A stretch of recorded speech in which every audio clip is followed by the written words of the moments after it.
1,000 days ago, I started a brand new creative venture, and I challenged myself to only grab what I need from the overworld and head off to the end dimension. With limited resources in hand, I took on the modded end terrain to set out and try and automate everything without ever returning to the overworld, never seeing daylight again. So enjoy the first 1,000 days of the Create in Survival series. I've spent countless hours in worlds like this, building, exploring, and thriving in the overworld. But now, I'm ready for a new challenge, something I have never done before. A world where every step is a risk, where survival means thinking outside of the box. But before I can survive and end, I need to prepare. It's time to gather resources, plan my journey, and take my first step into the unknown. Welcome to my new series, Create in Survival. And we're here. Welcome to our brand new world, and already it's an amazing start. We've got a mangrove biome right behind us. We've got a jungle biome as well, and I see a lot of vegetables, animals, and so forth. But before we can get started, we need to do the basic Minecraft things, which means we need to chop down trees. Thank goodness for Vein Miner. Craft our very first crafting bench. And this we can use to then craft our very first tools as well. And for our first tool, we're just going to start out with a pick, because we're going to use that to get some stone, and the stone we can use to craft better tools than wood. So can we just do a chunk like here? Yeah, that's perfect. So now we can make some stone tools.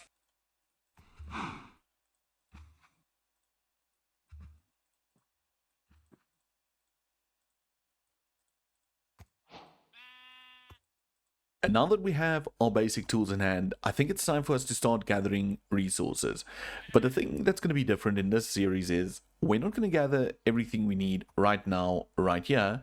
No, instead, I've got a list of materials that we're going to need to take with us to the end.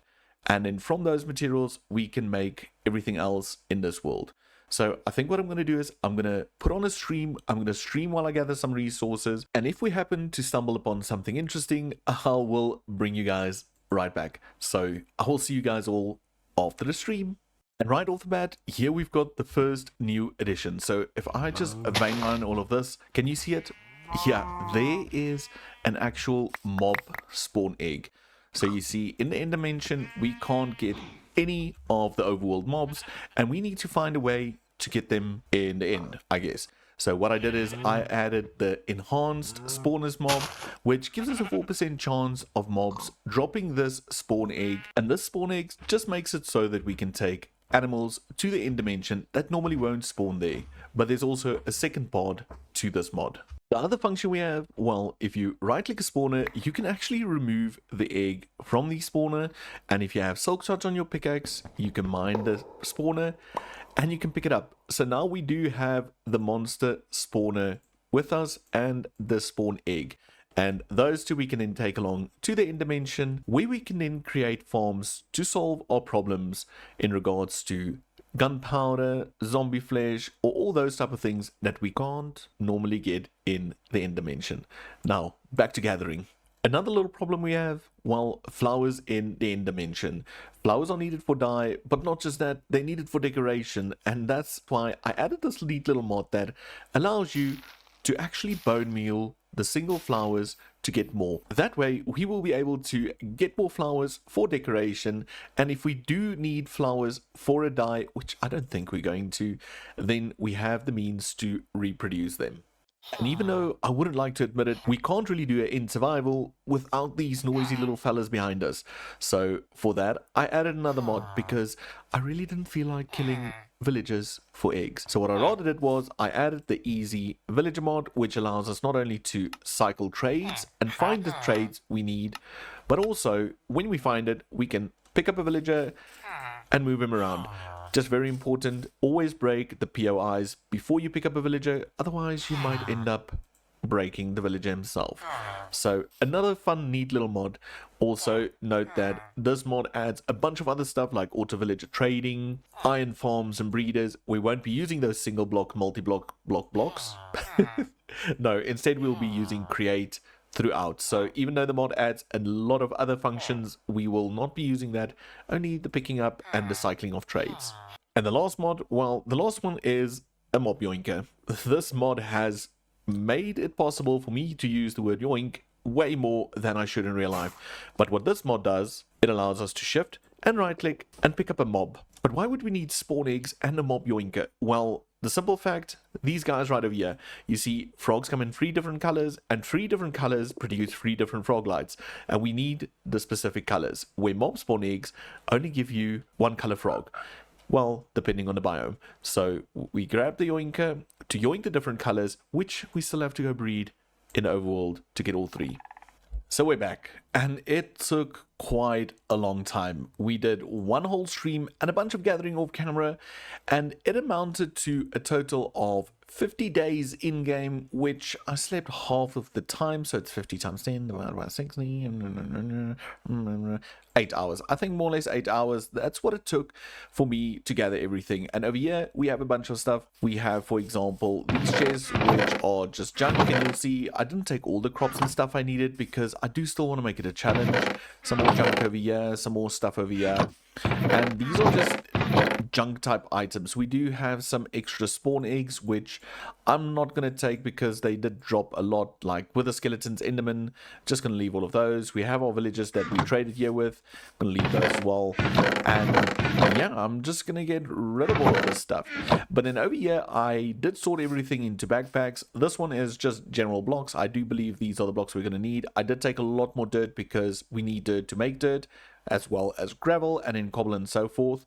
Then we have our crops and stuff. These are all the greeneries we're going to need to survive in that area, and I tried to do at least 16 of each. Saplings, the rare trees, I did a bit more, but with these we should be able to produce more in the future, with the exception to lily pads and a few others which are more decoration blocks. Then we have the mob box. So all these yoinkers are filled with frogs. We've got 4 of each color. We've got 7 mob spawners and then all the eggs. The ones I'm taking along are blaze, magma, skeleton, zombie, creeper, spider spawner. And I know it's 10 blaze. I might just get rid of half of them. But for now, we're just going to keep them all in there. And then for the passive ones, we've got cow, pig, sheep, chicken, squid, and then 3 sniffer eggs.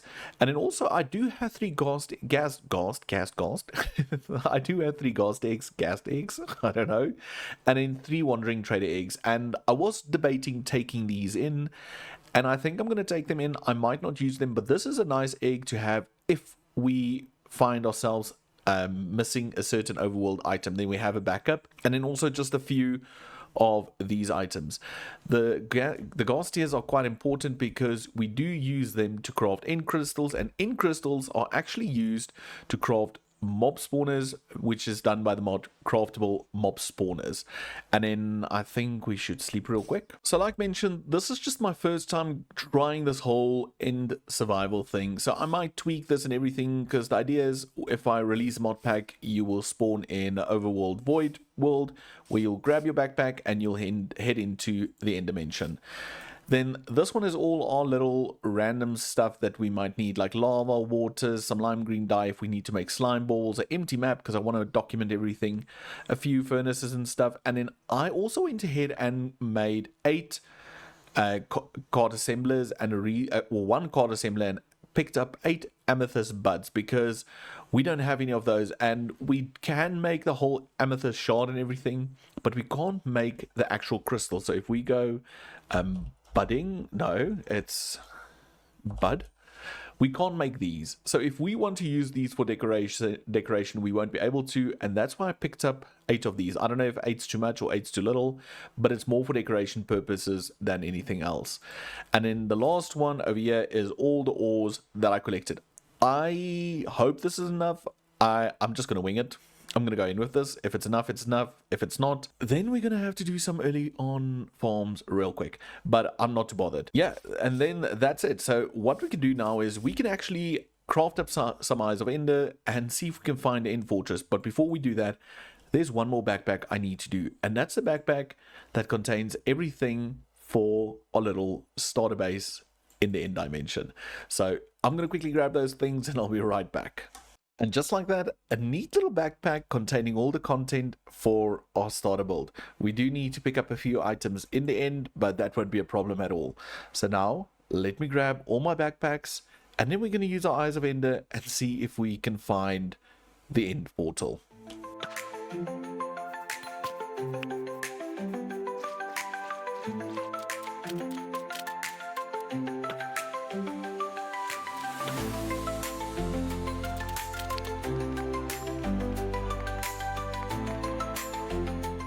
Reached our destination right about here somewhere.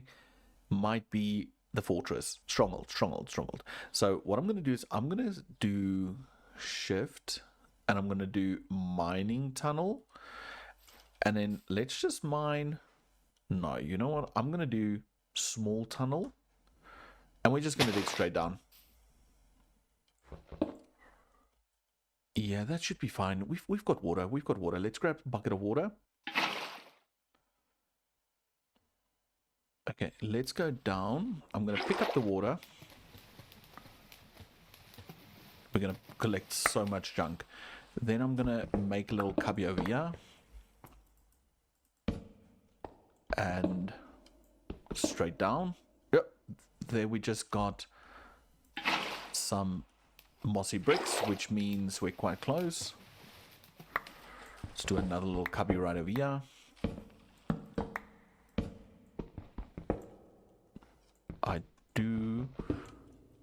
Yeah, see, there we go. There's the fortress itself. I am a bit scared that we're going into a trap.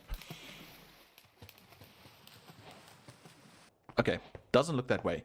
So we made it into the fortress, and now all we need to do is just find the actual portal room. Okay, let me see if I can find it. Okay, so I found the portal room, and now the difficult part starts. The part that I don't even know if it's going to work. So it's going to work like this. We're going to activate the portal behind us.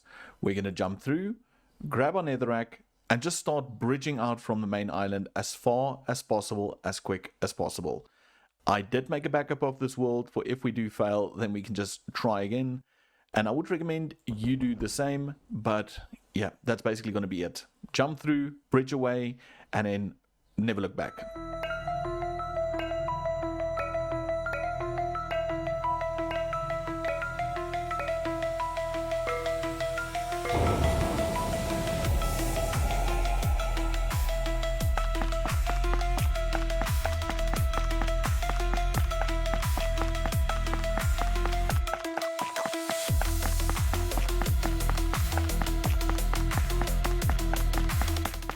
Well, it didn't take a lot of bridging, and we already lost the dragon's health bar, which means we're safe. Now all we need to do is bridge all the way to the outer islands, and then see if we can find an end city that we can raid, so we can get an elytra, so we can fly a bit further away to a destination that we can call home. So I'm going to bridge out, and I'll bring you guys back once we reached an end city. I just thought I would quickly show this off. I'm currently playing on 64 chunks render distance, so you can see the starting island over there, and you can see some smaller islands, and then if you turn around, this is what we're heading towards. I mean, look at that end city. It looks epic, and I'm almost tempted to set up shop right over here, or even in this area, because this is the perfect cliff. This looks really, really cool. Anyway, back to the boring task of bridging. Okay, I built myself a little safety platform, and I just want to talk about this again. Just look at how majestic these cliffs are. And for those of you that don't know, this is done with a terrain generation mod. It's called Nullscape. It's from the same creators that did Terralith, and it's just an end overall. It uses only vanilla blocks to achieve all of this, and I mean, it looks fantastic. I think it's such a cool project and such a cool area. Yeah, back more bridging. Yeah, more. So I've made it to the outer island, and again, it just looks amazing. So if we quickly look at the map, I can see this biome, and this was actually the biome I was looking at for building my starter area. And not just that, we have a big void area over here, so we might go check that out. But the first thing we're going to do is we're going to head on over here, because we've got an end city over here with a ship, and that way we can get ourselves an elytra and just make sure this area looks like the perfect spot for us. But before we do that, I would just like to craft another thing, and it's also from another mod. So we're going to need our crafting table, and we plonk that down, and then you just do 3 and 3 endstone like that, and then just 3 eyes of ender, and we've got an ender respawn anchor. So this works exactly the same as the nether one, but it's just for the end dimension. So that way we can actually place it down, and we should not have to worry about dying. So I'm gonna get closer to the end city with the ship, and then we're gonna plonk down that bad boy, and we're gonna see if we can get ourselves an elytra. Okay, we somewhat reached the top, and just look how cool that looks. Everything just looks so much cooler. It's even anchored over there. So I think what we're going to do is we're going to climb up to that spot there, place down an anchor, leave all our backpacks, and then we're going to try and get our elytra. So I took off all my backpacks, and I dug a little hole in there and put down the respawn anchor and charged it, and the ship's right over there. So I do know the shulkers are going to fire at us, but that might help us get over there. So let's bridge on over, and let's hope this goes smoothly, because I would really not like to die. Luckily we do have the corpse mod, so we will have a grave, but if we can avoid that, that would be fantastic. Okay, how close are we? Okay, we're pretty close. Can we hit that?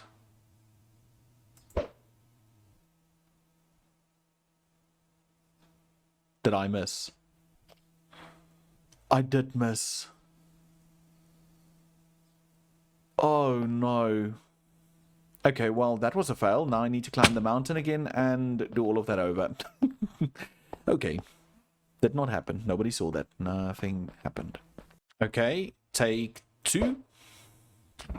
Okay, we got it. Okay, run. Let's get rid of these guys. Okay, got rid of that one. Eat. Ooh, another backpack. I just got a backpack as well from killing enderman. We'll take that. And beetroot seeds, gold, elytra. Okay, this is what we wanted. We wanted the elytra. We got the elytra. And now let's just break this. And I think that's it. Now we can quickly go and just sort out our inventory, and then we can see if we can explore a little bit. It's officially time. We're going to take our first flight. We did a little glide from the ship, but now it's time for a flight, and we only have 30 rockets. That's all we have, and this is the area I want to check out, because on the map it actually looks really cool. So I'm going to check out this area, and we might just scout this area real quick, and even this one, just to see, because all of this we can remove, these smaller islands we can remove, and this we can remove as well. So I'm going to just jump off. Oh, I can't remember when was the last time I used an elytra. But yeah, this is pretty big. This is pretty big, and I do think what I want to build will look absolutely omega, like really cool, stretching from this side to that side. Okay, this is by far number 1. If we look at this area on the map, okay, it's this way. See, there's a lot of stuff we can clear out here, and there is a backdrop over here as well. So we can clear out all of this too. Let me just see. Rip out that, but then it's either going to run this way or that way, so you'll have a bit of this as backdrop and something like that, or something like this. So I don't know, still good, still really good position. Now I just want to check out this area, but I think it's going to just be a lot of in stone. But let's check out, I want to check out that geode quickly, because I don't know if they've got budding parts on it. If they do, then we don't need the amethyst buds itself. Yeah, it doesn't seem like they have. Doesn't seem like they have. But I mean, even this area would look so cool. But again, it's at a diagonal. I'll have to measure it up, but that would be really cool to have in there. Not that we're going back to the overworld anytime soon. But yeah, let's go check out that area. Okay, so this is the last area, and it's not bad. I just don't think this works for me. That I can still live with, but the total black background, I think it's just going to be so much cooler. Instead of just having the void as a background, you have the void and the blackstone. So I do think that maybe the first spot and this spot over here might be perfect, because I like the fact that we've got void underneath it. This area could also work, but as you can see, it's more diagonal, and I need a lot of straight space. So this is 180. Is that only 20 blocks, or does that measure chunks? Oh, that's minus 180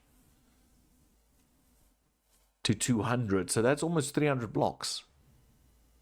That's not bad. And the width is 1,300 to 1,400, so it's not very wide. Okay, I'm gonna have to do a few math sums and everything, and we'll check out. But for now, let's head on back to the starter hidey hole, which I do believe is this way, and then I'll bring you guys back. And it's been a while. It's been a while between the previous clip and this clip, because I took some time to just ponder what I want to create and if it will fit in the areas that we saw behind us over there or here. And to be honest, it can work, but I don't think I'm happy with it. So what I'm going to do is I'm going to pack up everything. I'm just going to grab it all, put it all in my inventory, grab my 21 rockets, because I think that's what we have left, put on my wings, and we're just gonna fly off. We're gonna fly off in that direction, because that's the direction we were bridging in, and we'll just see if maybe we find something better. So yeah, let's do that. So I've upped the render distance to 64. I got my 21 rockets and my somewhat broken elytra, and we're just gonna head off in this direction and see what that brings. So I guess here we go.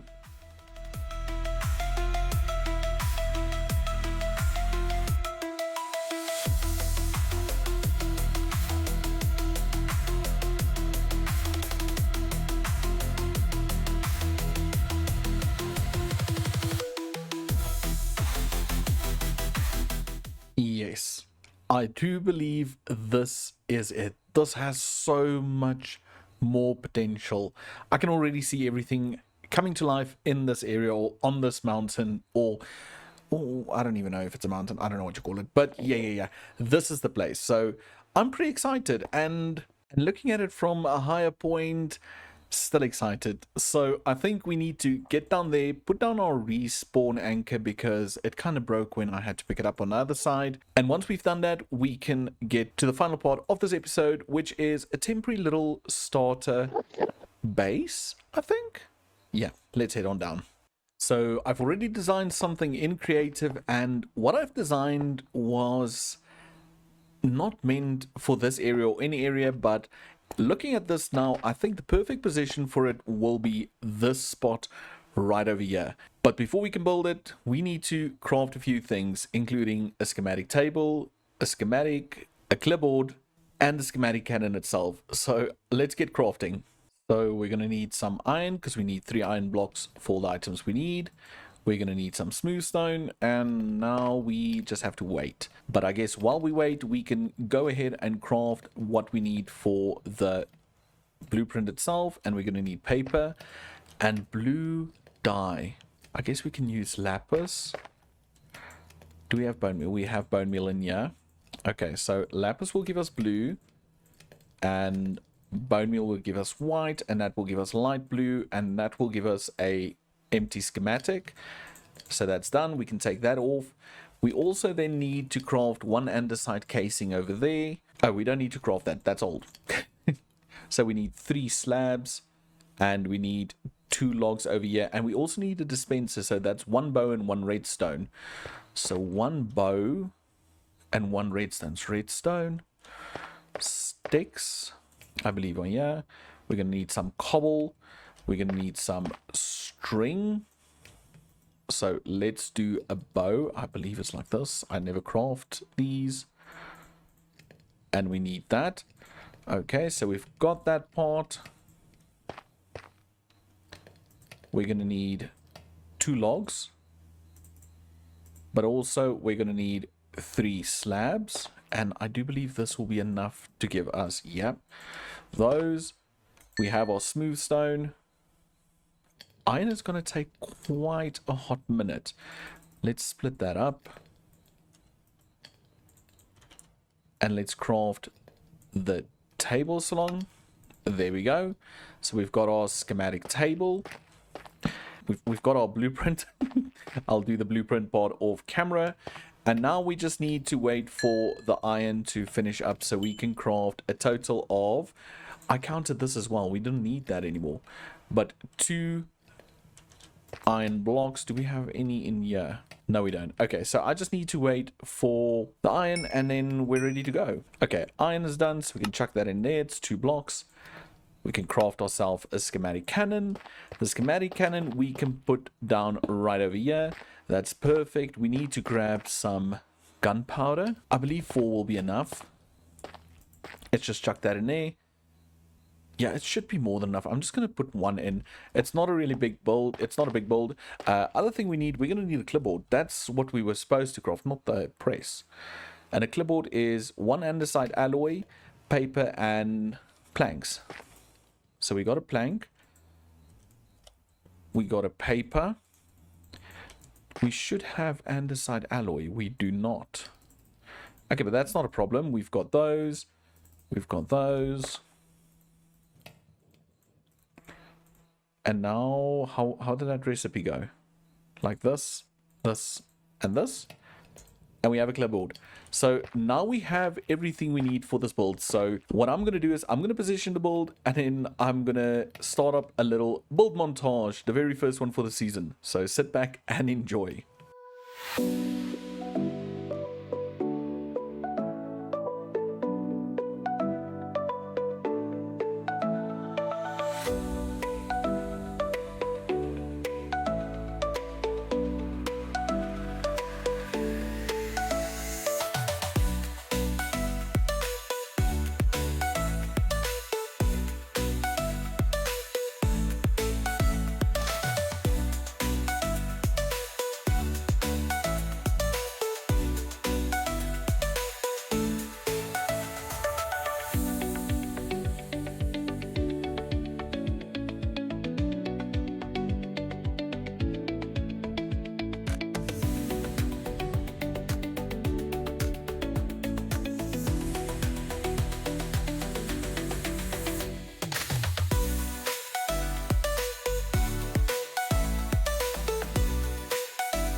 And it's done.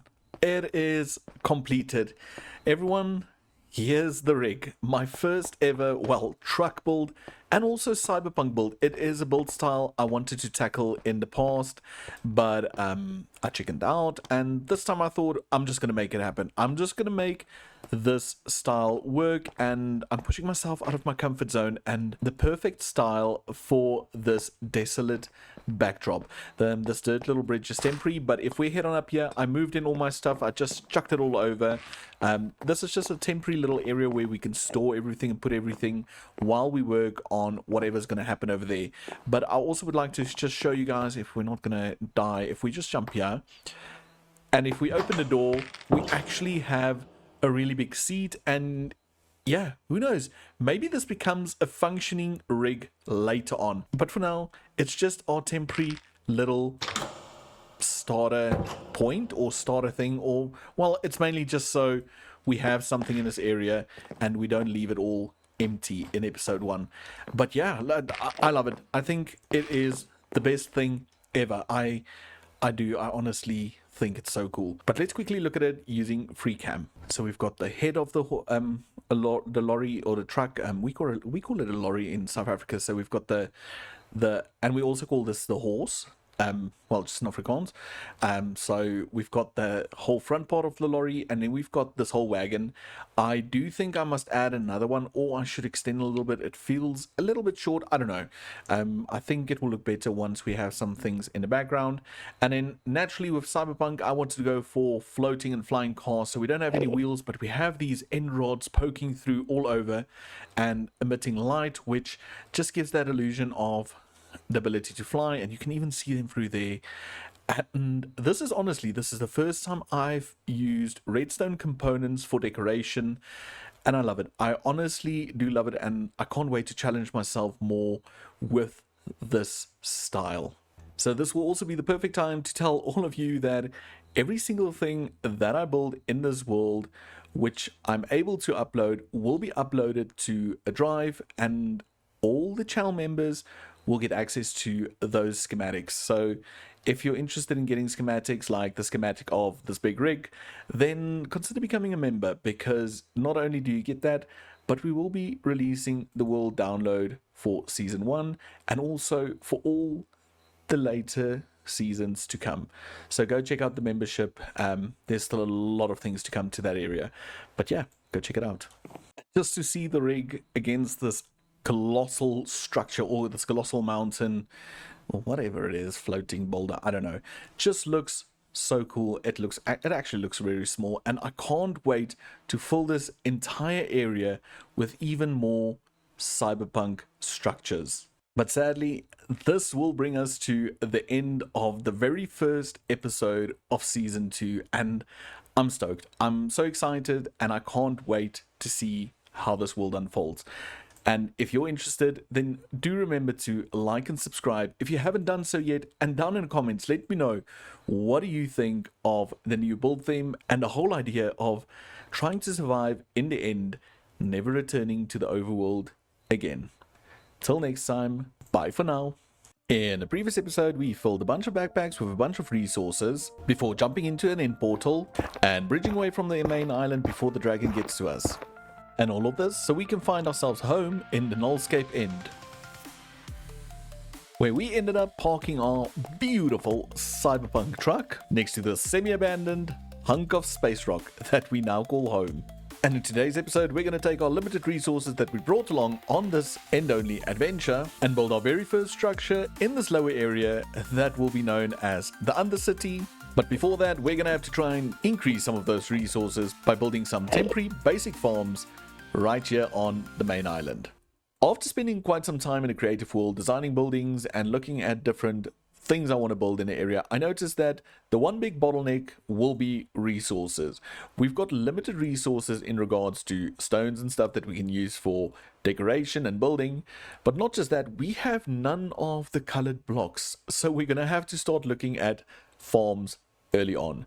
So before we do that, I just want to share the general idea that I have for this island. So we're going to take one of our 3 rockets remaining and fly out to one of the outer islands, and then just take a look at the island as a whole. So we're out here on this end island, and I think this is going to become one of our main looking points whenever we want to see the island as a whole. And it's perfect. It just shows everything so nicely. So what I was thinking is, this island has different tiers, and it's actually perfect. We've got this tier over here going all the way down there, which is one tier. Then we've got this really big centered area almost, and then we have this area up here, which is a lot higher and everything. And I don't know about you guys, but whenever I think post-apocalyptic or cyberpunk or futuristic cities, I think of the cities being built on the remains of previous attempts to maintain the city, if that makes sense. So that's why I want to divide it into areas. Down here we're going to have what I will refer to as maybe the Undercity. This is where it all started. People started building here and they had the houses and everything down here, but as time went on and they needed more space, they started building on top of it, creating thus an Undercity where most of the industrial factories and I almost want to say management buildings are things that you need to manage the upper area, like waste treatment, water, whatever, power, everything in this undercity. And as we move up, we have a second tier that is almost like factories that utilize all of this. And then the idea is that in this area, we've got more modern factories, more better looking stuff and everything. And this will be where the futuristic part really comes into play. And as we go up, we go even higher, and this will be the more elite areas. So I think I want to do the farms in the same area that we have power and water and management down there, and maybe even workshops. And then we have basic block production. Then we have the more advanced factories over here, and at the top we've got the really fancy stuff like diamond production, maybe even the villager breeder or the villager trading hall and stuff like that can go up here if I do dare work with villagers. But that's going to be it. So we're going to have these three tiers. We'll have the undercity, which is the, I almost want to say, the old area. We've got the middle tier and the higher tier. And I think as we build, we will see how it goes from dark and gloomy and not so much lit up to this vibrant neon city peeking out on top of all of this. So yeah, that's the idea and that's the thought, and I think we can do it. I hope we can do it. But yeah, we've got 2 rockets. Let's get back to the truck. Just a little side note, as I'm recording this, it is currently raining here and we need the rain, so we're not going to complain about it. So do keep that in mind if you hear a slight little drizzle in the background. But anyway, back to the video.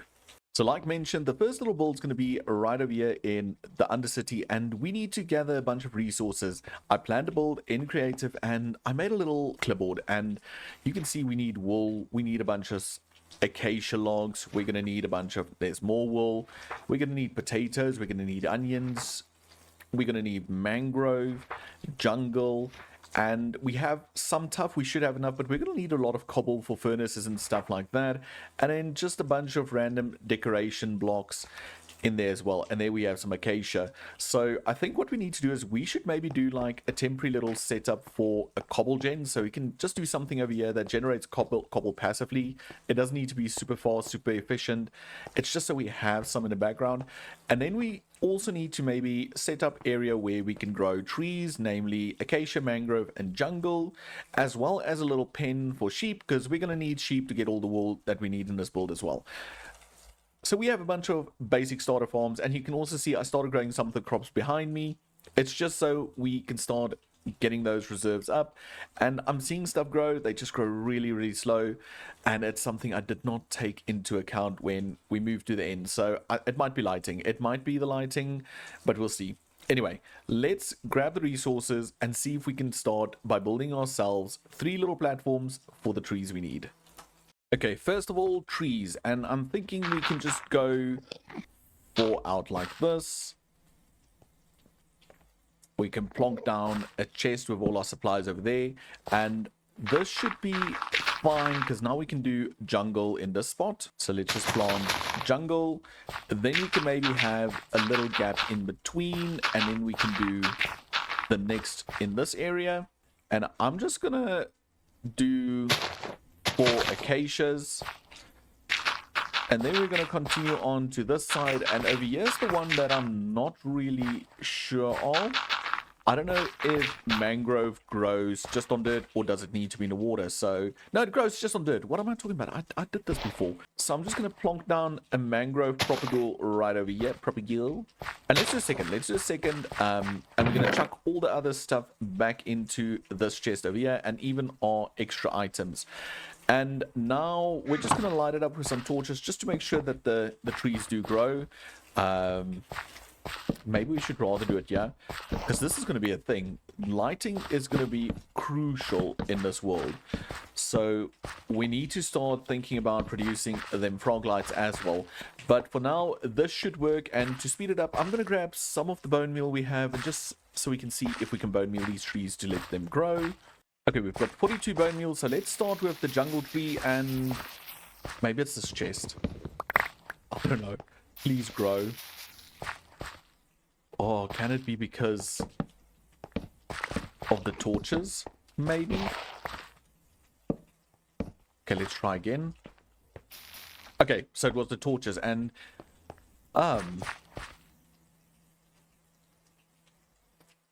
this is different. This is pretty different. I do have shears on me because I want to just take the opportunity while I'm here and just grab vines. But yeah, that was pretty different. Okay, so it was the torches that went away. So we will be able to grow trees and stuff, but lighting is going to be very important, just as like with the crops. And not just that, leaves will not be featured too often because I really don't know how often we're going to need blue leaves. Okay, I think we're high enough up. Okay, so it does work. So what I'm going to do now is I'm going to grow each of the others as well, see if we can get some resources in regards to wood up, and just make sure we get enough saplings. We did get enough saplings. So yeah, let me do that. Okay, so just to bring you guys back, all the leaves, well, they're all this funky colors. So I don't know, let me know down in the comments. I think we can make it work. I think we can use this funky color in this biome, in our decoration. I can confirm the acacia is also this funkiness. So I doubt we're going to have really green leaves. I might try azalea, but yeah, it's just a thing. Anyway, I'm going to continue gathering and then we'll be back as soon as we've got quite a lot of the wood sorted. So I did a quick test and we do have green, which is azalea leaves. So I think we will be using this. It will be a nice little feature to have these space looking bushes every now and then, but to also have a green bush every now and then would be amazing. So azalea, I bone mealed, it does grow. And then to confirm, the jungle tree and the acacia both grew on their own. So trees will grow if lighting is sufficient. The same with the crops. I have been gathering a bunch of it and its reserves are climbing. We do not have a lot and it takes a bit of time, but everything's growing perfectly, so I'm not too worried. Production might just be a little bit slower, but now I want to grab a few things and we're going to craft a few bits so we can make ourselves a basic cobble generator. So for the cobble gen, we're going to need quite a few resources. The first obvious ones would be a bucket of lava and a bucket of water, and that's going to be our two materials that generate. But then also we're going to need a bunch of cogs, water wheels, mechanical drills, and a draw and a chute. So the first thing we're going to do is we're going to make a chute, and a chute requires 2 iron plates and iron. I do believe I still have some iron plates in our new create backpack. So we've got some iron sheets over there. We have a single ingot, and with this we can craft ourselves a chute, and we're only going to need 1 of the 4. So we're going to chuck the 4 in there, so we'll need a chute. I'm going to take 6 shafts as well. That should be fine. We might need more because we're going to have to craft some cogs, so we can take that off. Yeah, see, we need cogs to shafts to create the cogs, so I need to make more of those, and to make those we're going to take some of our andesite. I don't want to use too much. I'm so terrified I run out of items in the end, and then we're buggered. So let's just do that. Okay, we'll only be able to do 5, which is fine, which is 100% fine, because I do believe every 2 andesite alloy gives us 8, which is perfect. So let's chuck back those, and we're going to need some logs to create these things. And I think for now, let's do 2 big ones. Let's do 3 of each. Let's be risky and do 3 of each. There we go. So we've got the cogs. We can remove those. And for a water wheel, we need another shaft. So we're going to have to... Oh, we have another iron ingot over here. Okay, that's perfect. So we can use that to make some more andesite alloy. Perfect. Okay, let's chuck that back in there. That's there. This is there. Oh, we had more shafts. I'm an idiot. Anyway, okay, so we had more, but it's fine. So we need 2 of those, so we can do this, and we'll craft ourselves a baby little water wheel. And now we've got water wheels done as well. And now we need plating, so we're going to need 3 andesite alloy and iron. So 1, 2, 3. Not plating, we need a drill. I said plating. 3 andesite alloy, 1 iron. And then we need andesite casing. So if I do that, and now I need to make an axe. I broke my axe, so it's 1, 2 of those, and then 1, 2, 3. Let's grab those. Do something like this. We got ourselves a little axe. And you know what? I'm going to make more than one. Let's make 4. And then can I strip all of these at once? Yeah, that's 4. Okay, cool. That's neat. So all 4 of those. And then we're going to encase all 4 of those as well. And then we're going to pick them up. And now, do we have what we need to make a singular drill? We do. So we've got the drill, we've got some extra casing, and we've got the shafts. And that should be everything. That should be everything we need for the drill itself. I'm going to have to take some temporary little blocks along. And because we're doing a cobble gen, we will be generating cobble. I'm just going to build it out of cobble itself. So yeah, that's going to be it for resources. I'm going to have to... Can I use one water bucket for both creating a cobble and powering the water wheel? Yeah, I think I can do that. I really think I can. But I also want to take these buckets just along and just create a temporary little water source right over here somewhere, because I am so terrified that we run out of water or that I use it on accident or something. So let's do this. One there. One there. And refilled. So okay, we've got some temporary little water source or infinite water source over there, and we filled up 2 more buckets, and we can put those away safely, and we still have our bucket for the cobble gen. So I'm gonna see where we can place it, and then we'll build it if I find the right spots. So for this cobble generator, I think this area will be perfect for a temporary little cobble gen. So we're going to place down our little temporary little block. This is just for me where I want to place the drawer, and I'm going to put the drawer over there. And on top of this, we will do our little funnel, a chute I mean, and this is where the cobble will be generated. So over here, we will put the lava maybe in this spot over here. And then the water, I'm going to try and have the water flow down into this spot right here. That way the 2 touches. But then it means that the water source has to be over here somewhere, so the water flows. But we also need a drill in this position. Okay, so let's rip out this and let's place down our drill right over here. So we need the drill right there. And then I think we can put the water wheel right over here. So that's our water wheel. And can we close this up like this? So, and then if we were to just place a temporary block, because that's going to get mined, and we're going to fill this up like that, can we place water right here? So now the water flows that way. But if we were to rip out this block, let's do that and that. Will the waterfall flow down as well? Let's do a temporary little block. So if we rip out this one, yeah, see, water now flows not only down, but also forward. So, which means that cobble should generate right over here. If we were to add the lava in this spot over here, I believe, let's grab lava and place it down. Yeah, so that generates cobble. So it is working. I actually do believe we can pick this up. I'm going to totally risk it now, but can we put the lava right here? We can. Okay, so we've got a lava generator on the go here, and I'm just going to rip this out. And now the only thing left for us to do is actually power this drill, and I'm just going to put a piece of cobble in there. Did I just put all my cobble in? I did. Okay, piece of cobble in there, and that should be going now at this moment. So the next thing we need to do is, I don't think we need this block.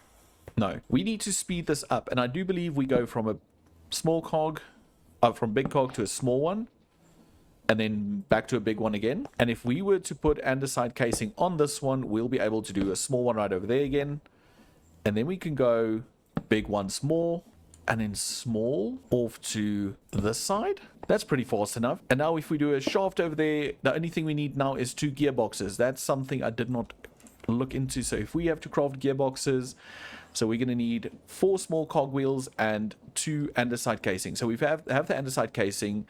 We just need 4 small cogs. So I'm going to make it, and then we'll place it in and see if this thing works. Okay, I've got the 2 gearboxes, and I removed this so it only has 1 cobblestone in it. And if we now go up here and we take the 2 gearboxes and place them down, we can see the drill working. Vertical logistics. And we officially have 3 cobblestone in this box.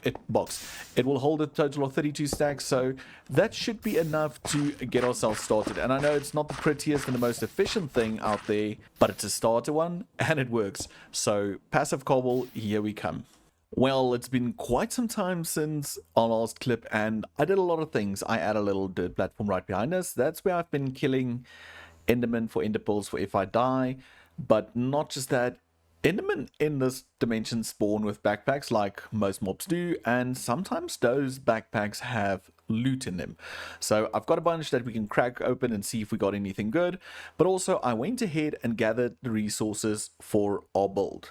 And as you can see, I've collected most of it, or we've had most of it. I had to craft a few things, but the stuff we don't have yet is polished nether bricks, polished deepslate, and then a bunch of different wool types. And I think what I want to do is I first want to focus on getting the sheep spawning so we can have the wool being produced, and then we'll crack open some of those backpacks. And once the backpacks are open, the furnaces should be done smelting up the netherrack that we brought along for bridging, and it should be enough for the material requirements. And then the last thing on the list, well, that will be polished deepslate. And to get the polished deepslate going, we're going to need lava. We have sufficient to make the 6 blocks, but I think we should maybe make a lava farm, just a temporary little one that just fills up a few cauldrons, so we just continue to produce lava. And then let's just do this. So we've got 2, 4, 6, so we've got the 6 buckets of lava for that, and then we've got 3 that will start producing some more lava while we build the first building. So like mentioned, first things first, over here I've got a bunch of backpacks that I got from killing the endermen that spawn with them, and I haven't opened these yet, so hopefully we have some good loot. So let's plonk them down right over here. Oh, I opened it. I opened this one. Okay, well that's good. This can be grinded down for diamonds. This is trash. Okay, so let's leave the good stuff over here, and we're gonna make this our sorting backpack, and then let's place these down. And starting from the furthest, we got okay, efficiency on breaking shovel, I'll take that. Protection on that helmet, I will keep it. I think mine is currently better. Yes, it is. Oh, this is a good one. This is even better, so that's really good. Silk touch efficiency. Okay, now we're starting to talk tools. Got some extra gold, got some iron, which I'm grateful for. Some more armor and beetroot seeds. This one, more gold, 3 gold ingots. It's not bad, but it's not the greatest. Oh, this one I did actually open, and I saw we had a chest piece in there. We've got some, I put blaze powder in there, and we've got a stasis book, 2 of those, and pick step. This one, oh, this is a good one. We've got 3 diamonds. That's great. More iron, more gold, and another helmet. So overall, I don't think it's a bad haul at all. I mean, look at those. Look at those. That is good. That's good. That's good. This is good. All of this is good. I can combine this maybe with my normal looting 3 sword. I'm not really sure about the knockback though. But anyway, so I've got all the resources ready for the wool farm, and what I'm going to do is I'm just going to make like a little temporary pen. Maybe we can make it 2 longer, like so. And then just add a row of dirt running across like that, just so the sheep don't escape. And then right over here, I'm going to do that as well. And then I'm going to do this, because I do believe that's high enough for me to stand on. And I'm just going to add a carpet on this side for me to escape.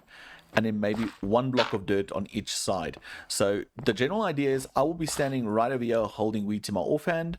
And then I'm going to place the sheep spawner right over here, because I do believe it needs dirt for the animals to spawn on.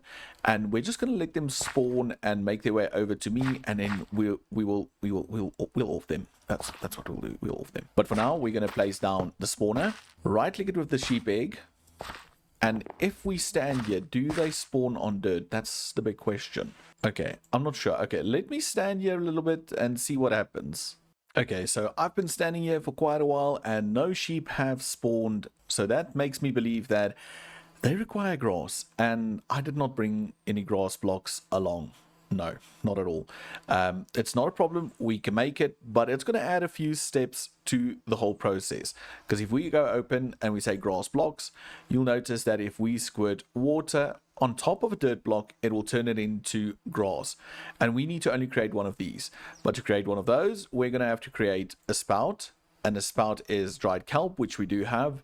Copper casing, which is copper on top of a strip log, which is not a problem. So that is the spout itself. Then we're going to need a pump, and a pump is one cog and one fluid pipe, and a fluid pipe is some copper and copper sheets. So again, not a lot of things we do need, and we do have a depot.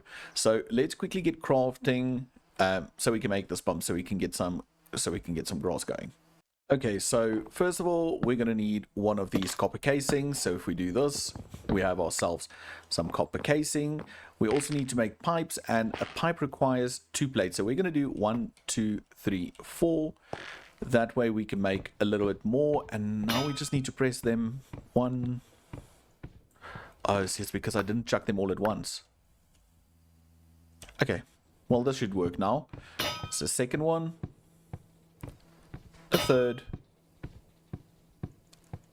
and a fourth. So we have all 4 of copper sheets, and now what I want to do is I want to grab the depot, and I want to grab this hand crank. No, we're not going to use the hand crank because I did make a water wheel. So we've got that.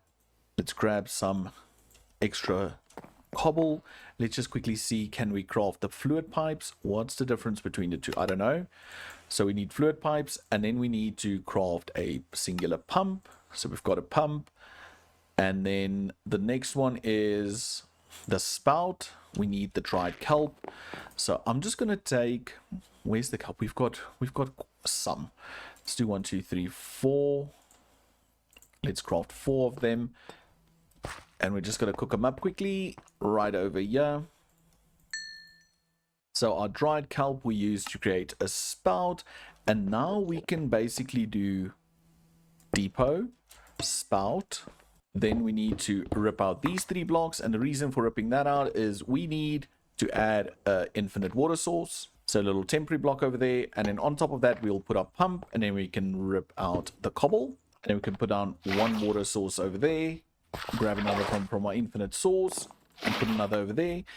And that's now infinite water. We then just run our pipes from there to there, and then we just now need to power this. And I think the best way to power this will be maybe to, can we rip this out and put this there, and then rip this one out?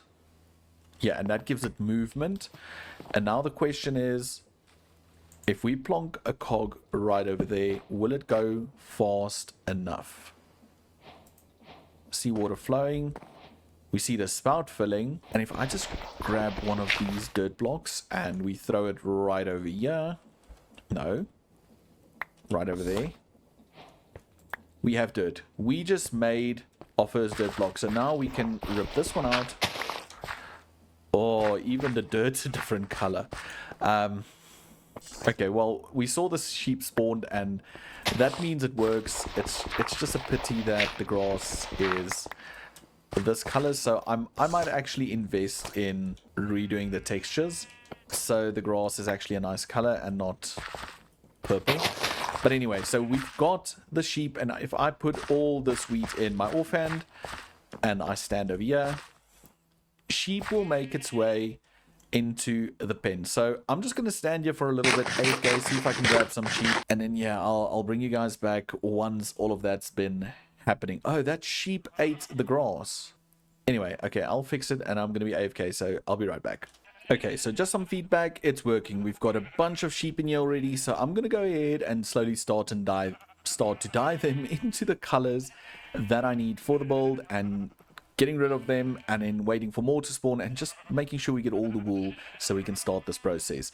So we've got all the wool that we're going to need for this build, and that's one more thing off of our list of things to do. The next one is the deep slate, and before we do any of that, like I mentioned, I would like to just do a little temporary lava farm, and I think this area is perfect.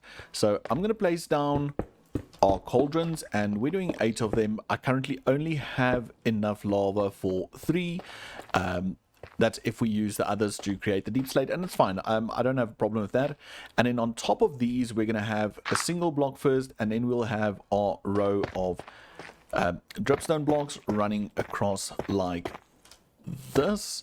And then if we rip out this one, and then our deep slate just needs to go on top of these cauldrons, not deep slate, pointed dripstone. And that should be it in regards to getting the lava in here. So now we can just go ahead and create a little border around this thing like so. And now we can put our 3 buckets of lava in here, and over time they hopefully should fill these cauldrons, and as they fill them we will start to fill the rest of these spots so we can make some more lava, which is just going to be our temporary little passive lava farm to ensure we don't run out. So now that we have lava passively generating in the background, we need to get into this deep slate. So first things first, I know we're going to need a basin. So we just have to craft one using some andesite alloy. And there we go. We have ourselves a little basin. And the basin's going to go right underneath the mechanical press. So we can plonk it down. And basically, we're going to put lava in here, throw in some cobble. And if we push this, we should get some deep slate. How many are we going to get from each of these? 4, 5. We got all 6 from one bucket. Oh, that's not a bad recipe at all. Because now we can chuck these in here, and we just need to turn them into polished deep slate. Is it this one over here? Polished. Yep, there we go. And if we throw it in there, and we just check the clipboard, we have everything. We have everything to start the very first building in the Undercity. So I'm really, really excited about that. But before we can start it, I need to prepare the area by digging out a bit of the landscape and just making sure the schematic and everything's in the right place. And then I'll bring you guys back, show you the area, and then we'll do a little build montage.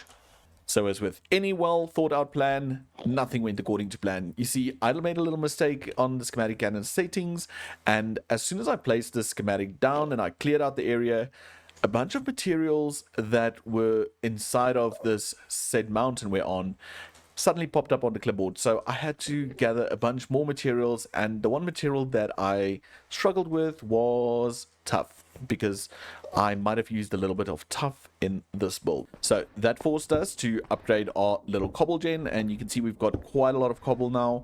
We added a bit more water wheels, like big water wheels, and we did this whole double setup, and it worked like a charm. But then we had to convert cobble into tough, and I know there's an easier recipe or more fruitful recipe that requires lava, but this was the fastest one, and 16 cobble only made 1 tough. So we had to AFK quite a while, get all the tough made, which is literally just water and cobble in a basin being packed. But we've got enough tough now. We have more than enough tough, and this is what I have extra. I already packed everything that I need for the schematic in the backpack. So yeah, now we can actually start. But there is one thing I want to do before I do the whole build montage, and that's a monster torch. I thought about it for long and hard, and I'm gonna just make a torch because I am thoroughly annoyed with the enderman spawning all the time. So if we go monster torch, it's gonna be 2 gold blocks, 2 diamonds, and then 2 logs, and then the 3 torches, and then logs over here. There we go. Oh, okay. I also ripped out a bunch of the stuff, and I moved around the stuff on the truck as well, so it looks a bit more like a base. So if we do this and we do monster torch, and we got that, and we just fly down over here, and I'm just going to place it down right over here for now. I know it's probably not going to be the most prettiest thing on this island, but for now it's perfect. So now if we can fly away, I've got 1 rocket left. Yeah, we should be fine. We should be fine. We're gonna fly up just so we're far enough away, because the thing is we can glide back, and then right about here, and now if we glide back, everything should be gone. Yeah, it looks that way.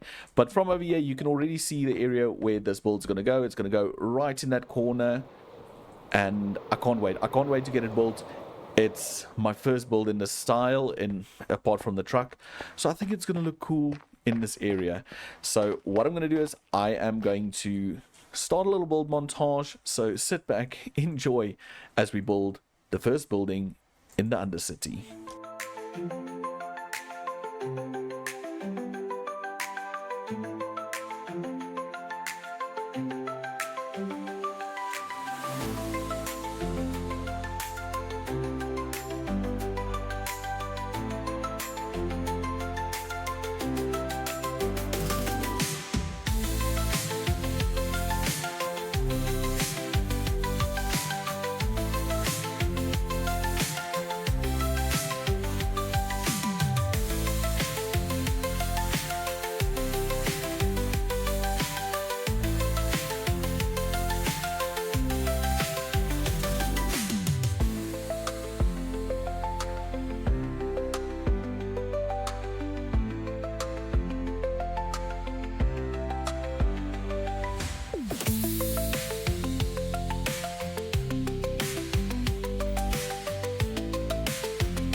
And we're done with the build, and I think we should fly out to the viewing island and just take a look at what this build looks like. So off we go.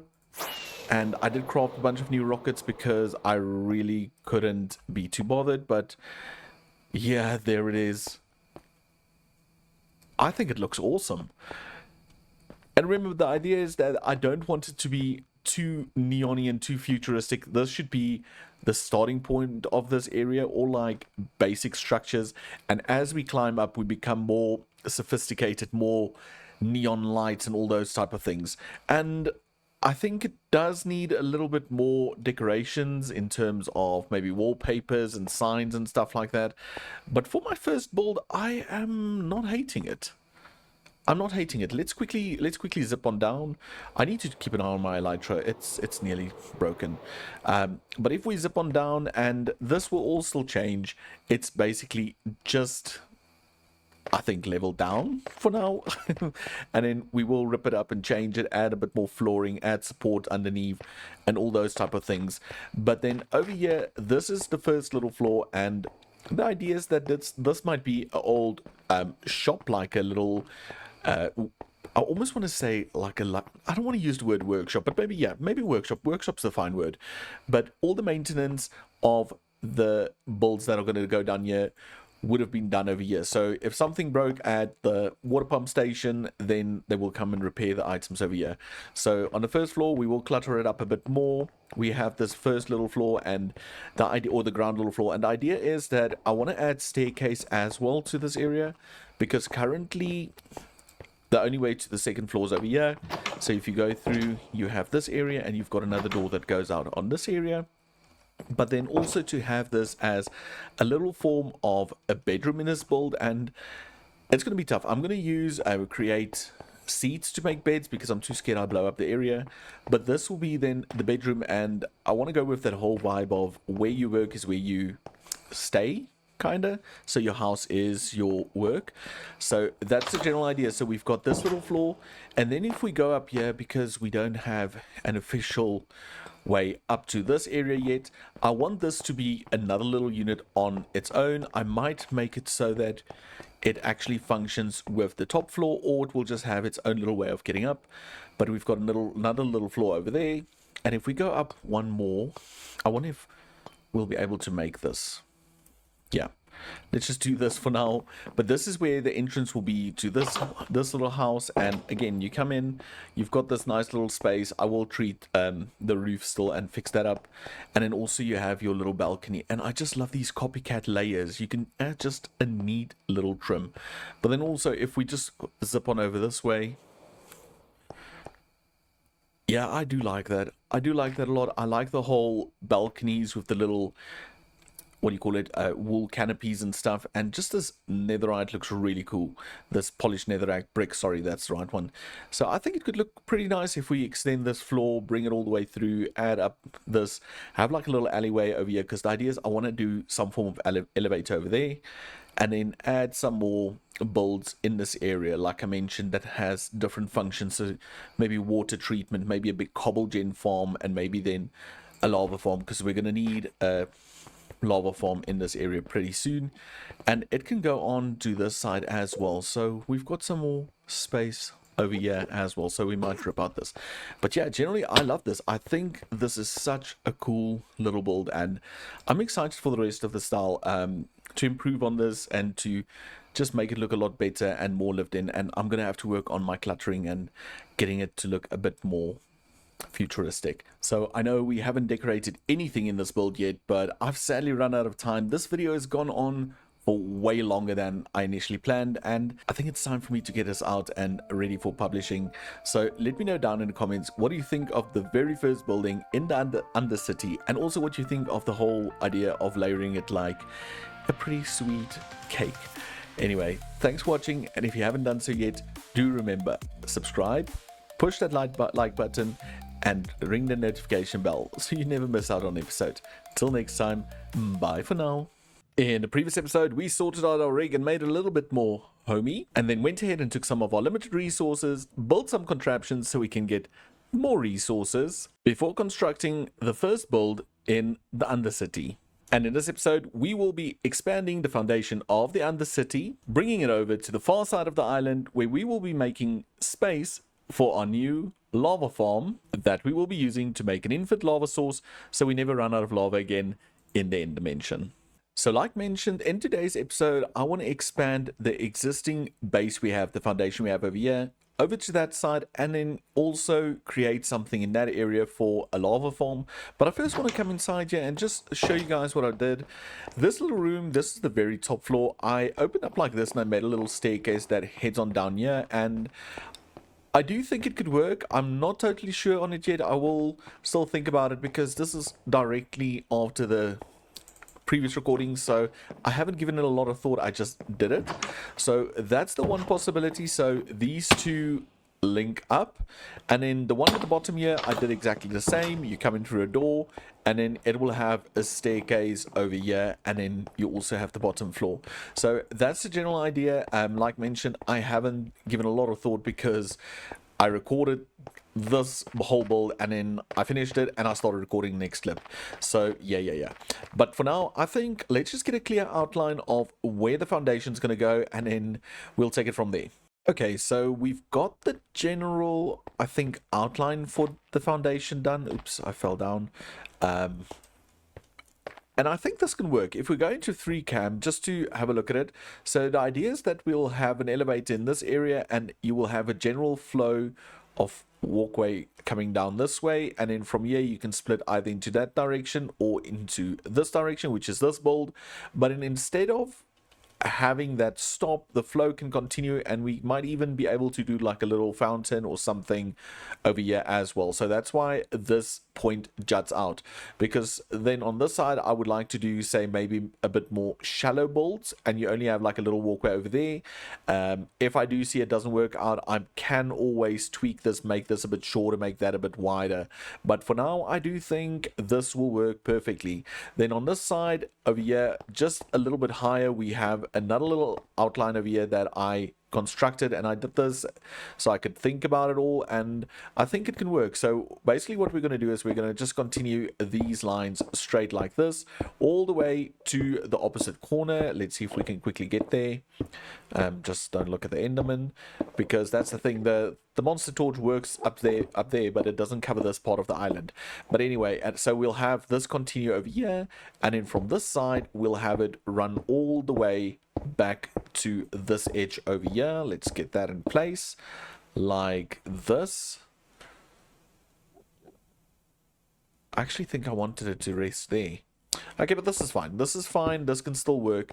So we have this over here. And then right over here, you'll see a little cobblestone thing as well. And if we just jump down here, this cobblestone, let's see if we can land here. Oh, this is terrifying.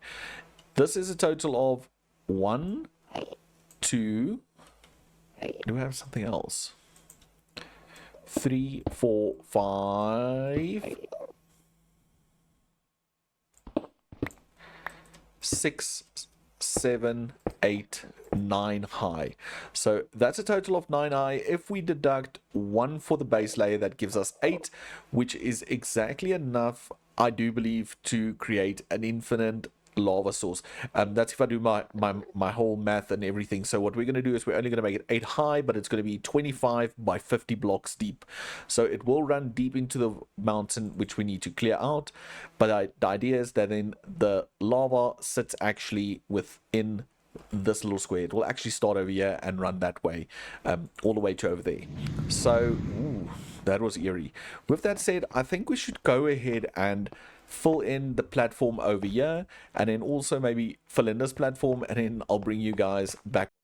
Okay, so all the detail has been filled in this area, and it's still just one plain texture, unlike over there where we added a few blocks for color and stuff. You can't really see them from this angle, but anyway, so I will texture it up, I will add some more support and everything, but this gives us a nice little flat area to work with. And we did exactly the same on this side with a 3 wide walk around. It will be 5, I think, in end, but for now what I did is I made it 3, so it lines up exactly with where we're going to do the infinite lava source. And I also pushed it back 2 from this side, so we have some space to do some form of decoration on this side, because unlike with the platforms that will be singular and have some detail on it, this will be a bit thicker because it will house our infinite lava source in the end. And like I mentioned, it's 8 blocks high, well 9 in total, minus 1 for the base. So if we do quick math, 10,000 source blocks, or 10,000 blocks of lava, if we divide it by 8, then we need to have 1,250 blocks per singular layer. So if we divide that by 25, because that is how wide it is from this point to that point, then it leaves us with 50. So we need to dig from this point, we need to go 50 blocks in that direction, and that's what I'm going to do. And I don't know, if it pops up as a time lapse, then we have a little buildy time lapse. If not, I'll be right back. So it started out as a build montage, but it just got really boring really fast. So I just have progress. Right behind us we have the hole, and it's exactly 8 blocks deep by 25 on the short side and 50 on the long side, which if we do the math, it adds up to 10,000 blocks of lava, which should be enough to create an infinite lava source. But before we can do that, we need to make sure that we have all the materials, such as pumps and pipes, cauldrons, and all the lava that will produce the lava that will slowly fill this area and create an infinite lava source. But before we can make a bunch of those things, we need to actually get stuff into the workshop. So over to the workshop. So the idea is that this building will be serving as our workshop, and I do like the idea that we have this bottom tier that's more the messy workshop like area. And as we head up, like you'll see, I'll also change the stairs, but it will have some contraptions down here. But as we head up, we've got more contraptions, but almost a bit more cleaner in that sense, if that makes sense. And if we head up to the very final stage, I'm thinking this area might become a temporary little storage, so we'll have a bunch of drawers and everything in here and use this as storage. So that's the idea. Start the workshop down there, storage up here, and if we do have more gadgets we want to put in, we can add them to this floor. So we need to get cracking. I also added this little hole back here that we'll cover up, but this will just be a temporary water wheel power source because we don't have steam power yet, and we're going to need power, so water wheels over there. But before we do any of that, I'm going to head up there and just rip out what we have built up there that we made in the previous episode.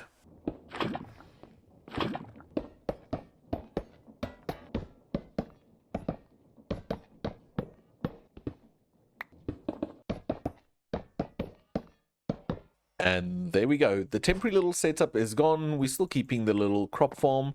I also added kelp to that because I'm so scared we run out of something. But anyway, over here we do have our temporary little create backpack. I will upgrade it. I will sort it out. And over here we have the things I do consider to be starter farm. Not everything is very starter. The mechanical craft is a bit late on the game, but I do want to see if we can craft that, because if we can craft that, we can also make crushing wheels, which I do want to add to the list as well. So those are the things. So for depot, we're going to need two. We're going to need one for the press and one for the deployer. So we've got one depot, so we're going to need an additional one. We're going to need a mill, which we don't have. We've got the mechanical press. We're supposed to have one. There we go. We've got that.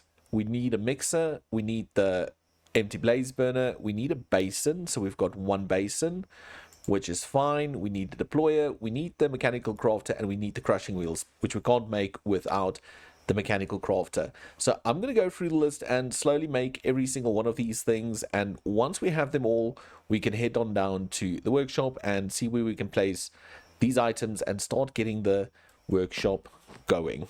So if we look in this backpack, we've got most of the things already in here. We have the depots, we have the mills, we have the press, we have the mixer. The blaze burner we're going to get back to now. We have the basin, but for these two we need brass. I think it's brass. Let's quickly see. Yeah, brass. And to get those, we're going to first need to do the basin setup with the mixer and the empty blaze burner. And we can't do the crushing wheel not until we can get the mechanical crafter. What a mouthful. So what we're going to do is the empty blaze burner, and because we've been hunting blazes in the overworld, we do have a total of 10 blaze eggs. So I just nabbed one, an empty blaze burner, and we're just going to run down over here. We're going to put this guy down, and we're just going to right click him. So there we have it. We have the advancements made, sentient fireplace, and now we're ready to go start placing down some items in the little build down there and see what goes for what. So yeah, let's head on down. So we've got all the items in hand to create this little workshop, and before we start that, I just need to mention that this is by no means our final workshop. This is just a starter workshop where we're going to have some basic contraptions just so we can automate some of the things like making metal sheets, making brass and stuff like that. And then once we have better power supply and more resources, I will be ripping up a bunch of these and improving on them. So keep that in mind, temporary workshop. So first of all, we're going to have two depots, and I want to line those up right over there, and one will be for pressing and the other one for deploying. So for now we can add the press right over there. We do not have a deployer yet, but we will make one once we can. I just want to rotate it, so if we place the deployer, it will go down here, so they will share a power source. And I will see if I have the resources that we also do maybe a clutch for these, so we can turn them off, so we only have these two running or these on this side. The next ones we have is a deployer for the encased fan. I forgot about the encased fan, so that's something we need to add, and we need to add the mill. But the mill, I think we need to place right over here maybe, and I'll tell you the reasoning for it is we need to rip out something. So if we rip out this log over here, we can maybe add like a little barrel over there where we can have items get put in, and we can have two of these chutes, one over there, and the secondary storage down here, so we can put stuff in the barrel. It can run through this and deposit in a barrel, and we can walk away. So again, another very basic setup, but again, one that works. And then what I want to do is on the side, I want to do a depot right over here. So this depot will be where we chuck down our items to get them smelted or washed and everything. And because we don't want to get burned, we want to have the fan blowing this way. So we'll have items goes there, and then the lava or water or whatever goes over here. So our fan needs to go right there. So if we do that and this, we have that in exactly the right position. So now we've got that done, and we're going to power it from right over here, which leaves not a lot of space for the brass contraption. And I'm thinking it also uses a mixer, so maybe we can just do it right over here. We can maybe do it right over here. So we'll have mixer over there, we have basin over there, and we can just rip this out, and down here we will place our little blaze burner, and I will add like some form of a slope or something, or stair, that we can fuel that guy. But yeah, that's it. That's everything, right? We've got a press, a deployer, we've got a washer slash haunter slash whatever, and then over here we've got our millstone, and then we have our little mechanical mixer, and that should be everything. And now the only thing we need to do is power it all. So I think what I'm going to do is I'm going to grab a bunch of water wheels, I'm going to plonk them down there, and I'm just going to run the shafts and the gearboxes and everything all over. And let's quickly see, what do we need to make a... Is it a clutch? Is it a clutch? I think it's a clutch. Let's quickly see. Yeah, I think the clutch is the one you power. Yeah, okay. What do we need to make a clutch? We've got everything. Okay, so I will add a clutch to this system, and maybe to this system, and maybe to this one. So I'm going to get that done real fast, and I'll bring you guys back once everything is wired up. And it's complete. I think this actually came together quite nice. So we've got 3 separate contraptions. We've got this one over here, that's our mechanical press, and it will have a deployer on it as well. And then over here we've got our little mechanical encased fan, I forgot the name. So we can use this to either haunt, smelt or wash, and here's the materials we can use for that. We just can't use it to cook meats and stuff like that. So for those type of things, we're still going old school with the furnaces. And on this side, if we flick this one, we have our millstone, and we also have our mixer. And I think the first one I'm going to test is the mixer over here. So if we grab our materials, and let's quickly grab a piece of coal over here, but if we chuck into this our copper, our zinc, and we do this should mix. Yeah, there we go. We already have 6 brass, and it's going up. So now that we have the brass, we can create the next few items, which is the deployer, which we're going to need for the last station over there, and we can also make the mechanical crafter. But for both of these, we're going to need electron tubes, and for this one, I do believe we're going to need...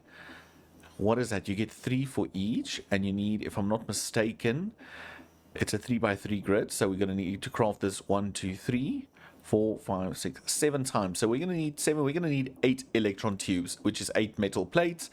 So yeah, a lot of crafting to do. So I'm going to get all of those things crafted, and then we'll be right back. Okay, so I've gathered up all the resources to craft the remaining items, and I thought, for interest's sake, I'll just show how the whole making of electron tubes happens, because that's something that some people struggle with. And there's a variety of ways. You can either have the rose quartz in your offhand, and you can use the sandpaper. You can have it the other way around, and that can work. Or you can actually chuck the rose quartz on the ground and just sand. And the sandpaper, I need to mention, doesn't need to be in your offhand. It can be in any hand. So there's quite a variety of ways to do this. And yeah, there we go. We nearly have it. Let's do the last one. And that's it. That's how you get the what's it called, polished rose quartz. Now those we can use to make electron tubes, and we need a total of 8. And with those we're going to craft, well, we're first going to craft one of these mechanical or brass hands. We need a piece of andesite alloy. Do we have andesite on us? No. Okay, let me go grab real quick.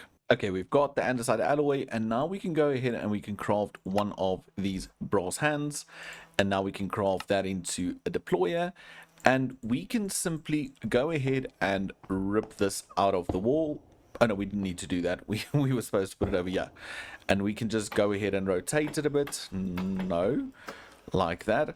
And now we have a deployer as well, and this deployer we can use to make our next item, which is the brass casing. We can do it manually, but let's just use the deployer method, and we put down our little 8 stripped logs over there. We give this the brass, and boom, we've got 8 brass casings. So I need to fix that up there, but that should be everything we need to craft these items, and that is our mechanical crafter. So now that we have our mechanical crafter, we can place it down somewhere, and I think I might, for the time being, actually just place it over here, because we don't have enough space in here. It's not high enough. Let's see, we can do 1 2 3 4. No. Can we do it up here? 1 2 3 4. No. Can we do it in the very top? 1 2 3 4 5. We can, but it's going to stick out the roof.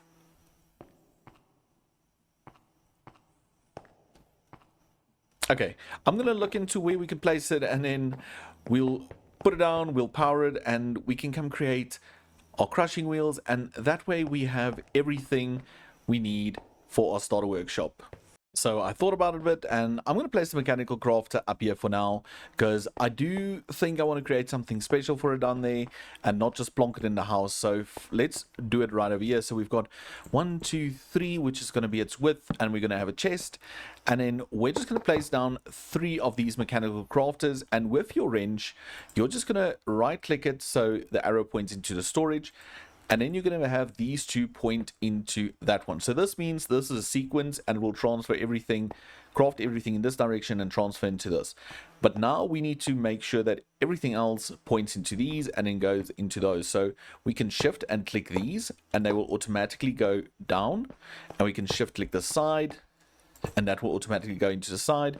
And from here on, we just need to go up and complete the pattern, which is another 2 over here and another 3 on the center one. So that's going to be 1 2. It's 1 2 1 2 1 2 1 2, and an additional 1 on each of those, and that should be the entire pattern. And everything is flowing downwards into this line, or into these blocks, that one and this one into those blocks, and then into these 2, and all of that into the main storage. So with that done, we can just plonk down a water wheel, give this thing power, and see if it works. So we've got it powered, and it's going extremely slowly, and that's okay. It's a temporary little setup that we're going to use to craft our first set of crushing wheels, and there is a whole lot of more we can do with this pattern and by clicking the lines at the back, but we will get into those as the series progresses. But for now, we need to do 1 block over there, we need to do wood like this, and then we can just do andesite alloy all around the edge, and this should then craft a crushing wheel.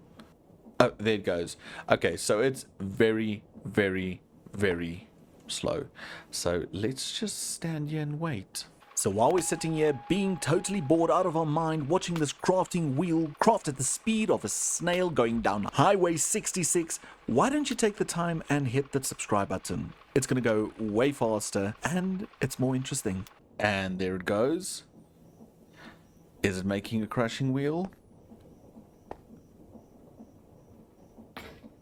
Yes, it did. And that should go into the chest right over here any minute now. Oh, this is so slow. There we go. Okay.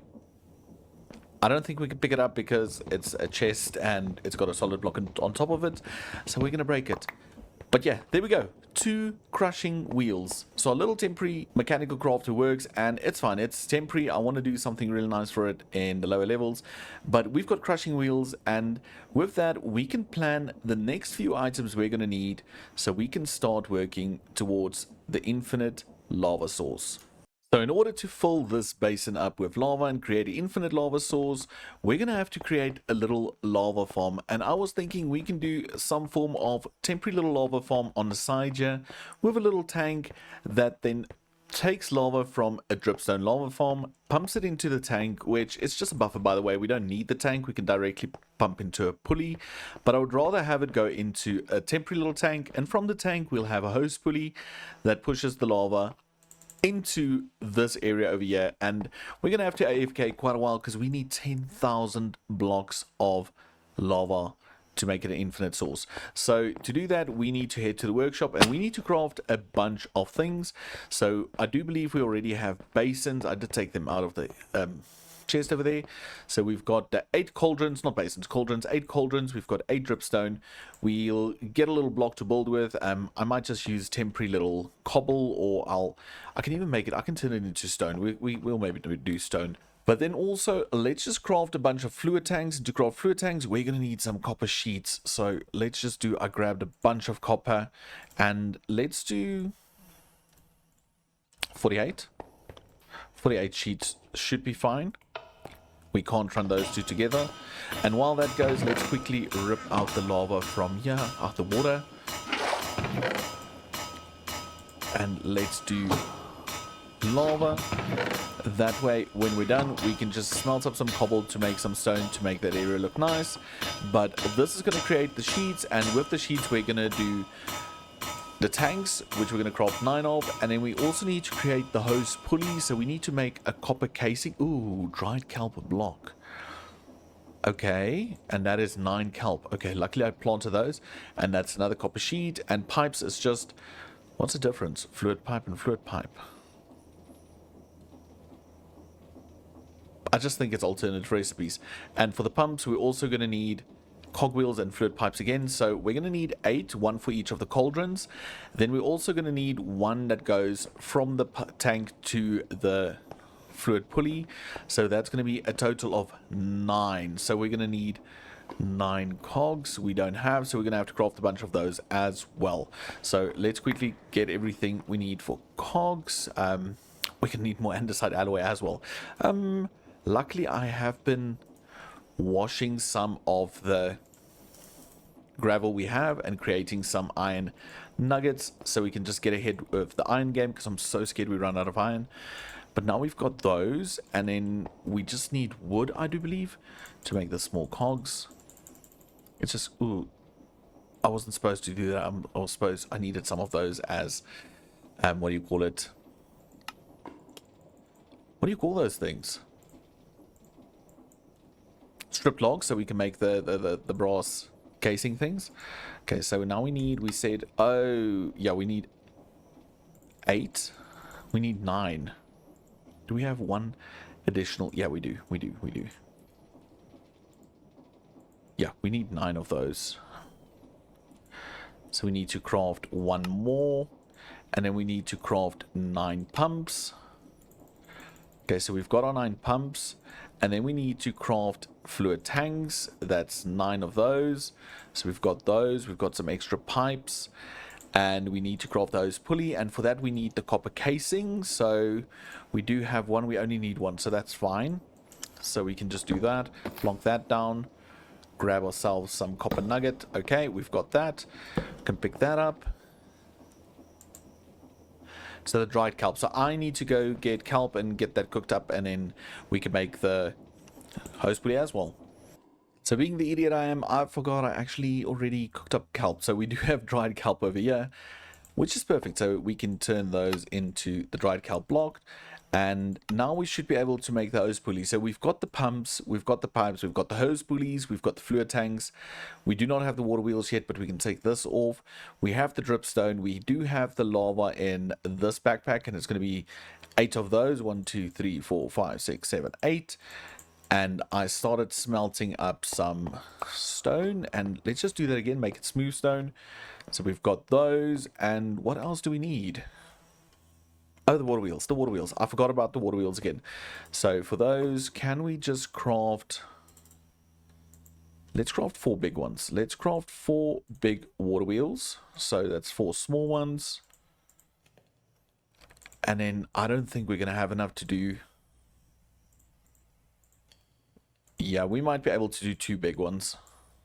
Yeah, 2 big ones, 2 small ones. Let's see if that's enough. If it's enough, that's perfect. If not, we'll just have to make a plan. Let's grab another bucket of water, and we do have a source back here. And now we have water. Okay, so what I'm going to do is I'm going to go do the basic setup for the lava farm over there. And once we're done, I'll bring you guys back and we hook it all up and we see if we can start working on that infinite lava source.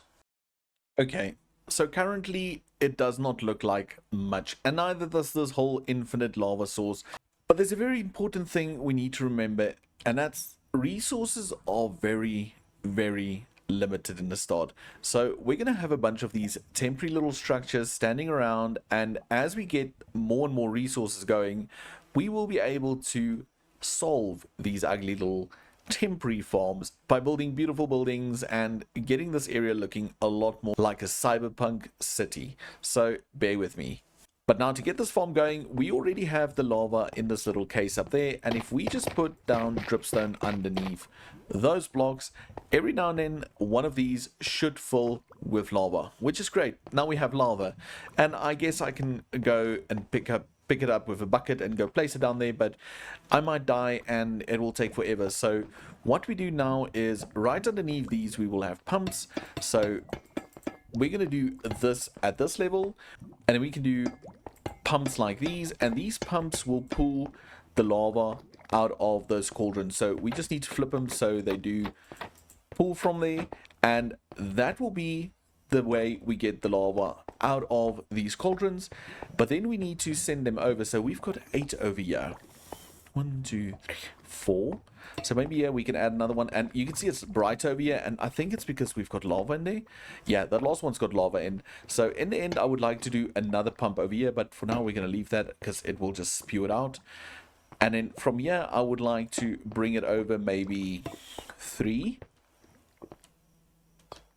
maybe less, maybe only 2, and then we'll just do a little oh yeah, I forgot it's a 9 by 9. No, okay, so let's redo that part.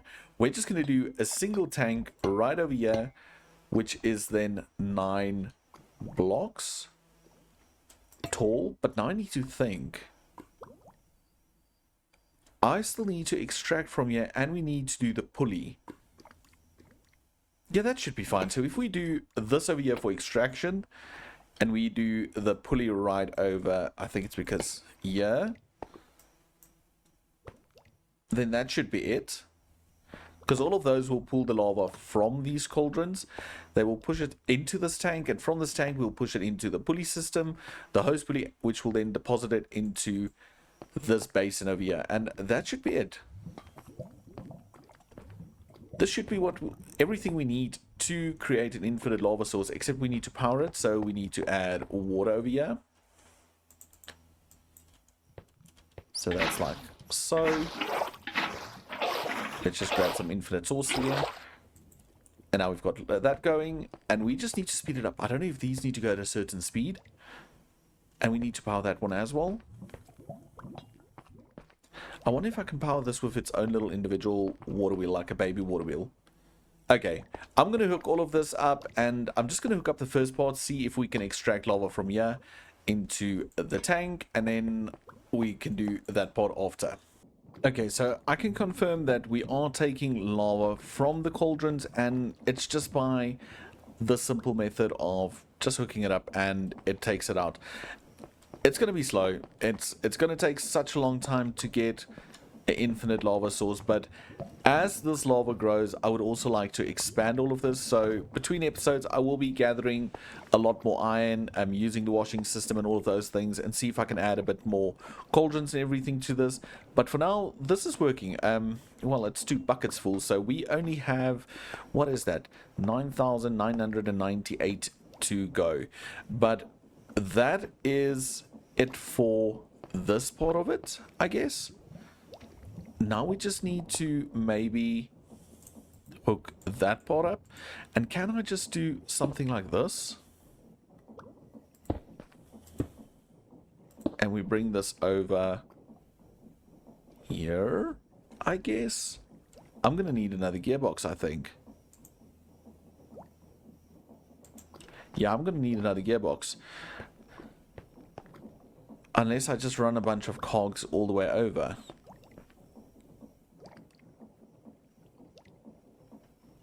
I guess I can do that as well. Okay, let's maybe... Oh wait, can I do this rather? Yeah. Can we do that? Okay, let's rip this out. And let's put that over there. Let's run this over like so. And let's put this over here. And now we've got this working. And I think I just need to put a hand crank in there and just lower it. So the hand crank. Okay, we've got the hand crank. We place it down. Do we lower this now?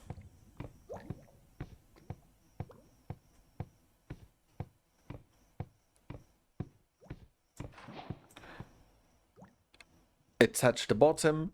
We've got one block down there.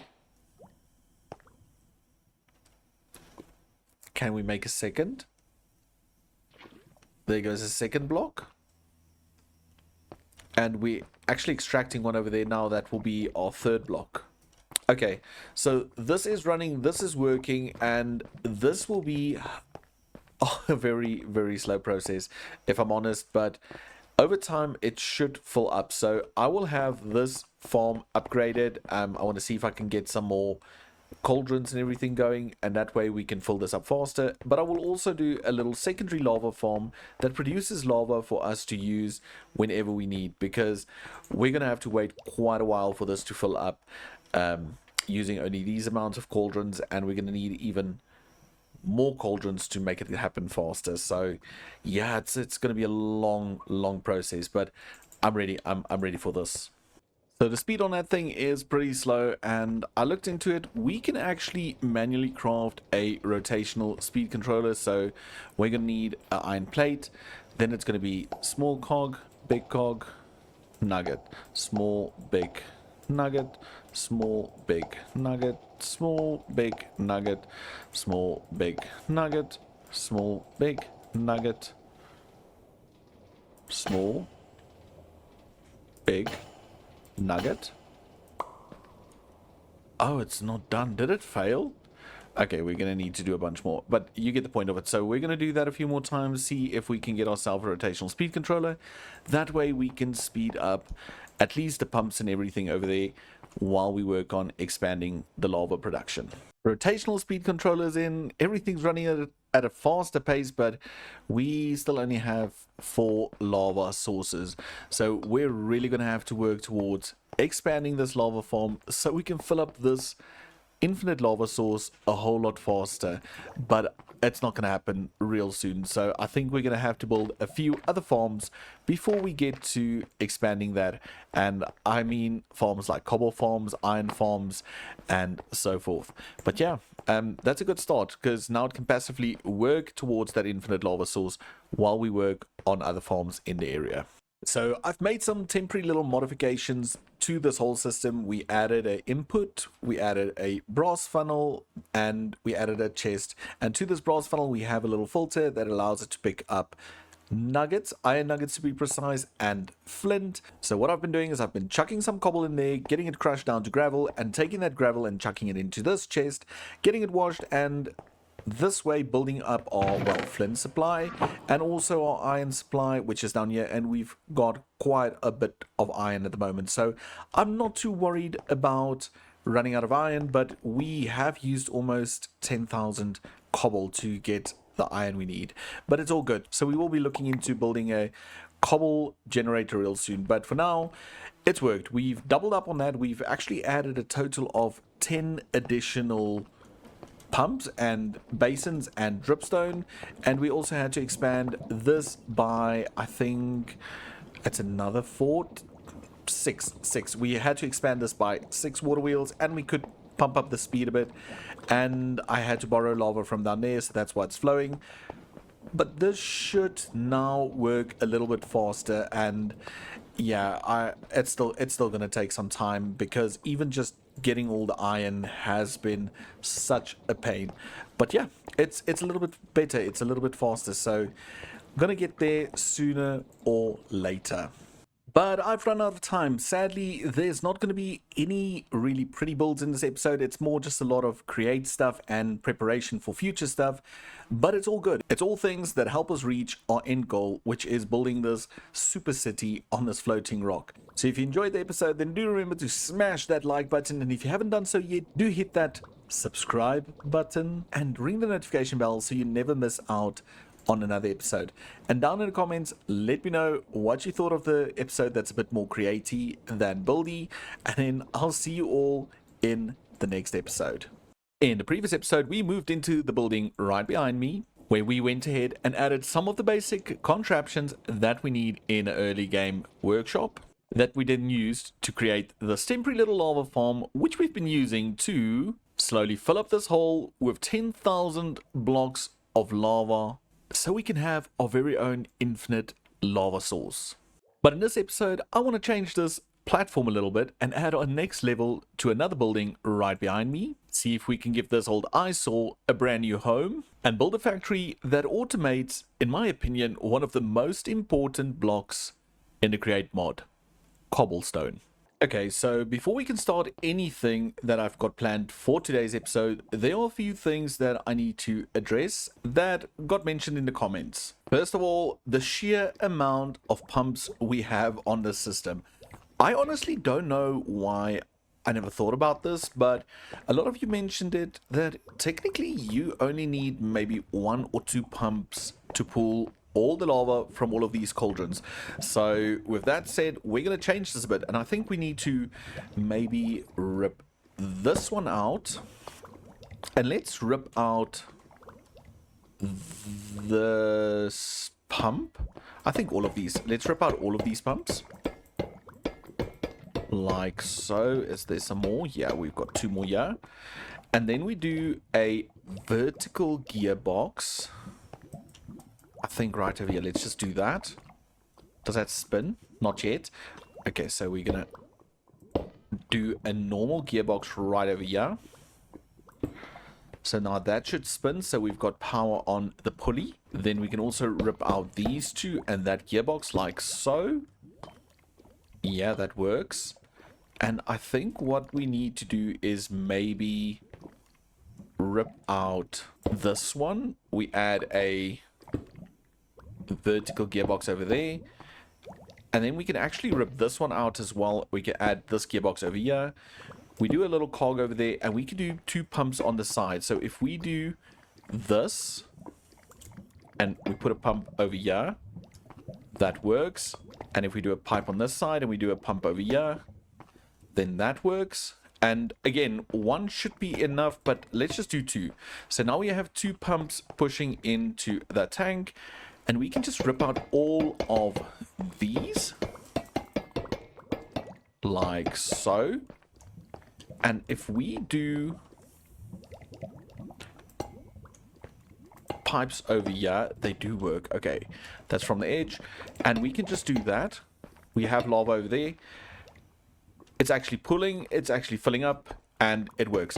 So honestly, I do not know why I've never thought about that, but again, this is why I love the community. This is why I love the comment section, because I would have just done it the way I did it before, and it's unnecessary. So thank you to all the people that commented. I think it was about 2 or 3 people. I can't remember everybody. I know it was Revived Grain, Annabelle, and there might even be more, and I appreciate all those comments. So that's fantastic, because that means we can actually speed this up even more if we want to. We don't have to, but we can. And then also we can maybe add some more cauldrons and some more pipes, and it will still work with these 2 pumps. Like I mentioned, I think 1 pump is more than enough, but this is just for future proofing it, so we can expand it a little bit more. So that's the one thing in regards to pumps and the cauldrons. Then the next few comments were in regards to the 10,000 source blocks we need to create an infinite lava source, and it's the first time I've done this, like the whole infinite source thing. So all the comments are very much appreciated. So the first one we're going to address is the fact that I have this pulley all the way down on the ground, because what's going to happen now is it's going to fill only the bottom layer with lava, and it's going to stop. So what I'm supposed to do is pull it up all the way to over there, and then I should let it run, and we'll slowly fill up this thing. So I think what I'm going to do is I'm going to leave it like this. I'm going to let it fill up the bottom layer, and then I'll move it to the next one. That way I can keep track and I can see how it fills up each of the layers. The other comments suggested that I do something different. I honestly don't think it is a game mechanic, and I think it might get patched out and changed real soon.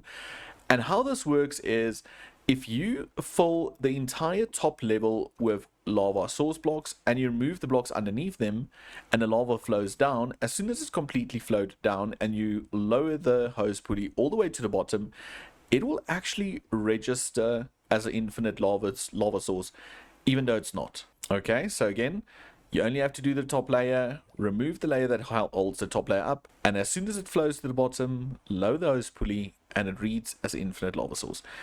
Honestly, I'm tempted. I really am tempted, but I'm also worried that it gets patched out, and then I did not spend any time filling up this entire basin with lava source blocks. And I mean, 10,000 source blocks is a lot. So there was a suggestion that said, do it, fill up the top layer, but at the same time, continue to pump lava in and make it an infinite, or make it 10,000 source blocks. So that's an option. I am not sure which one I'm going to go for. I'm not even sure if I'm going to go for it or if I'm just going to wing it and just wait for this to fill up manually. So we'll decide that a little bit later on in the episode. For now, I'm just going to let it continue doing what it's doing. So now that we addressed the comments in regards to the infinite lava source, the next thing I want to do is rip out this thing over here. It was never meant to be a permanent thing, so we can just rip it out and we're going to move it. I'll fix all of this just in a minute. But this thing, I want to move down to where the workshop is. And I think I've got a little bit of an idea what I want to do with it. And I'm going to place it right next to the workshop on that side where we initially said we might do a stall and some storage and some drawers and stuff. So right over there. Okay, so those of you with a keen eye might have noticed a bunch of different blocks in my hotbar, and that's because I've got an idea for this thing in this little area over here. And I think what I want to do is I want to start it in this area. So maybe we've got this one pointing down, and then we have these two pointing into those. And then I think I want to try something different. So this will be 3 high and a 4th one over here. So maybe this does something like this. Let's quickly see. Yeah, so those two will go together and all of this will go down into this and we'll go into the center one. And then I also want to do this maybe. So we have those flowing into the center one. And now it's just a matter of getting these right. And I think we're going to have these two flow in there. And then I need scaffolding. So we're just going to do this. Okay. And then this one and this one will go into those. And then we just need to add the ones on the edges like so and so. And there we go. We can just rip this part out. And that is our automatic crafter.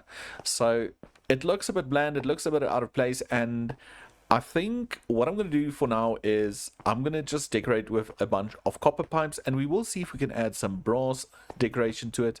But for now, this should do. So I think let's start by adding some pipes, maybe some of these. Oop, not that way around, like this. Yeah, I do like that. And let's go 3 high, like so. Maybe something like this. And then we can repeat that on the other side as well. But let's add a pump. Let's do that. We do 1 pump, then we do no. And then we do another one over here. We add another pipe to that. And we do 3 again. And I think let's just bring it out in the same area, like so.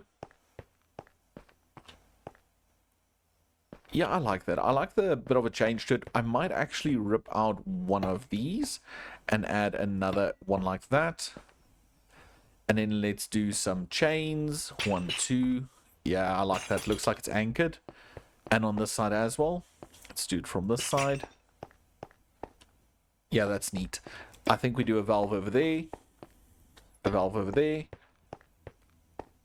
And that's it. I really like the integration. It just needs power, and the power we'll give via the bottom over here. I think we'll put it through there, so the power will be on that side over there. And then we can just change these blocks up so they're actually solids as well. So I need to put a barrel or something underneath that, get the rest of these blocks in, and it's done. I've cleaned it all up. I've added a little slope over here so we can access a barrel. I did add a little cog down there so we can just hook it up when we need it again, or when we have power in this area. But this is it. This is where we're going to have the mechanical crafter, and I do think it will fit into this area pretty nice. I will add a bunch more detail as this whole area evolves and changes up, and we'll add some crates and stuff. But for now, I think it's quite a neat little addition to this area. So now that we have the mechanical craft in, the next thing I want to do is address this little area. Initially, I thought if we go into free cam, that this would be a functional shape. We've got this, we have a little space here, and we have this little walkway.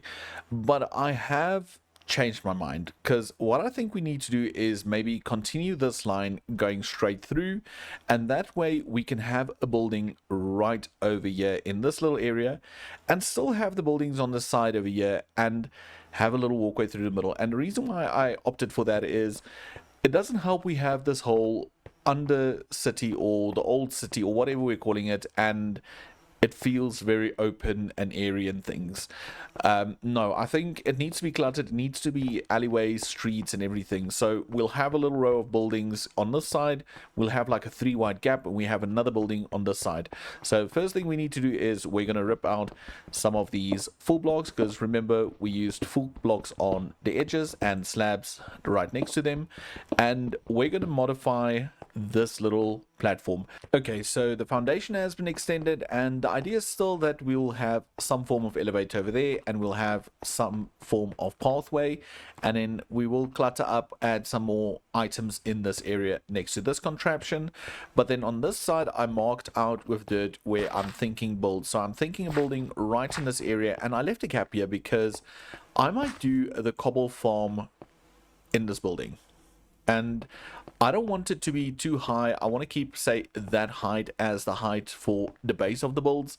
So if that's the case, we're going to maybe have to sink the cobble farm into the floor, which I don't have a problem with. I think it could look really cool. And I made it 13 blocks wide. It can extend a bit more, I do believe, but 13 will be the visible range of what we can see in regards to the cobble farm. And then I also made it go a little bit closer to this little platform over here, so we've got a 2 gap.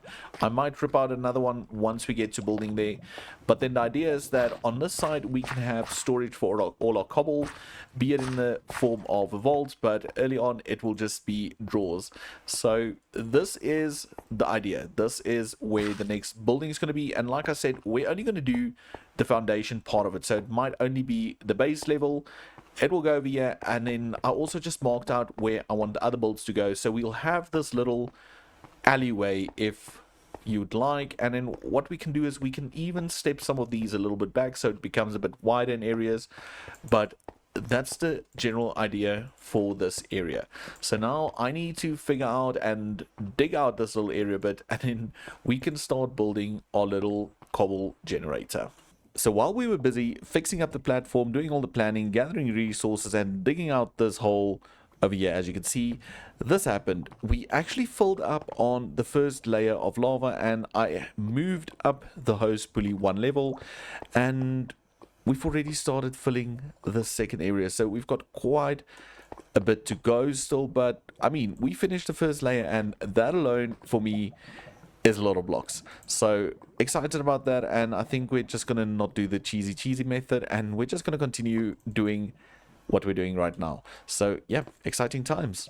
So cobble generator, it's time for us to build the cobble generator, and I want to build something a little bit different this season, and it's going to go in this area over here. But the first main thing we need to think of is power.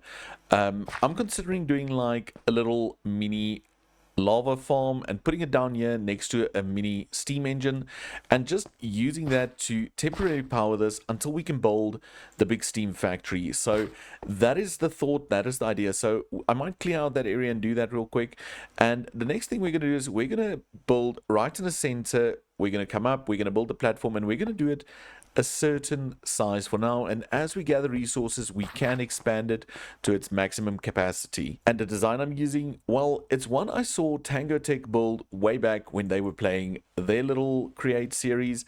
I'm not sure who the original founder of this farm is, or this cobble generator is, but basically it works on a principle of moving blocks back and forth and turning them into a state of solid to break other blocks. Meaning we have 2 blocks occupying the same space, so one of them has to go. And in this case, it'll be cobble. Cobble will be the block to go.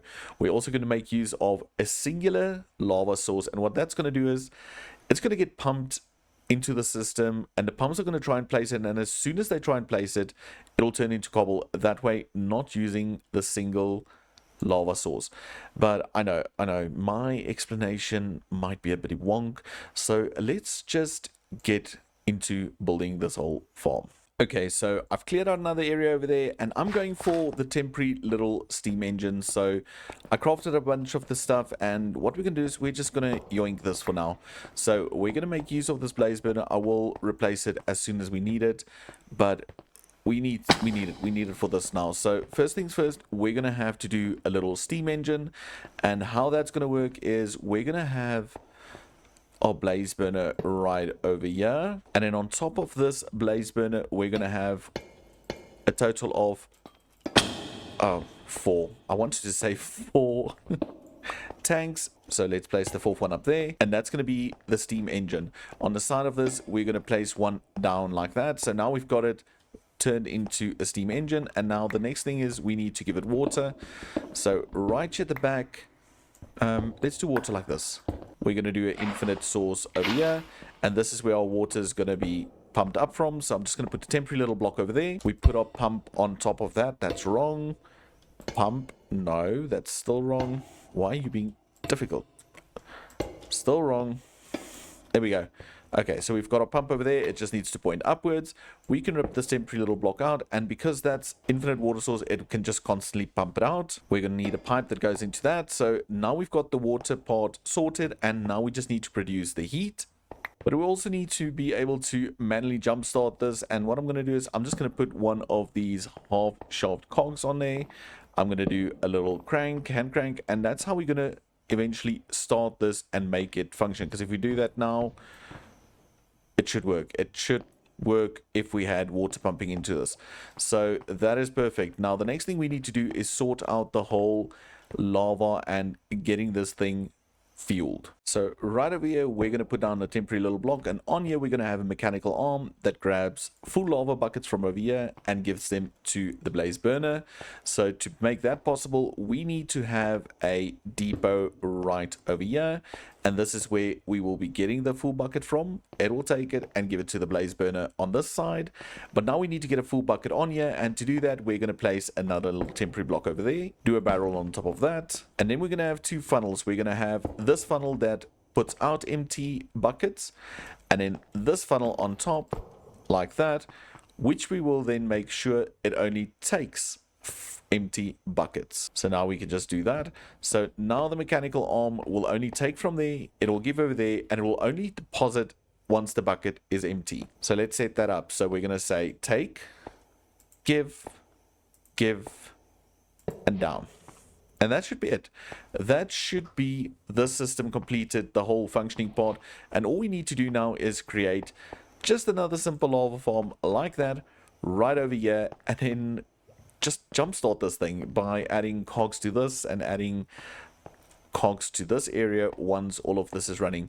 So yeah, let me hook all of that up and build a little temporary lava farm. Okay, so we're back, and I know it looks like a lot has happened, but basically we just added this little lava farm, which is just a 2x2, and from here we will have lava pump into this tank, get the tank into the spout, and the spout will fill the empty lava buckets. And the way we made all of this just connect is just using this pump with this little cogwheel, a belt powering this one, or well, this one is powered and the belt will then power this one, and that just runs into the system over here. And I don't think it's gonna go at a very fast speed, but let's crank this.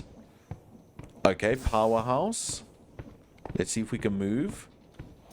Did the bucket get filled? It did not. I wonder if it's because maybe it's flowing too slow, the lava. Yeah, see, there, the spout only filled up with lava now. Let's see if it's going to start filling up. It still grabbed another empty bucket. Oh, come on. Workout session. Oh, I'm hungry. Oh, come on. Okay, so I think what the problem might be is that the spout can't fill this bucket due to this little funnel. Let's see. Let's see if that changes anything.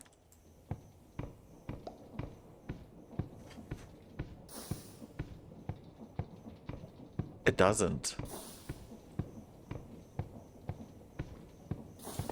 Okay, why is it not filling the buckets? That's weird. Can I get an empty bucket from here? Oh, can I just chuck the empty bucket on there? Okay, see, they'd filled it now.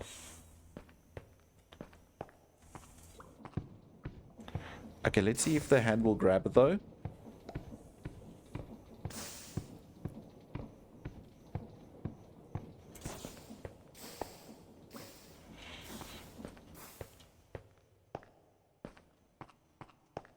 Why did it stop? Oh, we haven't powered the pump yet, so we can just do that. Okay, now it should be self-sufficient. We just need to sort this out, and I think the way I'm going to do it, I might just do a normal chest, and we'll do the input on this side and the output on a different side, I think. Okay, let me just think about this bit. Okay, I just added the whole funnel back here, and it actually did fill the bucket. So I think we should be fine. My only concern now is that we don't produce lava fast enough, but I will expand that once we have a bit more resources. But for now, this thing is working, and we can't really see the output because I haven't crafted goggles yet, so that will be next on my list. But now that this is going, we can actually just add the next part to this, and we're going to do that right over here. So I think I marked the center of this platform. Yeah. Yes, center's right in line with this. So from there, we'll just bring power over this side, and then we can start building the cobble generator. So I'm going to grab a bunch of resources. And now it's finally time to build this cobble generator. So this is going to start by right over here. We're going to go down 2 blocks, and this is just going to be where we're going to have a barrier around the area where the cobble will be. I almost want to say popping off, so that it doesn't go into the sides or off to the sides. But then right underneath this, we want to go ahead and, I wonder if we'll be able to place it, do a linear chassis over there, and we're going to go 4. We've got enough pumps to do a platform of 4 for now, and then we're going to have to do 2 to the side on either side, like so. And I'll explain all of that just now. And then right here at the back, we just need to add an additional chassis right over. Where's this going out? I think, yeah, here's perfect. Right over there. So how this is going to work is we're going to fix our platform over here, and that will be the platform that generates the cobble, but we'll also have a platform on each side just as a skirt to prevent items from falling through and such stuff like that. So let's quickly build the platform, and like mentioned, I only have enough pumps for a total of 4 lanes, if I may. It's going to be 8 long, and it's just going to be 4 wide. So we're just going to do this like so, and then we're just going to add 2 rows of this block right over here, and 2 rows on the other side as well. And that's mainly the platform. So if we quickly head on to the top over here and jump on, so the cobble will be generating exactly where this block right over here is, and it'll move away, and as it comes back, it will pop back into existence, I almost want to say, and will break the cobble, and the cobble will then be transported off of this to this point over here with a water stream that we'll put in now. But first things first, let's just build the border all around this, and like I mentioned, this is just what it's going to look like for now. Once we have a lot more resources, we can expand it, and I do want to make it a lot bigger, but for now, this is going to be what we have and what we're going to work with. The next thing we need to do is we need to add a pump on every single one of these blocks. So I think we're gonna have to do shift and place. So just like that, we're gonna do a bunch of pumps facing upwards into the smooth stone blocks like so, and then all of these pumps we're just gonna connect with some pipes running all the way back to this area, and we'll just have to figure it out. But I think the lava can be almost over here. We might have to do it a little bit closer, which is not a problem. We have the space for that. We just don't have the pipes for it, apparently. So let's just rip a few of these out, and we'll just bring it a bit closer. I think... yeah, I think if we place the lava right over here, it should be fine. So we're basically going to do lava source right over there. So this block will be a lava source, and those will all be pumps. So now we just need to get some power into these pumps and get a lava source right in there. Okay, and just like that, we've got the lava source in, we've got a little pipe, and we've got this connected to the power over here. And this should basically be it for the create part of it all. We just need to add some water in this area. But the next thing we need to do is we need to add a little mechanical piston back there that pushes this thing forward, back and forward the whole time, and that causes the whole farm to break the cobble and, well, to actually just work. So I need to grab a bunch more resources, but I also thought of maybe we should add the water. So I'm going to do the water, grab the resources, and then we'll build the second part of this farm. Okay, and now for the last part, we're going to take this sticky mechanical piston. We're going to... sticky mechanical piston. I just remembered one big flaw in this design. We need to rip this out real quick. I forgot to grab a slime ball. And let's just hop up here. I do have water. I did make sources. Let's just kill all of that. And this is a mistake I made. I'm so glad I remembered. But basically, we need to rip all of this out real quick. And we just need to take this slime ball and just right-click all of these. Otherwise, this whole contraption would not have moved at all. So now that we did that, we can just place all of these back. And I'm just going to fill those two in. And then we can finally continue to the remainder of this. Where's the other one? Let's just grab these two real quick. Do that. Get this belt back in. Okay, now it should work. So now that we're back, right over here, sticky mechanical piston that we just need to make sure is facing that side, that way. We do one, what do you call these? Piston pole extensions. We have to, however, rotate this. So no, not like that, like this. So we have power going in from the bottom. Then we just do a little gear shift right over here, if I remember correctly. I think I do. And then we're just going to go, we're going to add a shaft over there. Right over here, we will build a little platform, and we're going to repeat that over here. Then we're going to place another block over there. We're going to do a redstone torch over here, a repeater on 3 ticks, and just a signal like this. Okay, so see, that is now flickering. We only need to give it power. So now we just somehow need to get power from here right into here. And I wonder...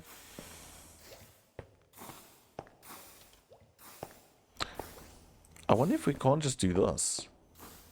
Do that there. Do another piston here. And you just grab another belt. 2, 3, 4, 5, 6. Ooh. Okay, 6. That gave me a little bit of fright. Like this.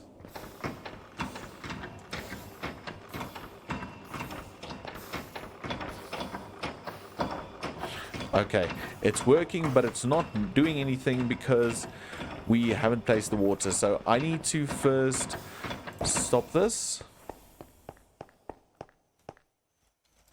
Ooh, did I break the game? For a hot minute, it looked like I broke the game. Okay, let's just do that real quick. And let's just see if I then add this belt back. Oh, I need to add the shaft again.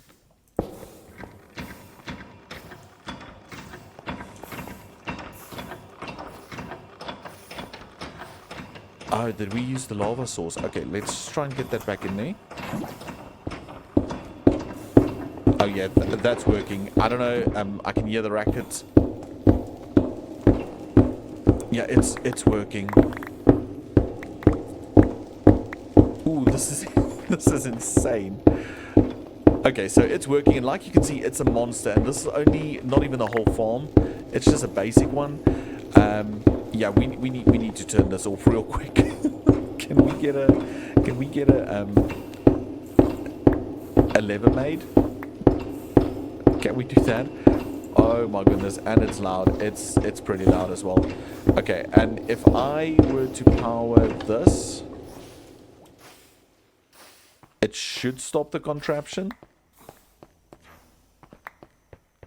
Oh my goodness. Okay, so it's working. I can see there's 1 or 2 flaws, but I like the wastage over there, but I'll sort that out. But for now, it's working, and I couldn't be more happy about this.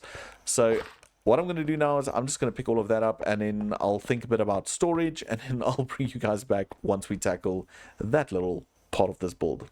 So it's been a hot minute between the previous clip and this clip, and that's mainly because I spend a lot of time gathering up resources for a little build I was planning in creative.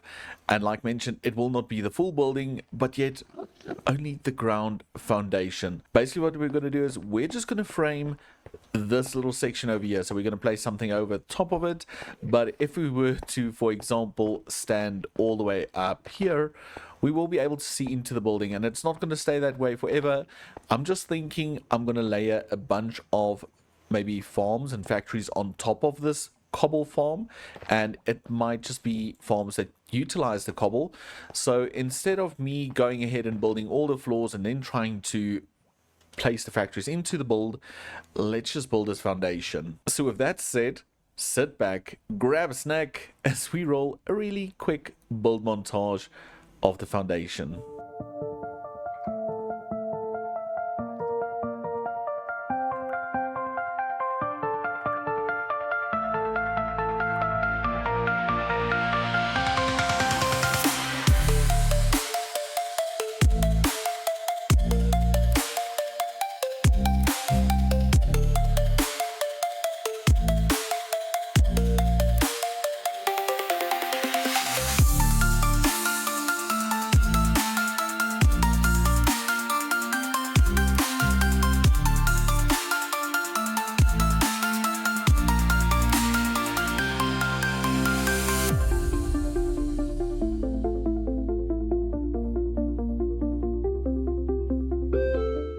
So not the longest of build montages, but we have it done. We have a foundation, and I have to admit I kind of like it. I like all the different bits and bobs around the bottom, and I did try and go a little bit dark on the foundation by adding some of this sanded blackstone and just a basalt on its side, which I think I will bring in here and texture this build up as well. But like mentioned, just a bunch of clutter, a bunch of darker stuff, and then a little post every year and there. I want to do little graffitis, and this is just a poster of a screenshot of the overworld, almost like them remembering what it used to be like in the world before. And then if we go around here, like mentioned, there will be builds, so I want to keep this area kind of cramped but kind of easy to move through, so we will step these builds. But then you come around over here and we have the entrance over here that we'll check out now, but then also we have this little dumpster in this area, which I think it just brings it all together. So if we head on inside, we've got this little area and you can see the farm down there, and like mentioned, it looks kind of ugly now, but we will change it so it becomes larger once we have more resources. But for now we have this little walkway, and you can see not everything's built in this area because I need to clear out this bit and see to getting some storage in this area. But I do think I like this little foundation build. I think it came together quite nice. So let's just hop on into FreeCam. Yeah, I do like that. I do like what it looks like. I know it's just a little flat little build, and this still looks a bit ugly, so we will add some more detail underneath this foundation as we progress in this. And like mentioned, more levels will come to this. I think I'm going to do 2 more levels because I want it to be tall, but I also want to build this build at the back, and that should be taller than this build. So maybe 2 more, maybe 1 more foundation. But yeah, I think it looks cool. I think it looks really nice.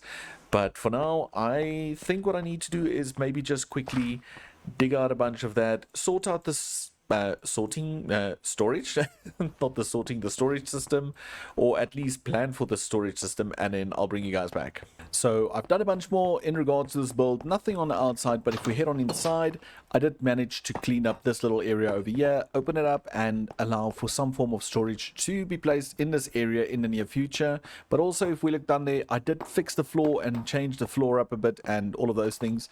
And again, we need to do some walls and stuff, but I don't want to build too much in this area, not until I'm sure how far I'm going to expand and all those type of things, because this little temporary little steam engine is actually kind of doing really well, and we might use it to power a few more things in this area. But yeah, that's perfect. And for the moment, I did a little AFK session. I let this farm run, and we actually filled up on 4 drawers with cobblestone, so that is pretty awesome. So that's quite a good start. So all in all, I think this build was quite a great success, and the cobble generator is working really well. It's going to be even better once we expand it, but for now, it will do what we need it for. And I would call it a success. I would call this building complete. And before you guys go down to the comments and start shouting, it's not complete. I know it's not complete. Oops, a suitcase. I know it's not complete, but it's as complete as it can be for the function it needs to accomplish right now. So I know we need a lot more decoration, a proper storage and all those type of things, but maybe with the next farm we can look into expanding this one and then working in the proper storage. But for now, I'm happy. I think it looks really cool. And as a little other bonus, while we were busy building that, planning that and getting all of that decorated, we managed to start filling up the second layer, and I would say we're almost, no, I would say we're definitely past halfway on the second layer, which I'm really happy about. And the idea is that I might just go ahead and add maybe 2 more layers of basins to this side or that side or whichever side, and see that we can fill this up even faster. But for now, it's doing what it's supposed to be doing, and I'm happy. It's not taking too long, so I think it's a great success as well. But I think we've done quite a lot in this episode. We did a little bit of building, we did a little create contraption, and we made our very first steam engine and cobble generator, which hopefully this cobble generator will be strong enough to power the entire city, and we won't have to build a bunch like we did in the previous season. So I'm quite happy. I'm happy with how it all came together. But also, we've did run out of time, and it's time for me to say bye for now. And let me know what do you think of the whole foundation on this build, and do you like this texture? Can we bring it over to the building in the background? And also, what farm would you like to see in the near future? And remember, we need to work from the bottom up, so it needs to be something close to cobble and those type of things. It doesn't help we go for something really elaborate like a diamond farm when we don't even have the basics to build a diamond farm, if that makes sense. Anyway, I do appreciate it, and remember to like and subscribe if you haven't done so yet, and I'll see you all in the next episode. Bye for now. In the previous episode, we moved our mechanical crafter all the way from up there down here to its new forever home and decorated a little bit before we built this very first part of insanely powerful cobble generator that we then enclosed in the foundation of the next building. And in this episode, we're going to take this very powerful block known as cobblestone and turn it into some precious ores, build the foundation of a next building right in this area over here, which we will then fill with a bunch of different farms to make the different ores, before we clutter up this area more with some more decorative builds. All that while we're waiting for the final layer of the infinite lava source to generate. So I'm really excited. I did a lot of AFKing between episodes, and the first thing I want to show is, first of all, the lava farm. I increased it even more, and then I went ahead and just let this run while I was busy working, and you can see it's currently filled to this level, and we only need 1 more layer. So hopefully by the end of the episode we will be at least be halfway done with it, and that brings us 1 step closer to the infinite lava source. But for it to start working, we need to shift and right click, and there we go. There goes the final layer. Now we just need to wait. We've got quite a few buckets in here, so that would help. And then I think, if I can get up here, all of those are full. Well, not all of them, most of them are full. So hopefully we can get somewhere with this. But while that happens, I want to head over to the workshop and start on something that is really needed. And what is that, you might ask? Well, these little guys, backpacks. We need backpacks. We've got a bunch of them, but they're all filled with stuff that we brought from the overworld, and I really want to keep this separate from these, so I think it's time we create some custom backpacks. And I'm thinking we have one for create, so we'll just dye it and get all the create stuff in there. Then we need one for woods and logs and all the type of stuff like that. Then we need a block one, and then finally we're going to need one with all the greenery in here. And then this one you'll see has all the dye colors, so this is just to make it easier while we dye our backpacks. So the first thing I'm going to do is I'm going to dye a bunch of these backpacks and get them named, because I didn't build an anvil. Where's my anvil? Oh, there's an anvil over there. And then when that's done, I'm just quickly going to sort it, and I'll bring you guys back to show you what the starter backpacks look like. Ooh, we did a thing of beauty. Yes, we dyed the backpacks and they look splendid. So we've got, from the start of here, we've got our little create backpack, which has all the create stuff in it. We have a little logs and planks backpack, which will have all the logs and stuff in it. And we need to still create upgrades for all of these. Can I take this disc out? Ooh, it's my favorite. And then we have one that's just our decoration blocks. So we've got all the deco stuff. And then we just have the building blocks backpack. So we have these four. And I do want to expand because I've still got one on my backpack. Still got one on my back. And then as we progress, we will even convert these into backpacks that carry along. But I do think these are the perfect little starter backpacks. So let's see if we can get create, we can get logs, we can get the iron or the deco, and then we can get the building blocks. And they just look so cool. I really love the colors. So just a quick little gander over here, and yeah, it's going pretty fast. So I'm pretty excited. We will be able to get into steam power real soon, and not just that, craft a bunch of different items that require lava. But the big thing for today's episode is the whole fact that we need to start working on resource production. And I'm not talking about the different blocks and varieties and stuff like that, but instead iron, copper, zinc, and what's the other one? Iron, copper, zinc, gold.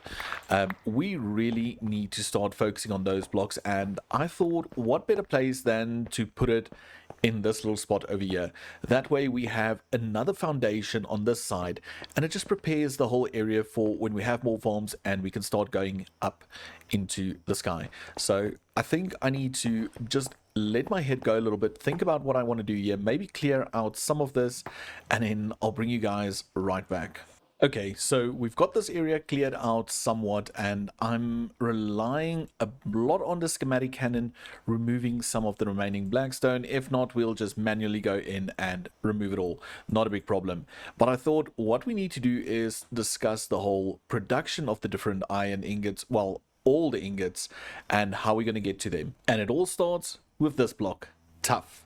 Yes, we're going to use tough to automate all the different valuable resources like zinc, iron, copper, and gold. But exactly how does this work? Well, let me show you. So if we click on tough and we push U on it to show the uses, and we head on over to crushing, we can see that every time we crush a block of tough down, we get a 25% chance to get flint, 10% for gold, copper, zinc, and iron. And I know that's not a very high chance of getting any of those items, but if we were to go and say push R on the iron nugget and we go to bulk washing and we look at gravel, if we wash gravel, we only get a 25% chance for flint again, but a 12% chance for iron nuggets. So sure, it's going to be a lot less of a chance to get iron nuggets, but I mean, we're getting all the other resources as well, so it does feel like a win. But now the next thing is automating this block called tough, and to automate it we've got two different recipes to choose from. So if we hover over it and push R and we go to this one over here, then we can see the first recipe, and I think the most efficient recipe will be to mix andesite, diorite, and lava together to get 2 tough, because this is a very efficient 1 block and 1 block with lava gives us 2 blocks. So this is the ideal recipe we want to work towards. But for now, we do not have andesite automated or diorite automated, so we're going to skip this and rip out the farm in the near future and build this farm over here. But for now, we're going to go to less efficient way, and that is compacting 16 cobble with water to give us 1 tuff. So you can see it's not a very efficient recipe, but for now we have unlimited water, we've got a super cobble farm, and we have the basic resources, so this will be the better one. And like I mentioned, we're building the less efficient one as a starter farm, and once we have all the resources, the intention is to rip it out and replace it with a proper farm. So just bear with us for the first few episodes while we build the not so efficient one. So now that we have the how-to and the know-how, it's time for us to get this area ready for those 2 factories. So with that said, I think it's time for a little build montage as we get the second foundation ready and also get this alley looking a little bit more like an alley. So sit back and enjoy as we build the second structure.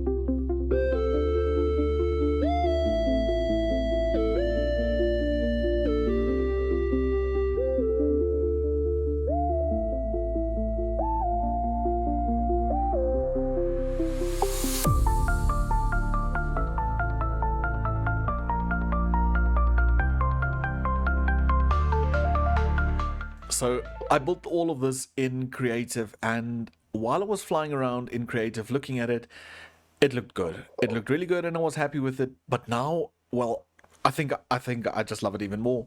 So let's just walk through, and over here I'll still finish this up, add another little barrier, do a little staircase heading up to that level over here, and over here I just added a door. So for now, so we will have a door over here, and this floor will be level with this floor. So that's the idea. And if we come down here, I really think that this adds to that whole narrow walkway thing. I do notice we've got some missing banners over here, so I just need to figure out where those are. But then we've got the door to the cobble farm on this side, and over here we've got this little area over here, and there's nothing special in here for now, because like I mentioned, I want to do the less efficient build in here, and once we can, I'm going to rip it anyway out and build the more efficient build in here. So I didn't see the need in decorating too much over here, and we have a little walkway through there. But if we head on through here, we have these chains and everything. And I added these little lids to the dumpster as well, so now it looks more like a dumpster with a lid, which I do like. And then the decoration with the blast furnaces and everything.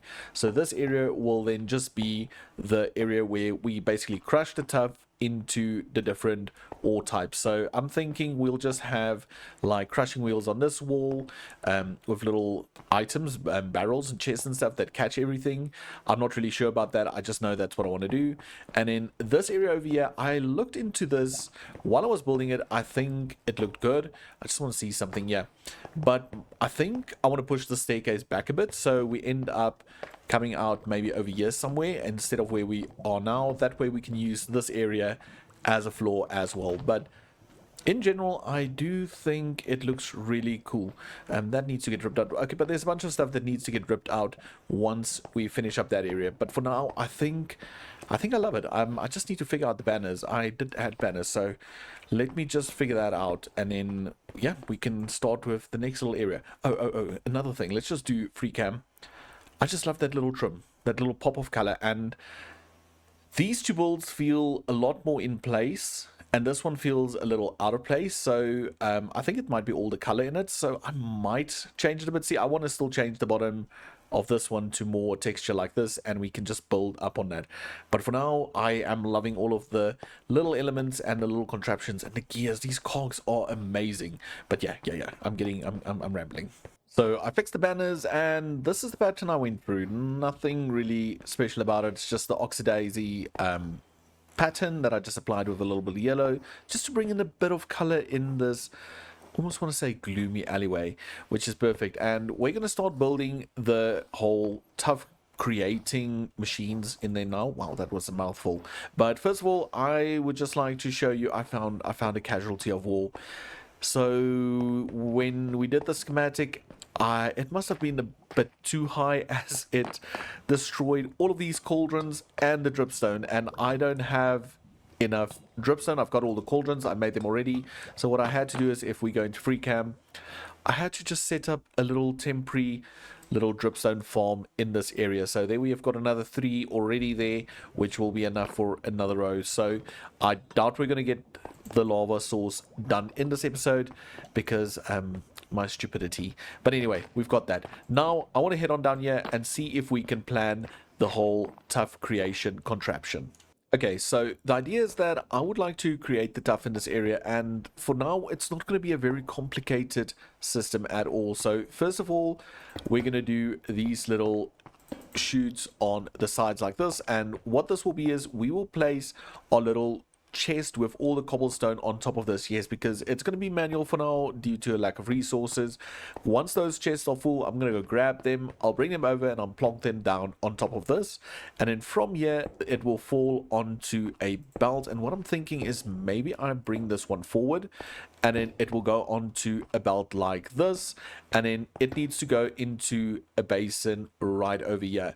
Now this is perfect because the chute will only take 16 of the cobble out of the drawer and deposit it onto the belt, which will then in turn go into this basin. And this is quite simple. We can just put a normal andesite funnel right over there, and then the idea was for this belt just to run all the way straight through. And then I remembered we need to put water into this, so we can put in water from the sides, but if we do that, this whole contraption will be 4 wide. So instead we're going to continue the belts on this side like so. So it's going to be more belts, but at least now we can do the pump like that. And very important, I'm just going to do that way. If I place a second one next to it, it should not connect at all, and that is perfect. And now we can just maybe add a little block in there to say this is a tough machine. Get it? It's tough. It's a tough machine. Okay, no, I'll stop. Okay, anyway, no, all jokes aside, then on top of this we'll do the press, and again it will just be 2 presses next to each other. This whole contraption will continue, and on the end we will do, say, a little storage drawer. And for now I'm just gonna maybe do this again, and that way we'll put the drawer over here and all the tuff will collect in this area. So this is basically the machine. We're gonna have 2 on this side, 2 on that side, and just water and everything downstairs, and we need to power it and everything. So what I'm going to do is I'm quickly going to just duplicate this, just take that, put in another slice, leave a little path, and put in a 3rd little slice on this side. Okay, I got it all duplicated, and I did change the design a bit because I wanted to save some resources. So all of this is exactly still the same. We'll have our 4 drawers inputting, putting it on the belt, sending it forward, but what we did is we just basically stepped the basins. So the one's a bit further along and the rest is still the same. Now we have these 2, we can do 1 gearbox over there that powers both, and then from there, once the tuff is made, this one will put it out onto this belt and this one onto the belt to the side. So we eliminated the whole use of 4 additional shafts and 2 additional belts. So all of this should work, and now the big thing before we can test all of this is wiring, getting it all powered up and everything. So what I'm going to do is I'm going to take power from this steam engine down there, and I'm just going to pull it under the floor all the way over here, and then the water pump I will just put into the ground somewhere as well. So I'm going to do all of that off camera, and then I'll bring you back once it's completed and running, and then we can test it together. So everything's connected, it's running, it's working. I just turned it off with a little lever I hid in the floor over here, and also decorated a bit. But now I quickly want to craft 2 little drawers, 1 for each side, which we're going to do right back at the workshop, and then we're going to come test this all. You can also hear the cobble generator running. We're just gathering up some cobble to test with. But for the drawers, I actually added I think it's just called yeah, the framed compacting drawer mod. So basically what we do is we can put on 2 chests and we can just do this, and we get what is known as a framed drawer. And what we can do with the framed drawers, we can put it down and we can start combining different materials. So you can make different type of patterns using these materials. Oh, I see there's something going on there. But anyway, so we're going to go for this. I don't know if this is what we're going to use, if this is what we're going to keep, but I think it could work for now. Let me quickly see. Did I bring the drawer keys along? Did I? I don't know. Anyway, let's turn this off and then we're going to grab the drawers down here. Okay, so we've got everything. So first things first, let's plonk these 2 drawers down. And I do like the way they look. I just think they maybe blend a bit too much. So these might just be temporary little ones. But these will also be the drawers that collect all the tuff. And then in the background over here, we can then put down our drawers that have all the cobble in it. By all means, these are not full yet, but we can just test them. Well, that one's full. So now that we have the material we're going to transfer into the presses in place, we can actually turn this contraption on and see if it makes some tuff. So if we flip that lever, we can hear things happening. I think this is not picking up the tuff because we haven't set a filter. So yeah, what was that? There we go. So now we've got tuff in there, we've got tuff in there, and this will slowly start to build up over time. It's not very fast. I guess we can speed up the rotational speed controller or craft another one for this area, but yeah, we've got tuff production happening, which is a good start for the whole ore generation. Now all we need to do is build some form of temporary little crushing system where we can crush down the tuff into the 4 different ore types, but it's going to be limited because I need to what's going on?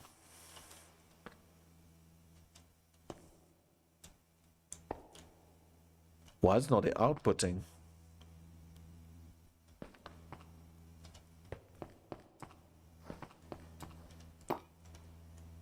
The steam engine's still running.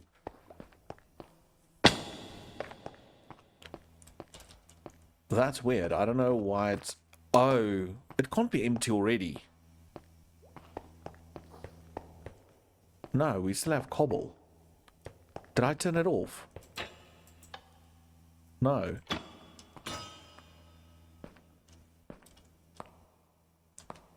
It's filled with tuff. Oh. Why did those change? Can I can do that.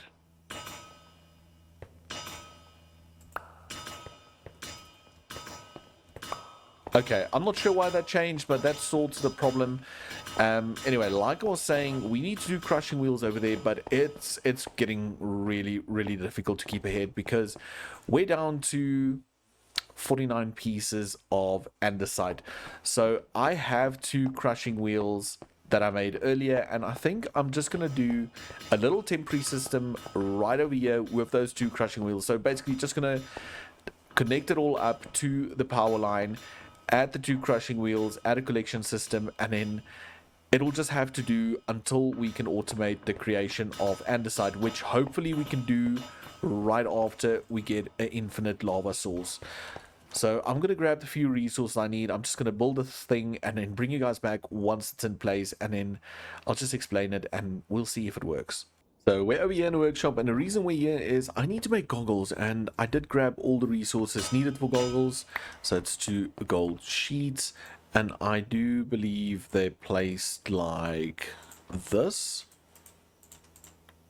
Nope, not at all. Like that. Oh, only one gold sheet. Anyway, so now we have goggles, which is awesome. We can put those in a head slot, and the other reason why I'm here is we need to make 2 upgrades for the tough storage, because I've already maxed out the tough storage. I went ahead and made some more. I think we're going to need more sticks. I gathered some more cobblestone, and we ended up filling another 4 of those drawers with cobblestone, and yeah, now we ran out of storage for stuff, so that's the big bottleneck at the moment. Sorry, I'm trying to concentrate and work here, so it sounds like I can't even speak, and I apologize for that. But yeah, so we ended up filling up more drawers with cobblestone that we already transferred over to the tuff, and as you guys can see, we filled up these drawers. So now it should run, because these have like, well, they had 16,000 in them. They only have about 12,000 and 10,000 in them now, which is awesome. Then on the side, I did manage to finish the whole crushing wheel system, and like mentioned, it's a very basic system because we are really running low on resources. So it's going to be a manual for now. So what we can do is, let's just make sure we have some space in our inventory, and let's move everything down like so. And what I want to do is, I'm just gonna come over here, grab a bunch of tuff like so, and then we can just right click it in there. I don't think that's got an upgrade in it, maybe, I don't know, but let's grab a bunch from this side.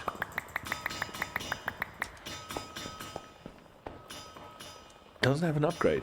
Oh, it doesn't. Yeah, no, it doesn't, because I've got a bunch of my inventory. And this will slowly just crush down the tuff and create or break down into the ores that we're going to need. It's going to give us a bunch of things that you saw. It gave quite a few, and all of it can be used in future recipes. Like, for example, the flint we will use in the production of andesite as soon as we have lava and stuff like that. And then the rest is, well, it's ores. It's ores which we desperately need. So this is not the fastest of systems, but again, it's a system that works. So I'm not too bothered, because this will also passively generate resources for us. So I feel like I need to talk about the efficiency of the farms that we have going. I know a lot of them are not the most efficient farms at the moment, but again, we need to keep in mind that we are very limited in regards to resources. So not until we've unlocked more resources and automated a bunch of the basic stuffs will we be able to do super efficient farms. I know it's frustrating, especially if we're using the create mod, but we will get there. I've got faith and I'm excited to get there. It's just gonna be a process, so just keep that in mind. So while we have everything running in the background, I think we need to work on decorating this little area a little bit more. So I've got a few builds planned, and I think we should roll another little build montage. So sit back and enjoy as we attempt to bring the space to life.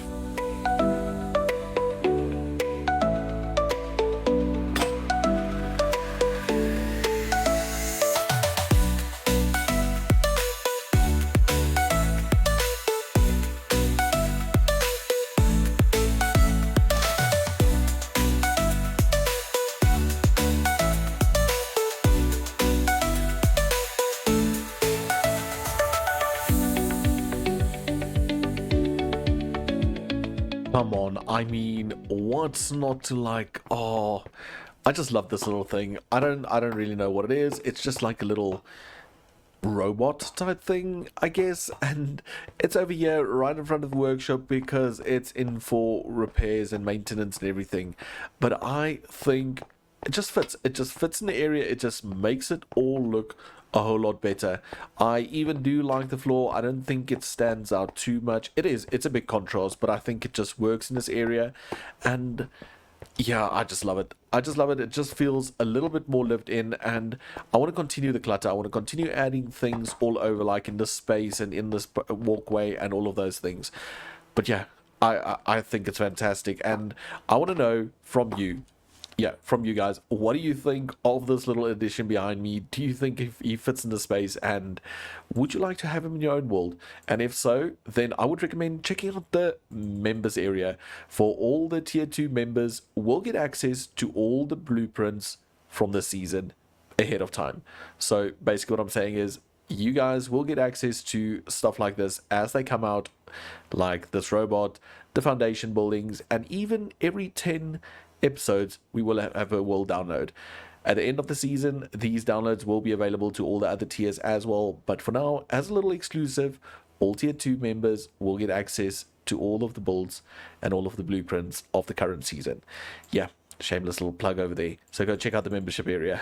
I also just want to run through here and just see how things are going over here. And oh my goodness. Okay, so we already ran out of cobble again, and it's not even a lot. It's not even a lot of stuff, and I did refill this already. We have the resources coming in, and it's not looking bad. It's not looking bad. I think we need about 570 odd nuggets to make a stack of that ore. So we're not there yet, but we're slowly getting there. These two are in the lead. Well, these three are in the lead. They're quite close. So it's going to take a long time, but I do think if we're running out of this so quickly, then we need to look into expanding the cobble generator, connecting that automatically, and maybe getting enough lava and resources so we can automate the alternative tough recipe. But for that is a bunch of farms that need to happen. But yeah, for now I'm happy. We're creating resources, and that's a bonus. And we're done with the build, and I think we should fly out to the viewing island and just take a look at what this build looks like. So off we go. And I did craft a bunch of new rockets because I really couldn't be too bothered, but yeah, there it is. I think it looks awesome.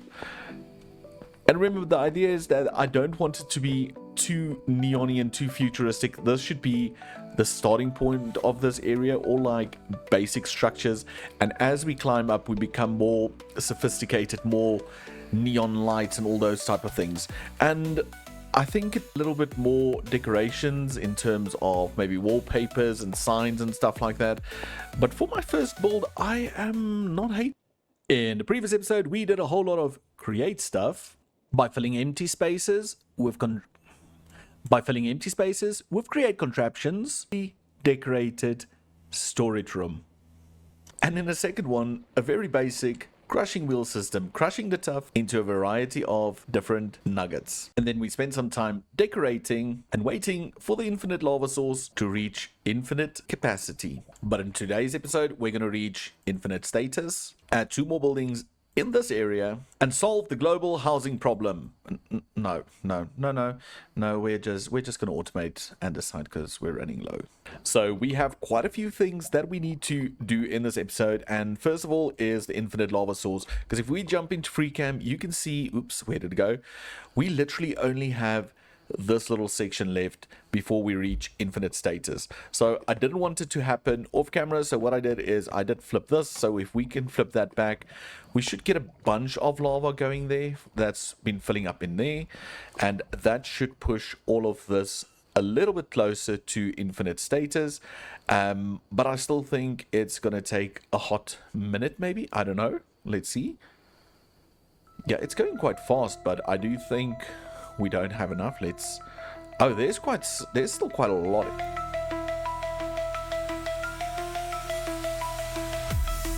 You gotta be kidding me. We are 1 block shy. Wait.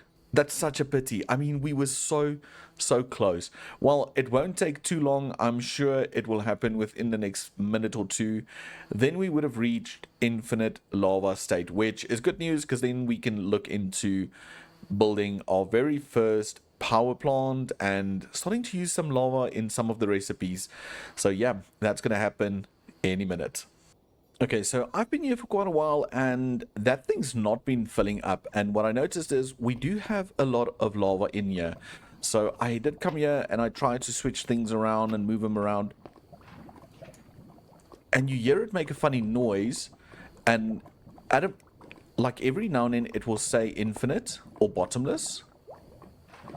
There it says bottomless and then it just disappears again. So I'm gonna wait for that sound again. See, now it doesn't say bottomless again. Oh, that's because we're pulling out of it. Oopsie. My bad. So I should maybe not flip that one. Maybe I should take away that cog. Okay, so I made my way over to this back little corner, and if we jump into free cam again, you can see I have a little tunnel over here. I don't know why I thought it would be clever to go around this way, and I tunneled in over here, which had a few obsidian block obstacles. But we're here now, so I want to see if I place a little lava bucket right there. And for now, I'm just going to close off that part. And I'm going to keep the remainder of the tunnel. I'm going to just remind myself it's right over here, and I'm going to do that by just blocking it off like, say that. And I'm going to make my way back to the front of the lava farm, and then we'll see if it is bottomless now or not. Okay, we're back in front, and what I'm going to do is I'm going to lower this. Oh, I think lowering it is this way. It's touching the ground, and it still doesn't say bottomless. I wonder why. Okay, let's put this back. And let's put a cog right over there. Yeah, see, it does. It's not bottomless. And I don't think it's going to fill up now because... Yeah, see, it took 2 blocks. Because the pulley system's on the ground. So if we were to lift the pulley up a few blocks... See, there it places again. But why does it not place on that one?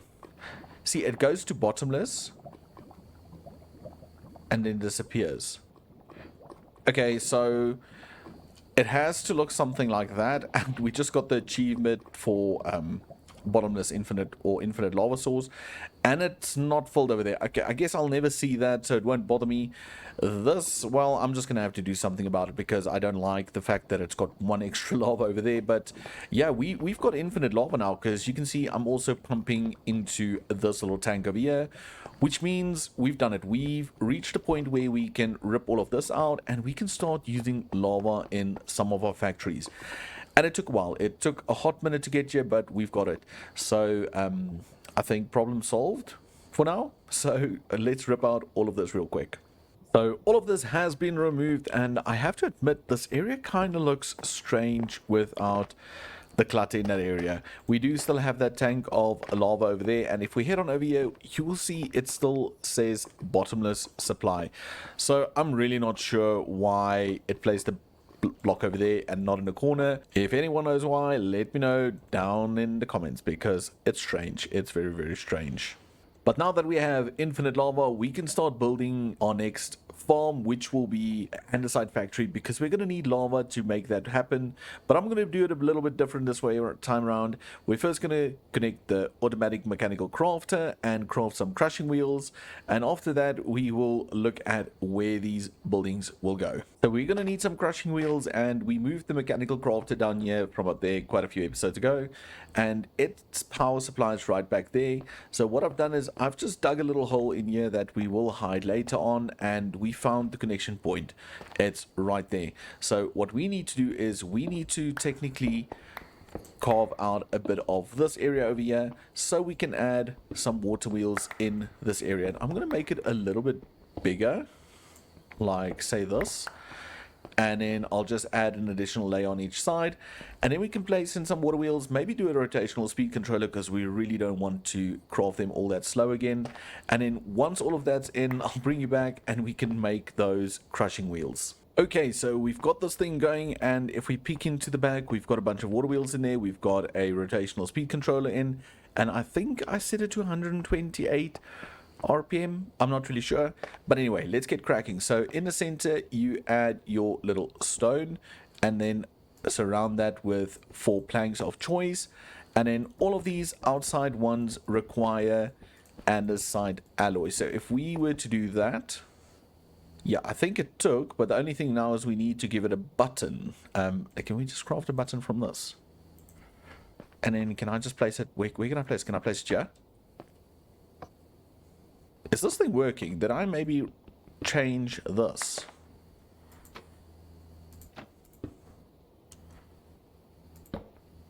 Oh, this isn't turning. Okay, well that's awkward. Let's quickly peek in the back.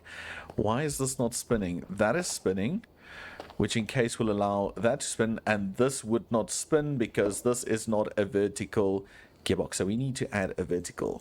Let's do that, and it is spinning, but the speed is way too fast. And can we change this somehow? Must we rip out this one? We have to. So let's just make this 64, and will that work now? No, still too fast. Let's try 32. I did think it was way too easy. Yeah, okay, so 32 works, and we should, yeah, we hear the things happening. And that's not too slow. So we have our first crushing wheel getting crafted, which is awesome. And that should deposit right in there, which is one done. So while we place the second one, let me take the time to tell you all about the memberships on the channel. So I've started memberships over on the channel and we've got 2 levels so far. The entry level will give you access to all the past blueprints and also the world download for season 1. And if you take the second tier, the bit higher tier, you will also get the schematics ahead of time for this current world we're playing in. So for example, there will be a schematic for this little thing, there will be a schematic for this little rover, and a bunch of the other builds. Also, every episode 10 there will be a world download, and that will only be available to tier 2 YouTube members, so go check it out. But enough promotion, let's quickly see. Yep, we've got 4 crushing wheels. So I do think I should maybe make another batch, but I will do that off camera and I'll bring you guys back once we have all the resources needed for the new build as well as the crushing wheels. So this time around, I want to build the building before I build the factories, and I was considering doing it on top of this building because we've got all the cobble right over here, so what's easier than to transport it all the way up to the different levels. But then again, I thought it would look maybe a bit better if we fill in the back first and slowly work our way to the front, because then we can have some form of sightline and determining proportions and stuff by having these builds a lot higher and this one more, well, I don't want to say just lower, but also more in proportion to the ones in the back. So the builds I'm going to build are going to go right over here, and even though it's going to be 2 factories, I'm going to do it as 2 builds. So the first building will be in this little space over here, so we'll have a little build right here, and then we'll do some sort of doorway, and then we'll have the second build in this little area over here, and we can always expand that way. This way it's also easier because we have a lava right there, because that building over there will require lava, and we have everything in order and in line right there. And I've also went ahead and gathered up all the resources for this build, so I think we can just sit back. I think we can sit back, relax as we do a little build montage. So grab a snack and enjoy.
So we are here at the breeder, and you can see we've got another baby over there. We've got 2 not working, but it's actually been working really well. I do see wheat sprouting, which I need to remove. I don't want any wheat in here. Let's just do that. Let's grab those. Yeah, now all of you get out of bed because you guys want the carrots. There you go. There's the carrots. But if we were to just nab this real quick. Okay. If we were to head on over here, I actually have been gathering the villagers, and we've got quite a lot of villagers. I did split them into 2 different groups. I don't know if I'm going to keep only one or keep both, but we have enough to take some down and empty one of those buildings and place some of the villagers in there. And I'm thinking the first villager we're going to do is a Fletcher, and the reason for Fletcher is trees are the easiest thing we can grow at the moment. We don't have any other farms, so we're going to do a Fletcher. We'll pop him in one of the houses, and that way we can unlock the next villagers, which will be a librarian, because mending ironing books. So let's get a few resources and I'll meet you up at the shadow stacks. See if we can make these banners happen. So when it comes to banners, I am no expert, and I'm using an app on the gamergeeks.net site which is called Banners. well, quite simple, hey? Banners. So we're going to be making a sign, and the first one, well, I'm going to try and not mess it up. So we're going to start with a grey banner, and then some white dye. We're going to go all the way to this side. We're going to then opt for half grey. Is it this one? Yep, half grey, like so. Then we're going to opt in for white again, and we're going to go this one. Then we're going to go half like this. Full stripe on this side like so. And then we're going to do grey and completely surround it. So there we have the first banner, and I will duplicate it so we have one on the other side as well. But now let's do the second letter. Another grey banner, some white dye, and we're going to start by going one over here, one over here, center, this one, and then in grey we're going to do this one. And now we've got two letters. Now it's a 5-letter word. Anybody know what it is? If you care to take a guess, go down in the comments and quickly comment it. What do you think the word is? Now for the third banner, we're going to start with grey again, and it's going to be mainly white dye again. So first thing is the top half, and we're going to do top half white. We're going to do grey down the center. There we go. Then we're going to go back to the white dye, and we're going to do half white on top. Down this side. Diagonal. And then we're going to opt for the grey edge again. Come on, we've got 3 letters, 2 more to go. Let's go to the next letter then. So it's another grey banner, more white dye. We're going to go like this. This one, and then we're just going to do grey around, and come on, you need to be able to get it by now. Then the last letter starts with a white banner, grey dye. We're going to do diamond. We're going to do a stripe through the center. We're going to do a white diagonal, and then we're going to do a grey border. And just like that, we've done them all. And the word parts, we're going to have a sign that says parts, because why not? It's the Undercity, things come here to get fixed, so let's build a parts sign. But before we do that, let's just duplicate all of them. So we would like 2 P's, 2 A's, 2 R's, 2 T's, and 2 S's. And with that done, we can go up and place these signs. And I'm just going to scaffold to the top, place them all, and I'll bring you back once they're in place. And there we have the parts sign.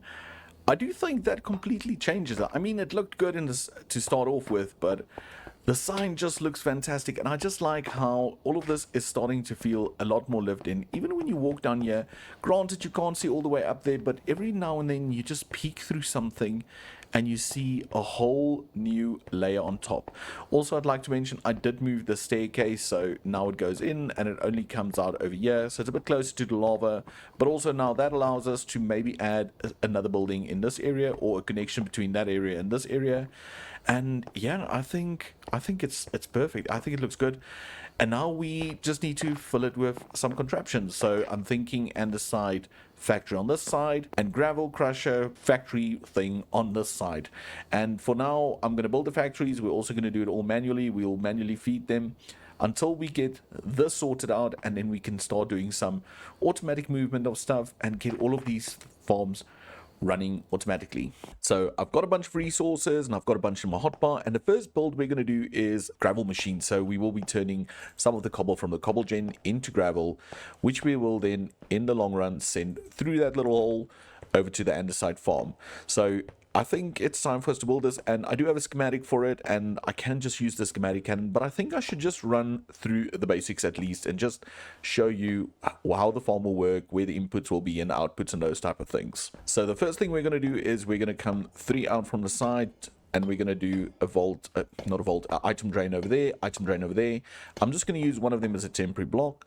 We're going to do 3 vaults, going to rip that one out, do 2 item drains again like this, and now we need to place this drawer on top of this block over here. So this is the general build and what it's going to look like. On this one we can do shift click to say we put items in. On this one also shift click because it's both inputs, because these can take in items at any speed, but they only output at I think 16 items. So yeah, we don't want that. And then on this one we're going to do one like this, and this will be the output. And the reason for this is just the way the layout works, and you're going to see when we get a bit higher up or to the bigger part of it. But for now, this is how this part's going to be working. We're also then going to just make sure this is gravel. We're going to lock it and quantify it, and then this gravel we can just use and just add a gravel filter on there. So this will only take gravel out and put it into this drawer over here. And the reason why I did it like this is I want this to constantly be full of gravel. So if we just need to grab a stack of gravel real quick, we have this. But then this area over here, this will be the bulk storage. So from here we can draw into other farms and stuff like that. And I know it's not going to last very long, so we might have a bigger storage system somewhere where we just put all the different gravel and items like that in, so we can drag that out as well, because I know this is not going to last for future builds. Okay, so for the next step we're going to hop on here and we're going to do 1, 2, 3 chutes, and these 3 chutes will be the ones we use to extract from the crushing wheel. And now I should have brought maybe some scaffolding blocks. That would have been better. Let's quickly grab some. Okay, so we can do a scaffolding block over there and over there, and I'm going to rip this out because I really don't want them to pick up these crushing wheels or pick up those blocks. And we're going to do that again, and we'll do another set of a bit higher up we'll do another set of crushing wheels, and you'll notice these crushing wheels look a bit different. They're just deep slate crushing wheels, so I just went ahead and added deep slate on top of them using a deployer. So I just did that because I think they look nicer. They don't do anything different, so that's the only reason. It's all aesthetics, nothing fanciness happening extra. Then we're just going to add some more crushing wheels like that, and that's basically the crushing wheel system done. And now to get items into these crushing wheels, we need to go add an input on top. So to do the belt, we're going to go all the way up over here, and right over here we're first going to do chutes like this, and then one higher we're going to do ourselves a little belt. And again we're just going to line up with this line. Is that in line? Yeah. And we're going to do another shaft right there, which we need to turn, of course. And now we can just connect the belt from there to there, and this will kind of be our input. No, that's not going to work. We need to use this one and that, and that's the input. So now what we're going to do is we're going to have a little vault over there, or an input chest or storage, like a little buffer for cobble, and the cobble is going to flow into there. From there it will flow onto the belt, and these chutes will take out any cobble, put it into the crushing wheels, crush it down to gravel, and then transfer it over here to the first gravel buffer before it goes to the second gravel buffer. But then also I made provisions so that we can add an additional 3, let me think, yeah, well, no, an additional 2 crushing wheels if we were to expand the farm, or if we have the need to expand the farm in the future. So yeah, that's basically the farm. We've got our input at the back, which I'll put in, and we've got all the crushing wheels. We've got like the storage. I had to think for a little minute there. So we've got the secondary storage, and then we've got the primary storage where we can just come and nab some gravel.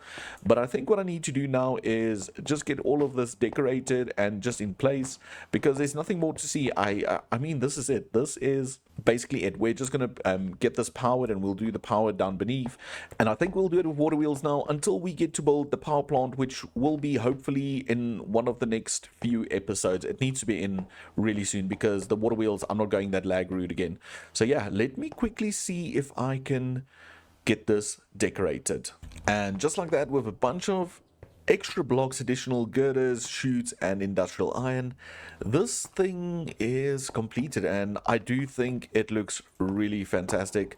I think it suits the whole style and everything nicely. And I'm happy. And I'm happy. I also added the vault up there, and like mentioned, we can add an additional 2 crushing wheels in this area. That's why these 2 drains are here, so that they can take the items into that area over there. But yeah, now all we need to do is give this power and hope it works. So I think I'm going to do all of that off camera. I'll give it power back there and I'll connect it up and everything, and I'll bring you guys back and we can test it. And once we're done testing that, we can go ahead and build the second one, which will be the andesite factory. Okay, so we've got it running and it's not going at a very fast speed. It's only 32 RPM, but it should still work. And I added this little temporary ladder and this little place over here. So we can just come and place down 2 of these chests with cobble in them, or drawers with cobble in them. That way the cobble should go out now. Come on, why is this now? Well, it's making a thing. Oh, I forgot to place a block there. Oh, that's bad. Where's my block? This block, I need one of these. If I'm not mistaken, that's the block that needs to go there, I think. Okay, well, either way, it's working now. It should pick up all the blocks, and this will then just slowly make us some gravel. So you'll see the gravel fall in, it will go through into this drawer. Once this drawer is filled up, this little vault will continue to fill up. And like mentioned, all of this is just very, very temporary. We will expand and fix all of this as we progress. And the one thing we're waiting for is mainly to get some power in this area, some more from the steam power. That way we can change a lot of things. Well, the next little farm we have to place down is the whole andesite factory. And the andesite factory itself will draw lava from a tank over here that goes into this pipe.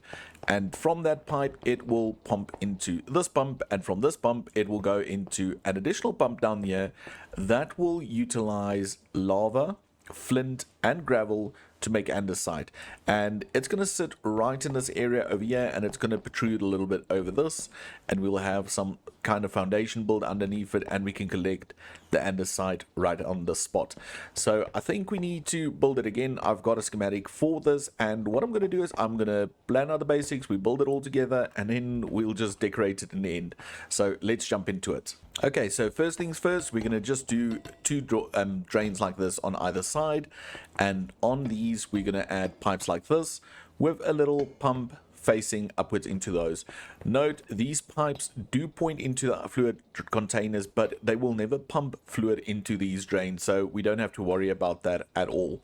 And then on this side, we're going to add 2 depots. So what this is going to do is, once a block of andesite's made, it will get deposited onto the depot, and from the depot, it will get picked up, and it will go into this little drawer over here, and it will get picked up by 2 funnels on either side of this drawer. So we can rip this out. That was just a temporary little block. And while we're at it, we're going to just add andesite to this, quantify and lock this drawer. And now we have our little drawer that will only pick up andesite, or only store andesite. And then into these, we'll shift click because they need to pick up all the andesite that lands on this little depot.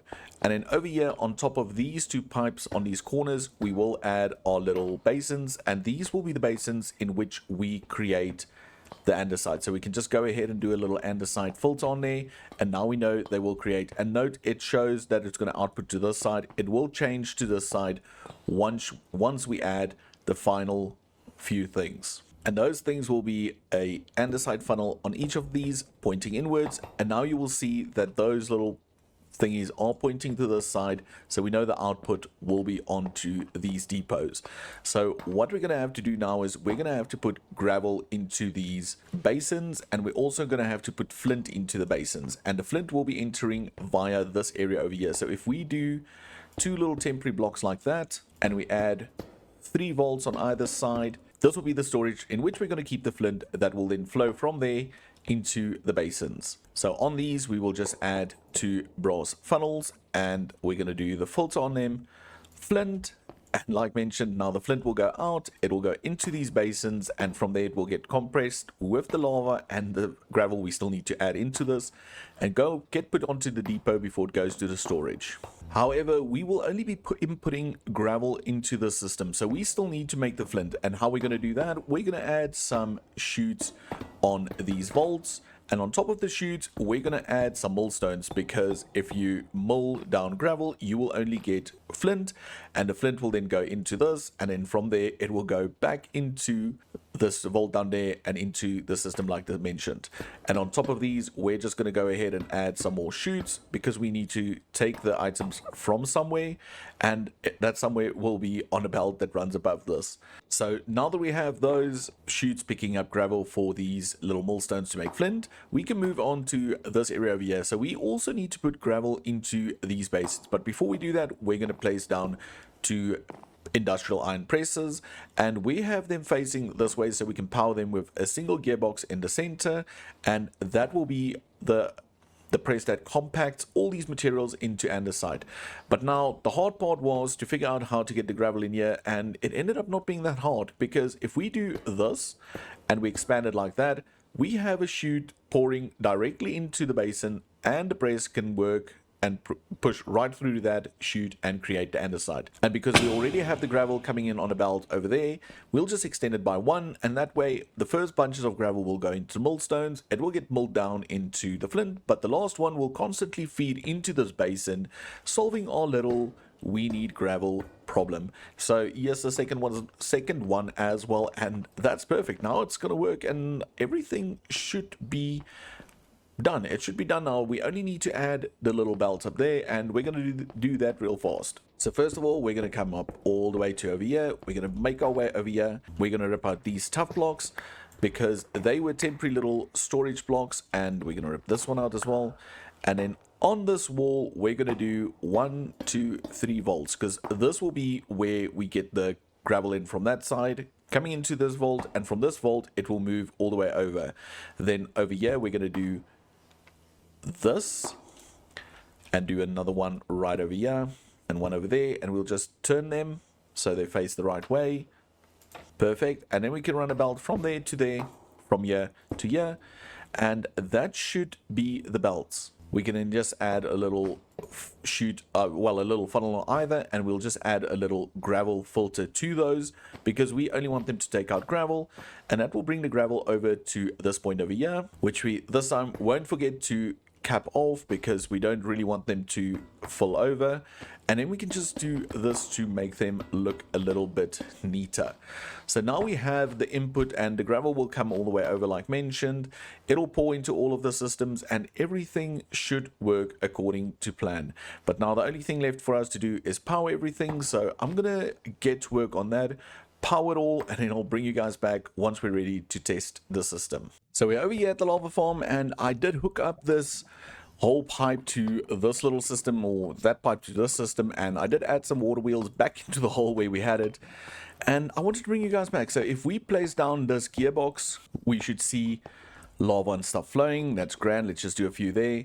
We can see them flowing in there, and now if all of this is done right, we should have lava in here, which is awesome. And do we have lava in these basins? We do.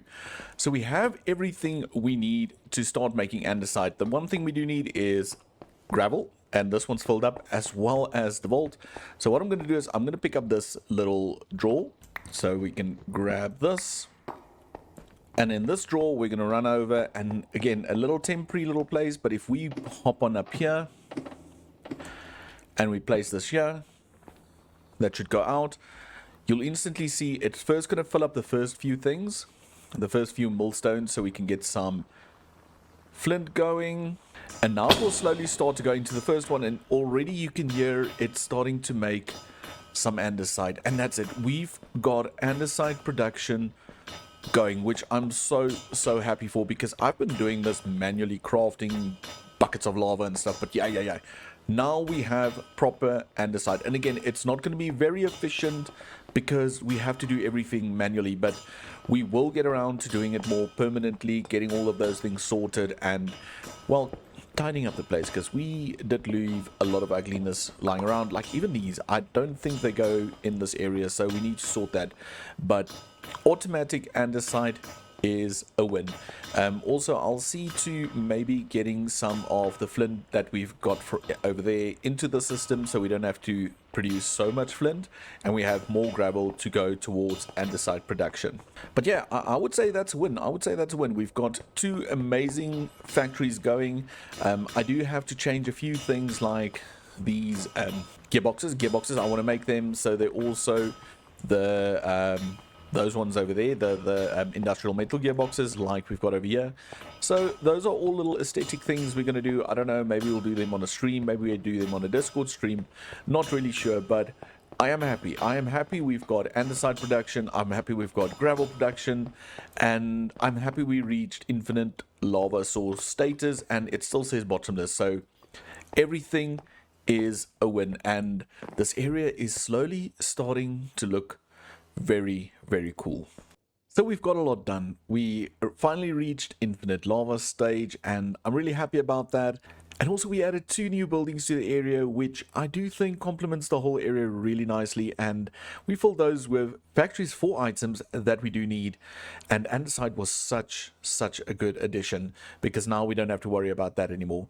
And I know there's still a bunch of automation, customization, and like just a bunch of organizations that have to happen, like the transporting of stuff and storage rooms and all of those things. And I feel good. We're getting closer to those with every single episode. But sadly, I've run out of time. It's been such a busy time, IRL, and I do appreciate all of you. And if you did like this episode, please hit the like button. Do subscribe if you have not done so yet. And then I'll see you all in the next episode. So take care. Bye for now. Peace. Let me know what you think of the builds, okay? See you later. Bye. In the previous episode, we finally expanded vertically by adding 2 new buildings right behind me, which we used to semi-automate gravel and solve the andesite problem, and finally reached infinite lava status. And in today's episode, we will be tackling this area by making it all look a little bit better before transforming this area into the old power plant that used to power the old city. So we have quite a lot of things that I need to get done in today's episode, but I'm so excited that we will finally be getting power in this area in some form that is not just water wheels, because I do not want the lag from last season again. But before we do that, just look at this. I reorganized this entire area, so we've got everything neatly packed out. So we have all of our bigger backpacks, and by bigger I mean these are the ones that we brought from the overworld that contain our limited resources, and these are the ones that I just want to keep so that we work sparingly, because if we run out of any of these blocks, say for example like redstone or any of these blocks before we create a farm, we might be in some serious trouble.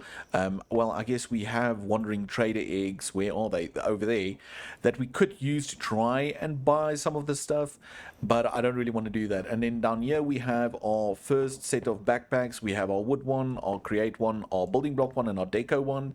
And then yeah, that's just over there. We've got some barrels over here, and these will be our project barrels. So as I design and build stuff in creative, I will add the little blueprint, the schematic there. You can see it's like, for example, the power base. We have a clipboard, and in a backpack I moved the little bone meal farm over here. So this is basically it. So I just changed this up a bit, and I think it looks so much better. I do think I need to add maybe some form of table in the center, because it does kind of feel a bit empty and unused or unutilized in this area. But apart from that, I do think it looks quite nice. And if we run up here, still nothing up here, and still nothing up here as well. I have been thinking a lot about this area, so this floor and the floor below I think we're going to keep as is. We will add things to it, but this floor up there, you see there's the door. I am not sure if we're going to be able to use that door, or if we will redesign it in general.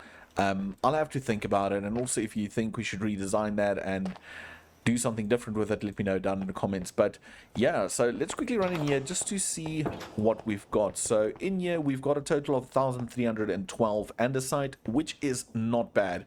I mean, coming from having a stack left to 1312, that is quite impressive.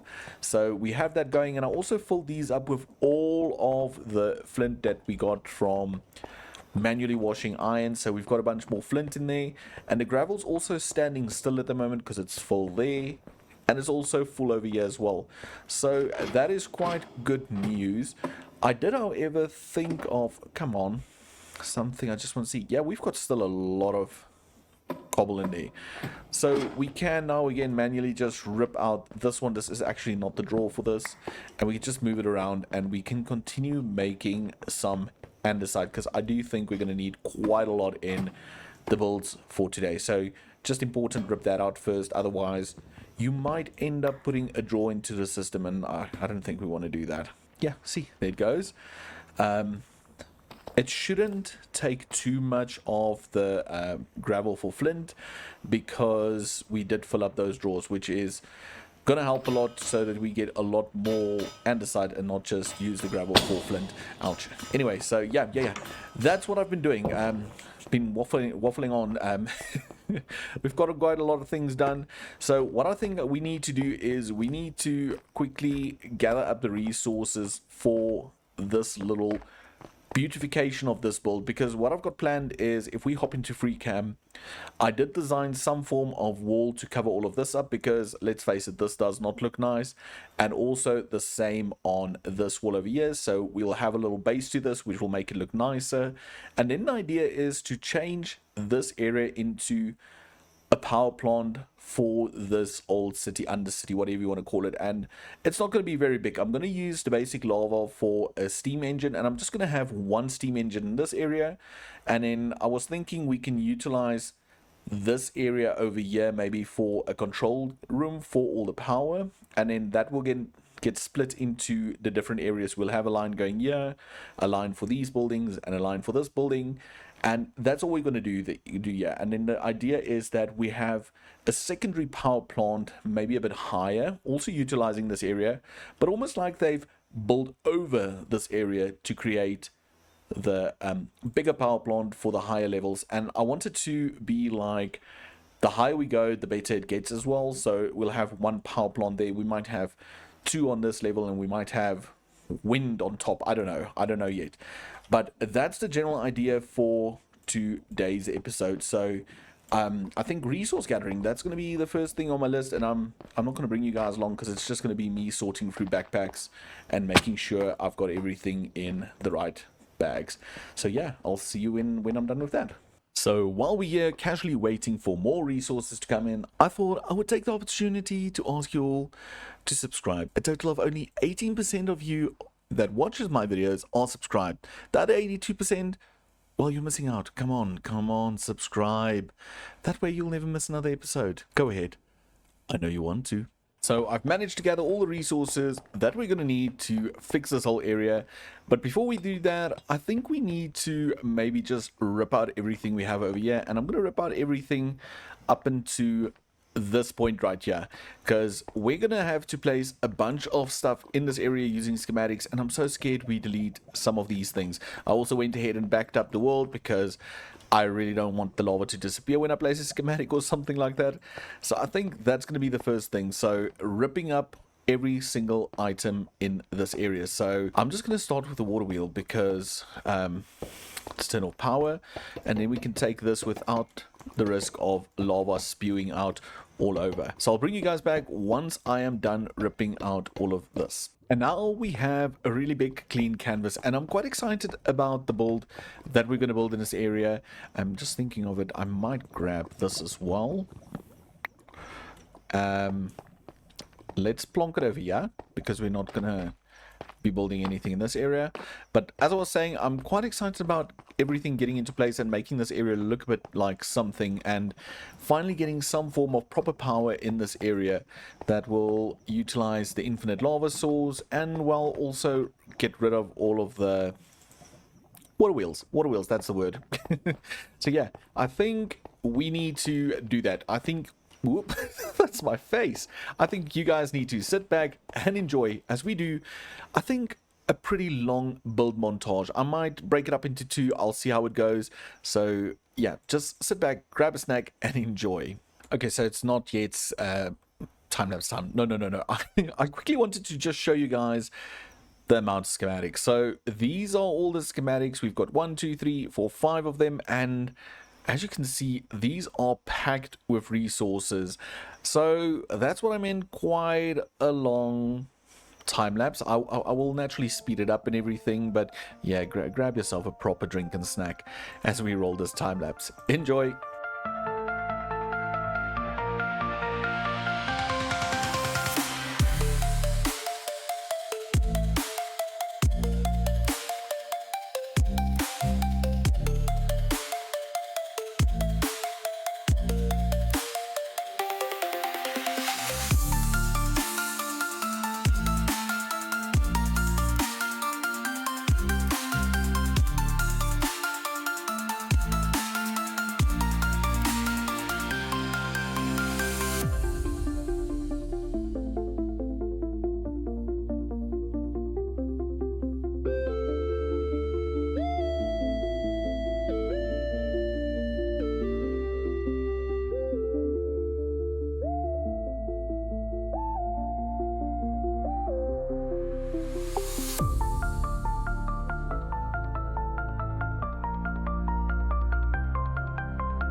Now I know, it doesn't seem that long, but boy, oh boy, did those time lapses take quite a while to do. And well, then to edit it all into pieces, that made sense, and to ignore the big blooper.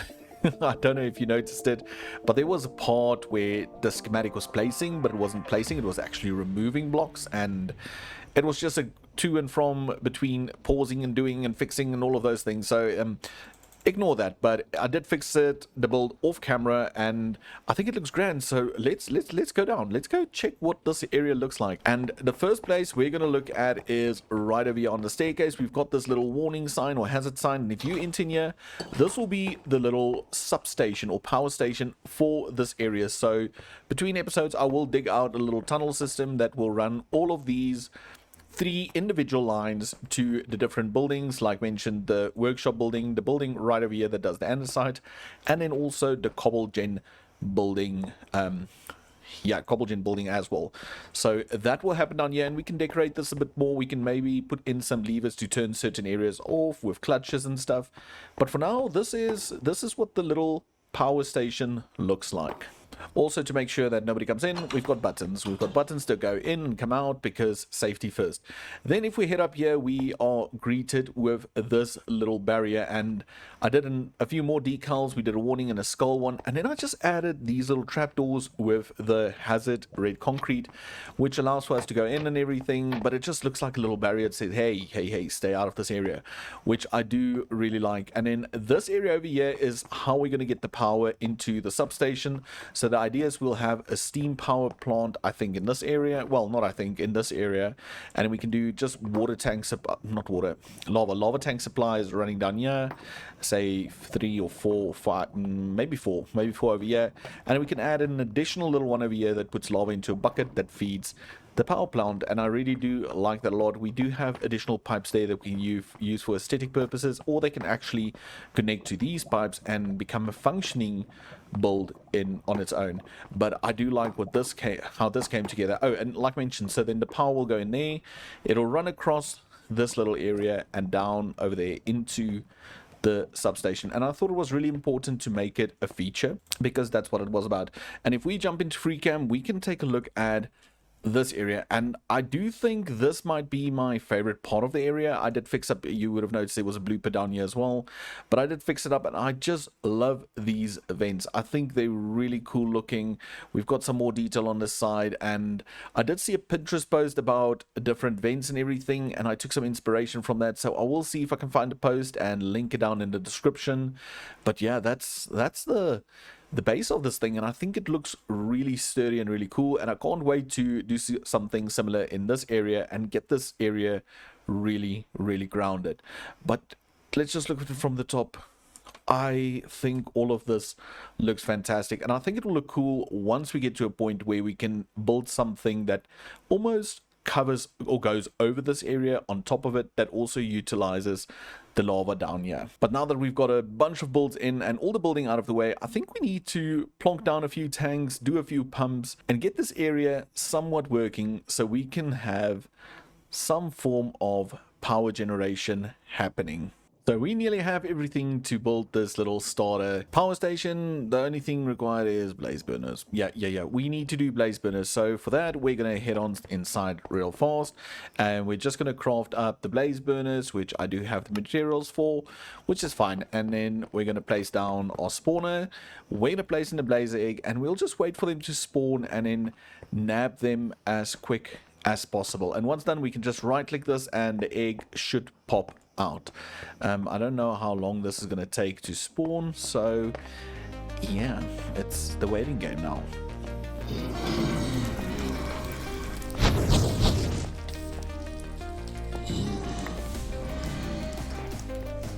Oh my goodness. Okay, so we got all of them. That was terrifying, the fact that it spawned all 4 at once, but that was quite quick. We've got all 4 the blaze burners, so now we can head back to the power station. So it's editing me, and it just occurred to me that I could have just right clicked the spawner with the blaze burners and we wouldn't have had to do that 4-way tango. Nice. It helps if I sometimes think, hey. So the first thing I'm going to build is the power station, and we need to determine exactly where it's going to be. So I want the power to feed into this area over here, and then I want it to get water from this area over here. You'll notice it's a 3 wide. I just thought it would look a little bit better, but we're only going to do a 2 wide power station, so it will be most probably over here somewhere. I think let's place the burners down. I think if they're right over here, and then if the tank goes into this position, then this should be fine. And then this area over here, I need to put in like a little gear shift like that. And the idea is that we have the power going 3 highs, so the power will go into those, and from there it will go into... Can I reach that? No. Let's try doing this. I've got an extra 2. And then from there, it will push the power over to that direction in general, to the little substation. So that is the idea of that. And then we need to get this high enough to... Let's go up again. So we can do power up to this level. So is that one more? Yeah, that's one more. So that was fine like that. So from here, we will then connect engines 2 to 2. That will then connect into those encased chain drives. So if we were then to place the engines right over here, and we just extend these, they should connect perfectly.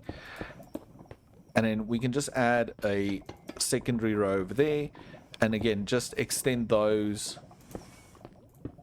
And now we've got all of those connected. So this in theory should be our boiler. We just need to get water in here from over here. I'm thinking let's put 2 temporary little tanks over there. We're gonna have to do a 3rd one as well. I'm just not sure. Let's do it like this. Let's do 3 for now, and then from there we're gonna have water flowing into these like No, they need to go up one higher, like so, and we're going to bring them over, and we can just rip out these at the bottom, and then for my own delight, we're just going to turn these around so they don't connect all the way through, and then we can just do 1, 2, like that. So now we'll have the pumps flowing water into, or pumping water into this boiler, so it should work once we power everything up. We just need to add water into this area, and I'm gonna be honest, I'm terrified, because I'm so terrified we do something and we flood the entire lava source down here, and we get like a little obsidian farm.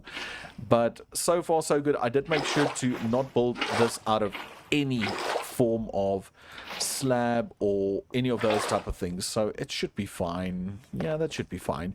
So that's the idea. So now we have water and everything, and we're going to power this, and we'll power this using the steam engine. It'll bring power down over here. I'm only thinking about this now. This might have to get ripped out, and we can add another gearbox, or we can bring it all the way down and we can just have cogs running over on this level. Maybe that's the easier one. Let's do that. So over here we can do, let's place these 2 blocks here. We'll add another one over there. We'll do 1 shaft over there, and we can just do a cog over there. So let's go grab one real quick, and if we place that down here, we'll have a cog. Oh, I was supposed to bring more, but then that will then power these pumps that will power this boiler, or will provide water to this boiler. I am thinking I should maybe add a 3rd pump at the back here that doesn't touch these 2 with a little hand crank, so if it does seize, we can just come manually crank it, and it will just put in water right over there. So we'll have a pump sitting in that position like so. Yeah, I think that can work, and we'll just do a little manual crank for it. I might have to rip out some more blocks. I'm just thinking about it now. Unless we do, I wanted to put it there, but then it's still in the way. Okay, let me think about this real quick. Okay, so I think I figured out something. I did the 2 pumps, I added another cog over there, and I put a water wheel in the back that constantly powers this. And then I also did the chain drives that power this once the steam engine goes. And I don't know if we give this heat, does it do anything? Yeah, see, the heat is up, but the water is still not there. So the water is not coming in fast enough, I do believe. See, we need 10 MB per tick. So I wonder if we add a 3rd pump. Can we add a 3rd pump? Can we fit a 3rd pump somewhere in here? We can. Can I rip this out? Let's first see if we just do this. If this is fast enough, or no, wrong button. This one, does this produce enough water now? Yeah, okay, so that's producing enough water at that speed if we do 3 pumps. Now we just need to see if we can fix this so this actually powers this faster, or makes the pumps work faster. Okay, I'm going to do that off camera, quickly sort this out, and I'll bring you right back. Okay, so I don't think I've really solved it. I ripped out a bunch of stuff again. I do have a little hand crank there. But in order for me to use that hand crank, I need to remove this pump temporarily. So it's not a permanent fix, but it's somewhat of a fix. I will ponder this a little bit more during or in between episodes, because basically what I need to do is I need to have an individual system.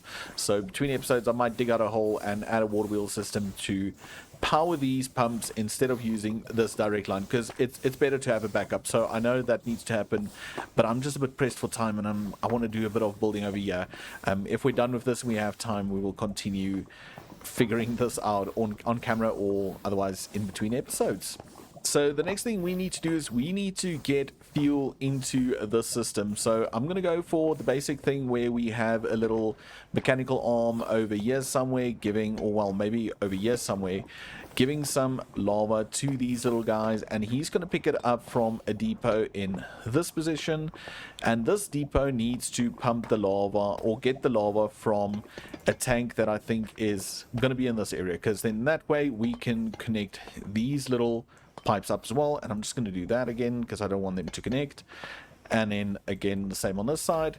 So over here I think it is wise to have a little tank, and let's make it the same height as the wall. Yeah, so from here we'll do a little spout, and the spout will put lava into a depot. The depot will then, or the lava will then get picked up by a mechanical arm that will feed these blaze burners. Then I think what we need to do is we should maybe add an additional tank over here. So we've got 2 tanks, and then maybe one over here, one over here, and I'm actually considering leaving this gap open for the time being, or even this one maybe, but this one needs to be in place for sure, and we're going to do the same height as this again, because this is going to be the one that taps into the infinite lava source and transports the lava all the way into these different areas. And then from here we can also tap for the farms. That's what these are for, so we can run pipes directly into those builds. So I do think this will be the start. We don't have a lot of tanks. I've got 6 on me and nothing in here, so for the time being I think we're going to rip these 2 out. We're going to keep this one as a placeholder. I think what we can do is we can maybe just build up the corner like so, and we can maybe even build up this one as well, the corner as well. Maybe this corner over here.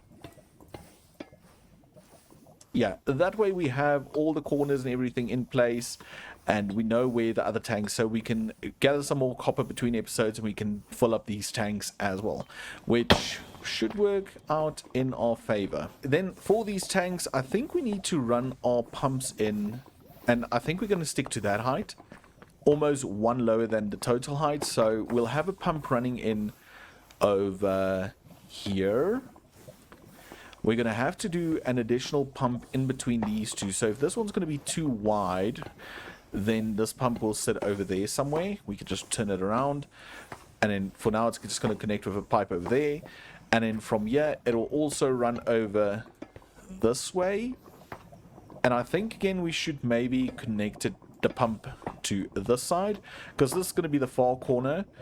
And then if we have the pump over there, then we'll have to do a gearbox over here. Okay, no. So I think for this one, we'll actually put the pump maybe over there.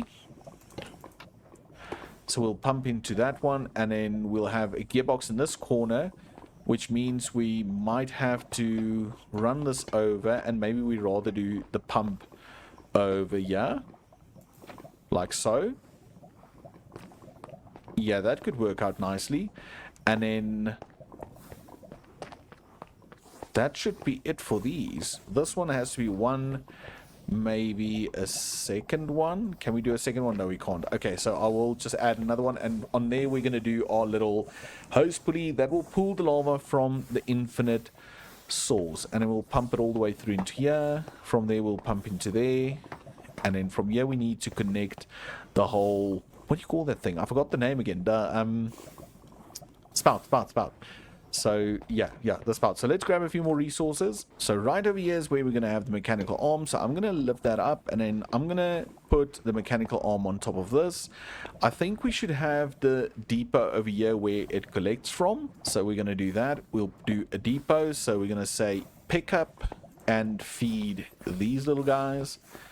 And then we put our mechanical arm over there, which is perfect. And it's going to pick up from here.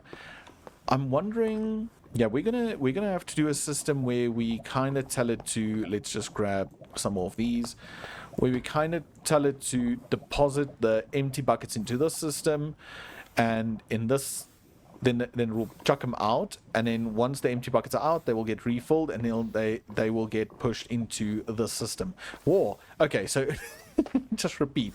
It's going to put the empty buckets into a funnel that deposits it into a barrel or chest or whatever, and that will put it out to the depot where it will get filled up and then gets picked up. So I'm just going to quickly design this little part. Okay, so I might have gotten a little bit carried away. This thing's running at full speed. We've got lava going into these little guys. I set up the mechanical arm and I changed it around a little bit. So currently we take lava from this depot over here. We feed it over into these, and once it's done, it will put the empty bucket back into that barrel. If we head on over back here, this funnel disposes of the empty bucket, which will land in this area where a spout will refill it before it gets picked up by this brass funnel, which is said to only pick up lava buckets. So I did feed a few buckets into it, and then it just repeats. This one will then just output the lava buckets. I did go ahead and connected all of this up with a bunch of cogs and shafts just because I wanted to make sure if everything is in the right position. I am, however, having a bit of mixed feelings about the whole way or the whole aesthetic appeal of this thing. I don't know, I'm not really feeling this. That feels a bit out, so I'm not sure. I might bring those encased chain drives all the way down and then just do the power from the bottom. And well, this one doesn't really matter. It is what it is because we already have the power running over, and it might also look better once we encase all of these in the copper casing as well. But that's the general idea. So now the only thing I need to do is hook up the hose pulley to this area. So if we were to go up a few blocks like so, and let's go over, and I think the hose pulley should maybe sit right over here. Yeah, that feels a decent amount in. So if we do that, and what I want to do is I'm first going to rip out this little shaft over there, and now we're going to place this on here. And if I were to lower this all the way down, is this going down? Yeah, it is going down. Will it still say infinite? I don't know if it's all the way down yet. It is all the way down. We still have that little source nugget thing over there. So let's quickly see if I add a shaft. Okay, it still says bottomless supply, which is fantastic. So now we should be pulling in lava. Yeah, we do. We're pulling in lava over there, and let's just add that over there. And let's just do these as well so we can just see all the lava flow through. Perfect. And I already heard the funnel filling up as well, the buckets. Yeah, awesome. So all of this is working. So we, in theory, should have power going from now on. These tanks should all fill up. And all I need to do is connect this pipe over to that pipe. And I will maybe just do a little temporary pipe running across because I've got something planned for this area and for this area as well. So I don't want to do something too fancy because we're anyway going to rip it out in the next episode when we get all of that built. But I think what I need to do now is just maybe finish up and just make all of these copper as well, maybe change this, and then I'll bring you guys right back. So we finished it all. I've connected all the pipes. I've made it all look a little bit prettier. I've added these little trapdoors on top just to give it a bit more of a structured feel with columns on the sides. Well, I also then tried to add some beams in this area to frame this a whole lot better. And I have to admit, I kind of do like this area. I don't know if we should add a bit of clutter on the floor, maybe add a barrel or stuff, but I kind of like the open clean area feeling of this. I also went ahead and closed all of this behind bars, so that's working fine. And then I'm not really sure how we're going to use those pipes. I might do something like this running along the wall, or that could be for future projects. We can have pulleys over there, but for now I think all of this is looking really interesting. And if we head on out and we just take a little look through the sides, yeah, I do like the way this came together. It kind of feels like it's supposed to be barricaded off and you can't really go in there, or it's not open to the public. And I think it just complements the area really nice. And I think we need to hop into free cam and just have a look at this all. Yeah, I do like that. I think this is still my favorite part by far. It just looks so good. And I know it doesn't have a lot of height to it, but like mentioned, we will be adding on top of it in layers, so I'm not too concerned about the lack of height because we will get there. And also this building still needs a second floor. I've got something in mind, and that will bring in a bit more height in this area, which is also a little bit terrifying because once we give height to this building, the lower area is kind of reaching a point where it's full, which means we need to start thinking of a second tier, and that is even more terrifying. But that's not a worry for today. I also just want to show you then, if we head on through here, and if we enter, oh, too slow. If we enter in here, we have all of these spinning as well, so they all have power. And the idea is generally, if we head on into free cam again, that we do some form of cave system or tunnel system or sewer system that runs in this general direction, and from here it will branch into 1, 2, and 3 different areas. So we will be able to power all of these areas and rip out all these water wheels that cause unnecessary lag. So that is something I have to look into, but I will do that in between episodes. Maybe I'll do some kind of Discord stream, I don't know. But yeah, that's the idea, and then we can add some clutches and controls for all the contraptions and so forth.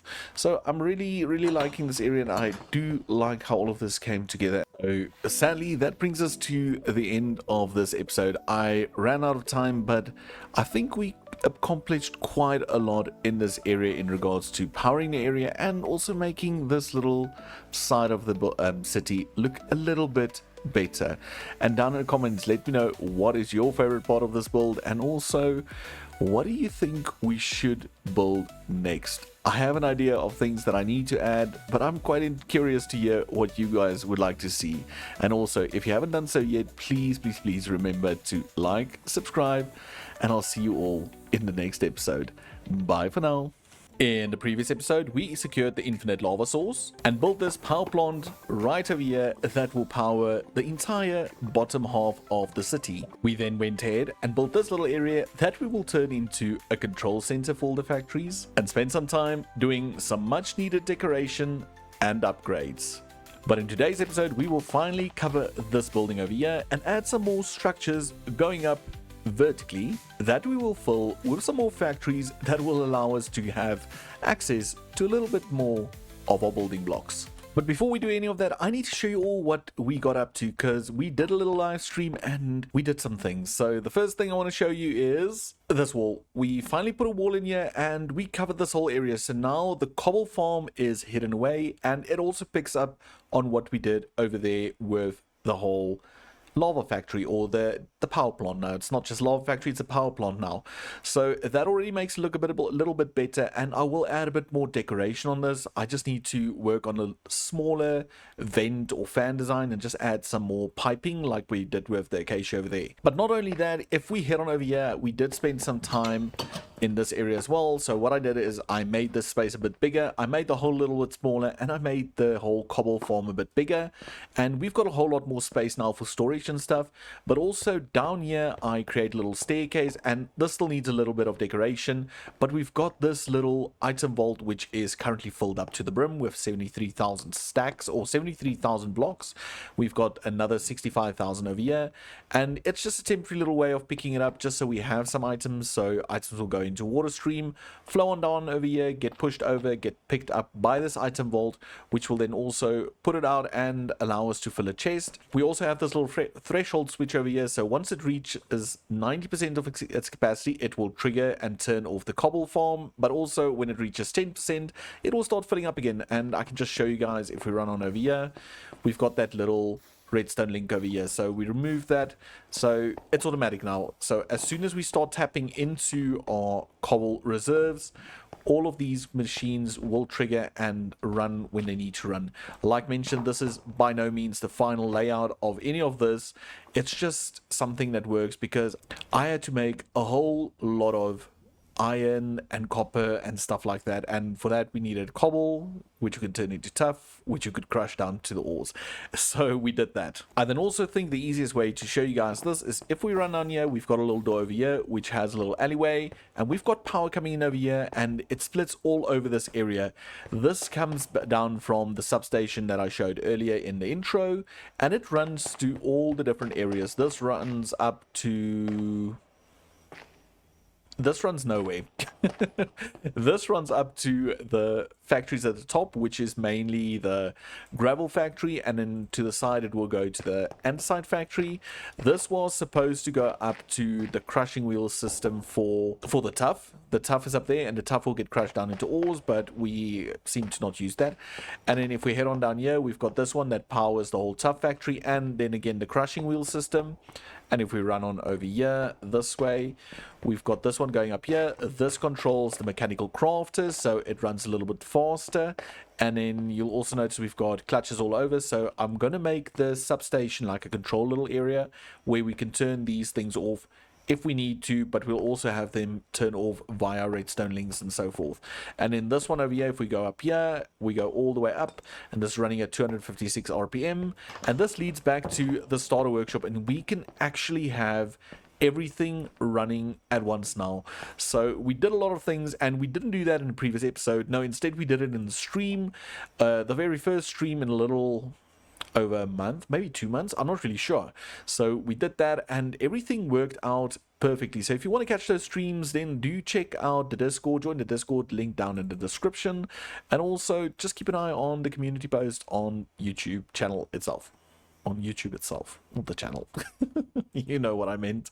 So yeah, that's the things we've been getting up to. And now that we're all caught up, I think it's time we delve into something that I've been wanting to do for quite a while now. That is none other than backpack upgrades. I think it's time. We've been eating manually for way too long, and we need some stack upgrades, crafting upgrades, and a stone cutter upgrade, because every time I do something over there and I'm like, oh, I need more of this, I run all the way over here and I grab whatever I need and I do the stone cutting over here, and it's getting ridiculous. So it's time. So first of all, we need to craft a whole lot of upgrade bases. So I'm first going to focus, I don't know if I've got enough resources, so I'm first going to focus on those 4, and then even maybe some of those. So I'm just going to craft as many as possible of the upgrade bases, which is just basically iron, leather, and string. So if we go on over here, we grab ourselves some iron. Over here we've got some leather, and then we need some strings also in here. So let's craft a bunch of those. No, not that. Why did I do that again? Oh, that's weird. I can't do the clicky thing. Okay, anyway, that's not a problem. So we know it's leather in the center. We do that in a little bit of a plus sign, and we do those. So we can craft 13, which is perfect. I'm ashamed. Don't look at me. Please, please don't look at me. Don't look at me. Did you guys see what I did in there, in that clip? I had to interrupt it once I noticed it. I went ahead and clicked on this barrel behind me and opened it as if it was a crafting inventory. And then when I wasn't able to click in the recipe into the crafting bench, I was like, whoa. Meanwhile, it was my own stupidity. It's been a long week. Anyway, back to the video. So now that we have 13 upgrade bases, the next thing we need to do is the feeding upgrade. So I'm just going to pop into free cam because I have been farming pumpkins and melons up here for the purpose of crafting the feeding upgrade. Well, we don't need the pumpkin so badly. We need the melons. So we're going to need a melon. We're going to need a carrot, and we're going to need an apple, and I do think an ender pearl, which I should have one over here. So we need all of those, but we need them in gold variant, and oh, we do have a golden apple. So that saves us on gold over there. Whoa, words. But now, where did I put my gold? Oh, it's been there. It was there all along. So we've got the gold, and now we should be able to craft. I think we first need to do nuggets. No, man, what did I do? So we'll craft a bunch of nuggets. And now we can do a golden or glistening melon. We can do a golden carrot. And with those items, we can do the feeding upgrade. So we've got the feeding upgrade done, which is perfect. And now the next one is the crafting the crafting grid. So I think we need to do maybe more than one. I think we need to have one almost for all of our immediate backpacks. So we're going to have to do 4 of those. Okay, that's perfect. So we need 4 crafting benches and 4 chests. So let's grab wood. Okay, so we need 2 more crafting benches, which will be that. And in each chest is 2. So we're going to need 8. If I'm mathing correctly. If we do that, we've got our 4 crafting benches. If we do this, do we have 4 chests? We do. And now we can craft 4 of these, which is perfect. Should be those. And we still have 8 upgrades left. Next one, stone cutter. So 2 iron and redstone dust. Redstone dust we can grab over here. We've got some more iron. Kind of running low, but it's fine. We have more. Grab that stone cutter. There we go. The stone cutter upgrade. The tool swapper is also very important. So 2 redstone, 2 iron. Do I have... I've got exactly enough. And then we need 1 of each of the wooden tools, if I'm not mistaken. So it's shovel, axe, sword, and pick. Shovel, axe, sword, and pick. So let's just grab that. Let's just grab that and grab some more spruce planks. Let's just turn more of these into sticks. Okay, so we need to do pick, shovel, axe, and then just 1 single sword. And that should give us the tool swapper upgrade. And the last one is just a normal stack upgrade. And for those, we're going to need a bunch of copper blocks, which I don't think I have at the moment. No, we're going to have to go fetch some copper at the crushing wheel system. Okay, so I had a little bit of a gander over at our ingot or our nugget factory, and we do have enough to make a bunch of tier 1 stack upgrades, but I feel like it might be a waste, and I'll show you why. So to make the tier 1 upgrade, we need 8 blocks of copper, which is really expensive, because I don't know, I think copper, there's only 1 recipe currently and it takes longer to produce.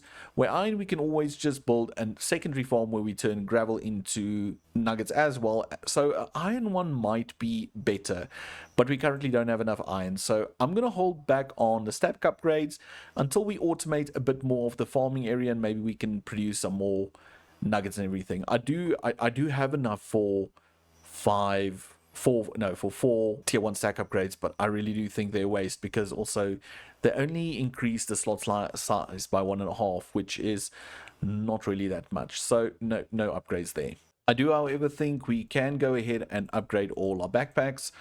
So they're all on a gold level, and I just want to make sure we get our resources, remain inside. Yeah, and there we go. So now we've got 4 gold backpacks. Our create one was gold from the start because I knew we are going to need a lot more, but that's already a big improvement. And now we've got 3 upgrade slots. So the first one I want to do in every single one is just give them all a little bit of a crafting grid upgrade. So now we can craft within them. If I do see we don't need it, I will remove it, but that's not a problem.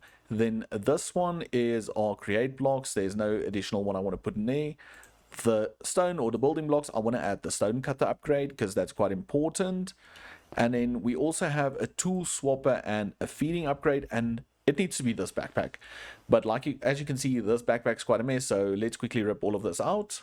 And just like that, it's sorted out. I know it's got a bunch of junky tools in there, but that's what we have for now until we get into diamonds or villages or whatever.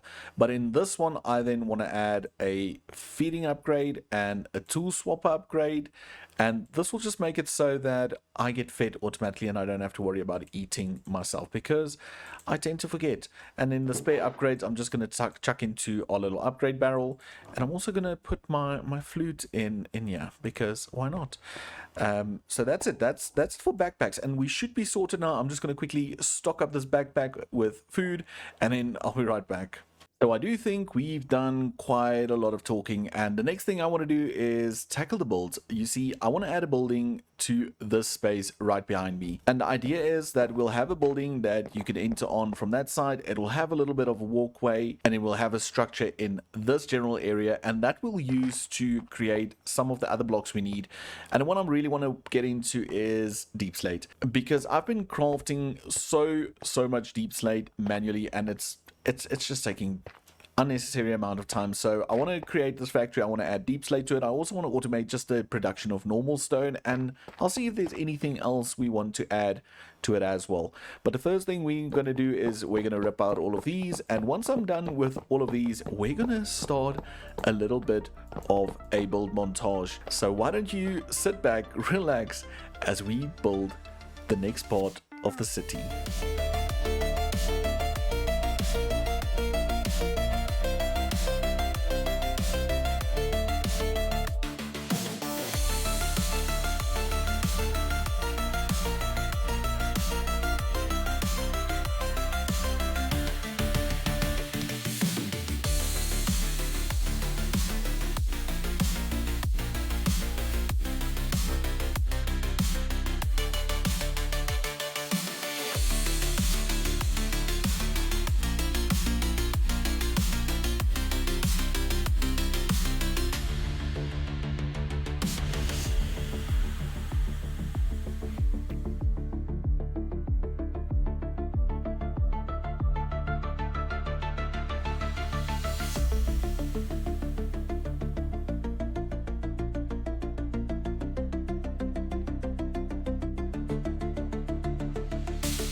There we go, another building in this area, and I have to admit I kind of like it. I like it a lot.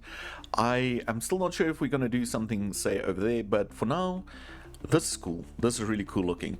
So if we head on over here, what I did is I fixed up this area and I added this little structure. So instead of just having pipes running along all over, they look like they kind of have a function and a purpose and a place. And I also added this little thing with a bit of structure on this point, just to also make it look like it's working. And we did change it up a bit. I removed that pipe and I just added a one pipe, but this should be perfect. And from there it splits into this building, and that, well, it's into the wall, but it can go into something over there as well. So if we head on over here, I added a garage door, and if we do this, we can open the door. And the idea is that we plonk in some of the basic materials in here. So we can do maybe deep slate, we can do smooth stone, we can even maybe do a little sand factory and stuff like that.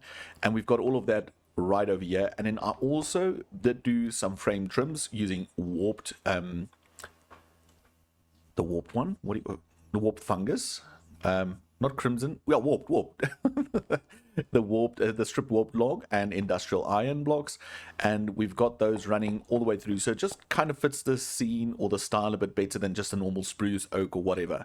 So we have that whole system going over here, and now we can use that to feed into those contraptions, but we can also use it to feed into these over here and bring the items up from down there to this area. So that's what we've got over here, and we'll fill that in a few. But then what I also did is, instead of acacia, we went with the spruce, the stripped spruce.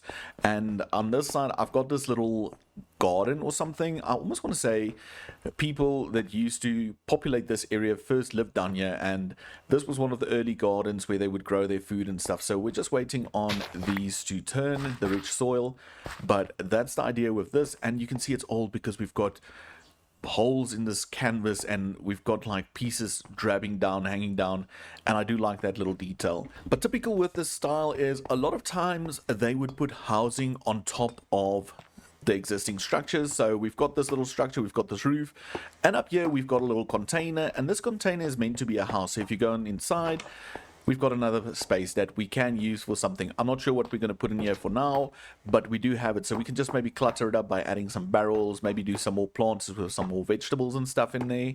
But the idea is that we start stacking these buildings on top of each other. And if we head on over this side, we can use this as a little road. So we can take that out and we can add more ladders and even stack some more buildings in this area, some more of these containers. But I do think this whole area is coming together quite nicely, and I really like it. I like the view we get if we're way out here. I mean, it just looks so cool, and I think we're almost ready to go up to the next level. I do think we need to think about a platform of some sort, and once we have that platform in, I also think I want to do it a little bit higher, and then, like mentioned, do more of these containers sitting on the cliff face over there. But that's going to be another episode. For now, I think we need to gather up a bunch of resources and get to placing down some contraptions. So after the previous clip, we had some heavy rain downpour and I had to take a little bit of a break between recordings, but I didn't sit still and do nothing. No. So you'll see if we head on over here, I did change this up. I added a bunch of trims and I temporarily just added four drawers with cobble in it, and that's just going to be there for now. We will change that out. But also, I moved around everything in here. I changed this up a bit. I put the belt at the back. I added the trim over here. And I added the threshold switch on this side. Thus, also doing what it did on the other side. And we also can now go down this way if and when we need to.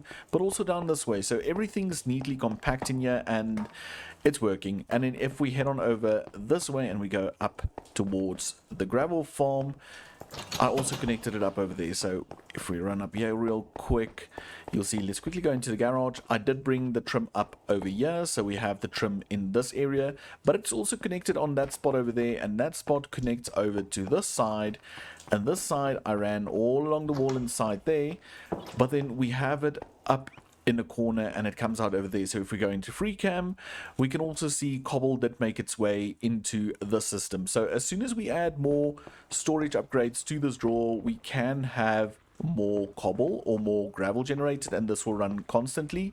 And now the only thing we need to do is get this from here into the andesite one, and then that's connected. But I need to make a choice. I need to make a choice if I'm going to connect the front storage, this main storage, that one, and this one to the whole drawer network, and then bring all of those items back again, and I make this over here my storage room. And that's why there is temporary little blocks of cobblestone, because this might become the storage for all the blocks we create in the area, and I need to think about it. I think I do like the idea and I might do that. It's just getting all the connections done. Also, this I've done as well. I added, this is trims, this whole piece of floor is trim over here, and this is a trim, and it runs into the corners as well, and I set up all the appropriate funnels, so we will be able to draw cobble directly into this system, into these drawers, and then also bring it over to this drawer over here that has tough and creates the different nuggets. But for now, I think we need to stop that because the rain has stopped, and maybe we should get on with today's build. So I think I've narrowed it down to what I want to produce in this area, and it's mainly going to be the deep slate, the stone, the smooth stone, and the black stone. If there's space left, we'll look into sand, but for now, those are the four. And first of all, right behind this wall, there is a pipe that comes in and it brings lava from the factory. So I think deep slate in the first slot should be fine. And I think we're going to do this. That will be the tank for the lava that will fill into the basin that will make the deep slate. And I'm not going to take it to the top because I'm going to run this trim all across the top. That way we can access the items, the cobblestone, everything we need from there, and it will just get picked up by the contraptions. So that's why nothing's going to happen up there. And then from here we need to pump the lava into a basin, and I'm thinking we can maybe come out with this. I don't mind it being far out like this. It should be fine. We just need to look at where we're going to have our items get picked up. So if we go from here, maybe we can do a little deeper over here, and then we can have the drawer slave over here that picks it up. So that way we have the items getting picked up, going in there. We get them pressed, so this will actually just lift up one. So we can do that real quick. Let's just do that. Like that. And we can have the press on top of that, which will be right about here. So press, put onto a depot, picked up by the drawer system, and gets put back into the storage. I do, however, don't want the trim running around the floor as well. Over here, we're going to have to do pump. I guess the pump can also come in from the side. We can even simplify this even more and do pump over there with the basin in front, and then from here we put out onto a depot on this side and into the system over here. That way we can bring all of that back. And then we have the mechanical press right over there. Okay, but we still have to put cobble into this. Okay, let me quickly think about this. Okay, so this is a tight fit, but it should work perfectly.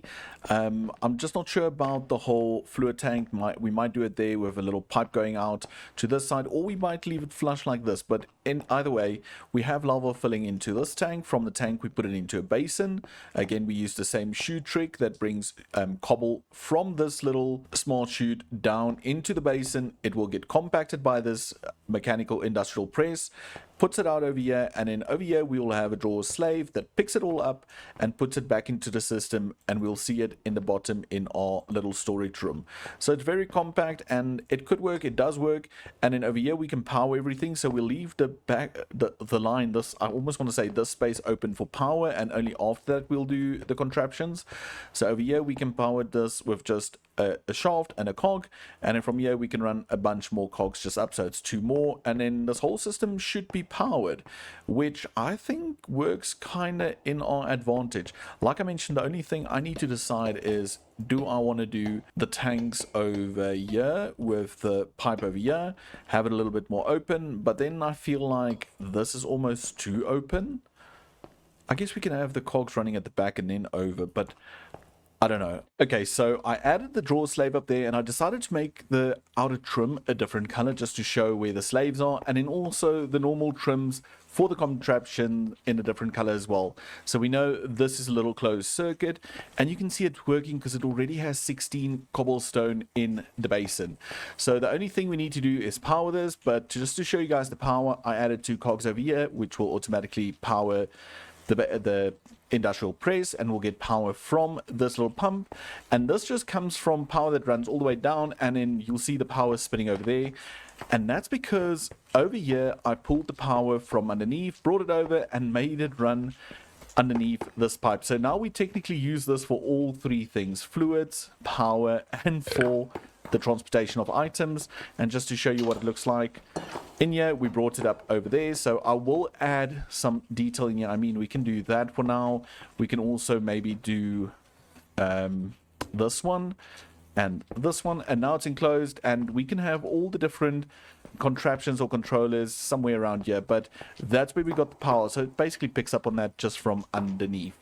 So if we head on over here, and if we were to place this over there, it will power this whole contraption. But before we do that, we need to get lava in here. So I'm going to grab my pickaxe, get that at the ready, and I'm going to put pipes in my offhand because we need to rip out this block, and then put that over there, and there we go. We're receiving lava, which is perfect.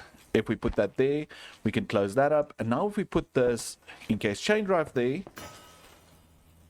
you can see we have power over here, and we're getting some deep slate. Now the deep slate gets picked up and pushed into the system automatically, and if we run on down over here to where we said the storage will be, you'll see I added another temporary little drawer. It's not the final drawer, but we have a drawer here, and it's slowly filling up with deep slate.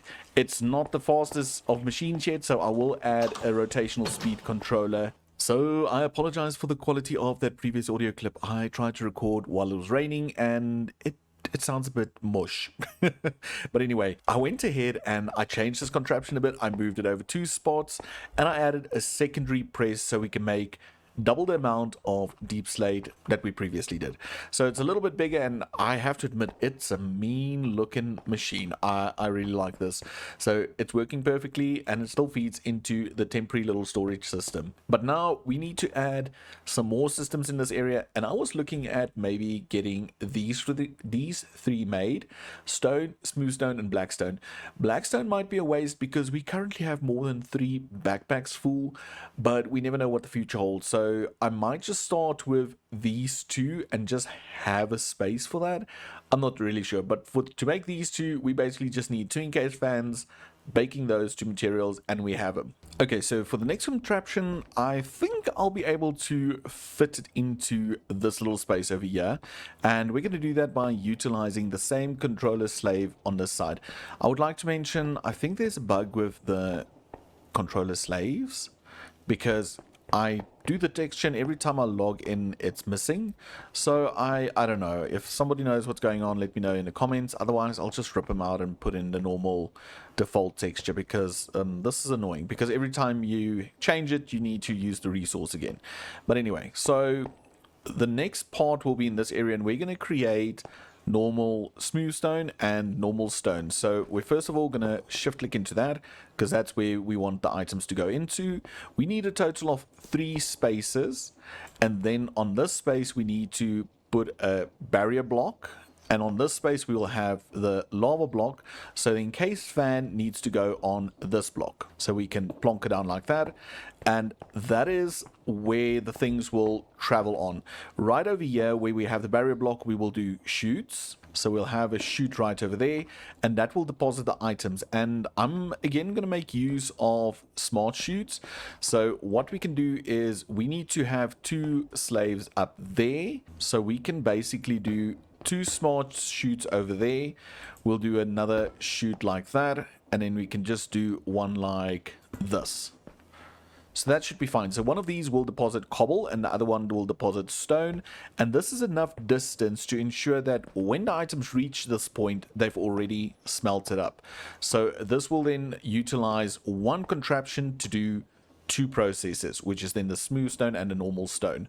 So that's how that's going to work. Another important thing is we need to get power all the way from there over here, but we also need to reduce it, because for this to work we need to reduce this fan to 16 RPM. So we need to work in a drawer or a rotational speed controller as well. The best would be if we could do it over here, but then this is in the way. Unless we can utilize the space right behind here, which we can't see. Let's jump into free cam. If we utilize this space, we put the rotational controller down there in that slot. We do the big cog in this space, and then we run encased chain drives all along this wall and then into this spot. We don't even have to run it all the way across. We can just make this little loop. Okay, let me see if I can do that real quick. Okay, so just to show you guys what I mean, so we ripped out the power line continuing, we put it into a rotational speed control over here, we opened up this little part of the wall, and we did run it for 2 additional blocks. So we've got a shaft, and right at the end we've got a gearbox that will push back into the main line.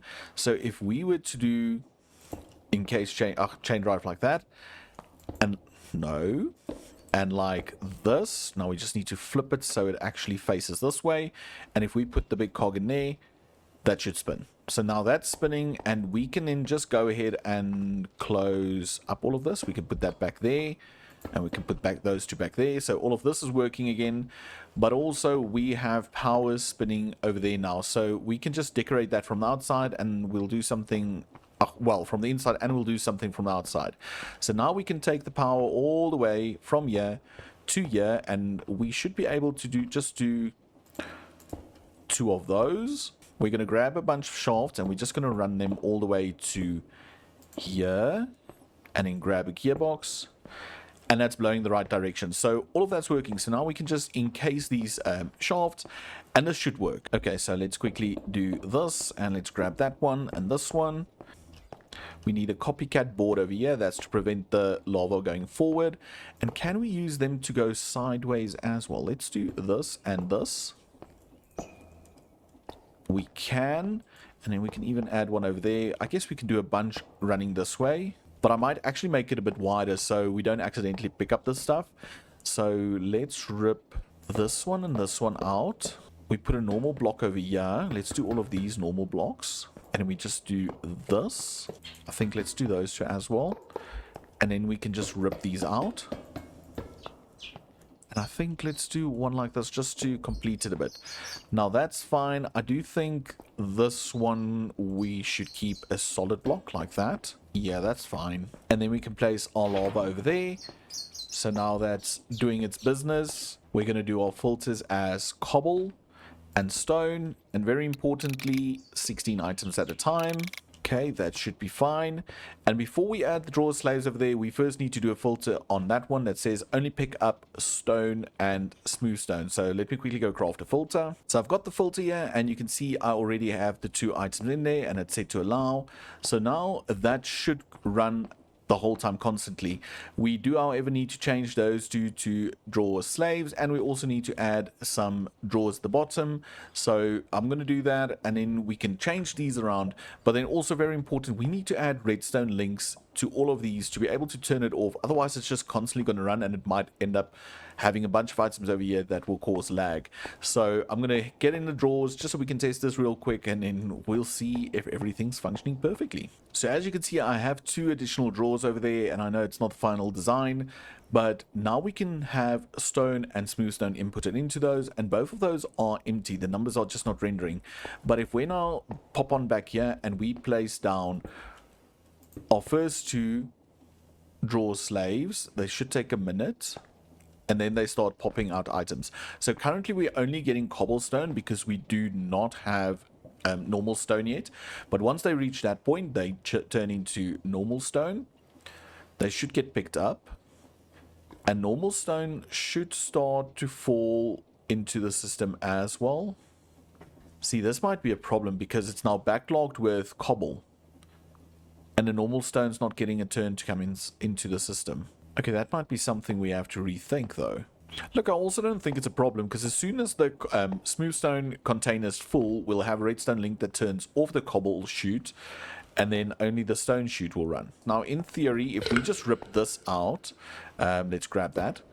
So the idea is then the cobble one will turn off, and then only the stone will fall through. So it should let some of the normal stone in again soon. Yeah, because see, now it's turning into smooth stone.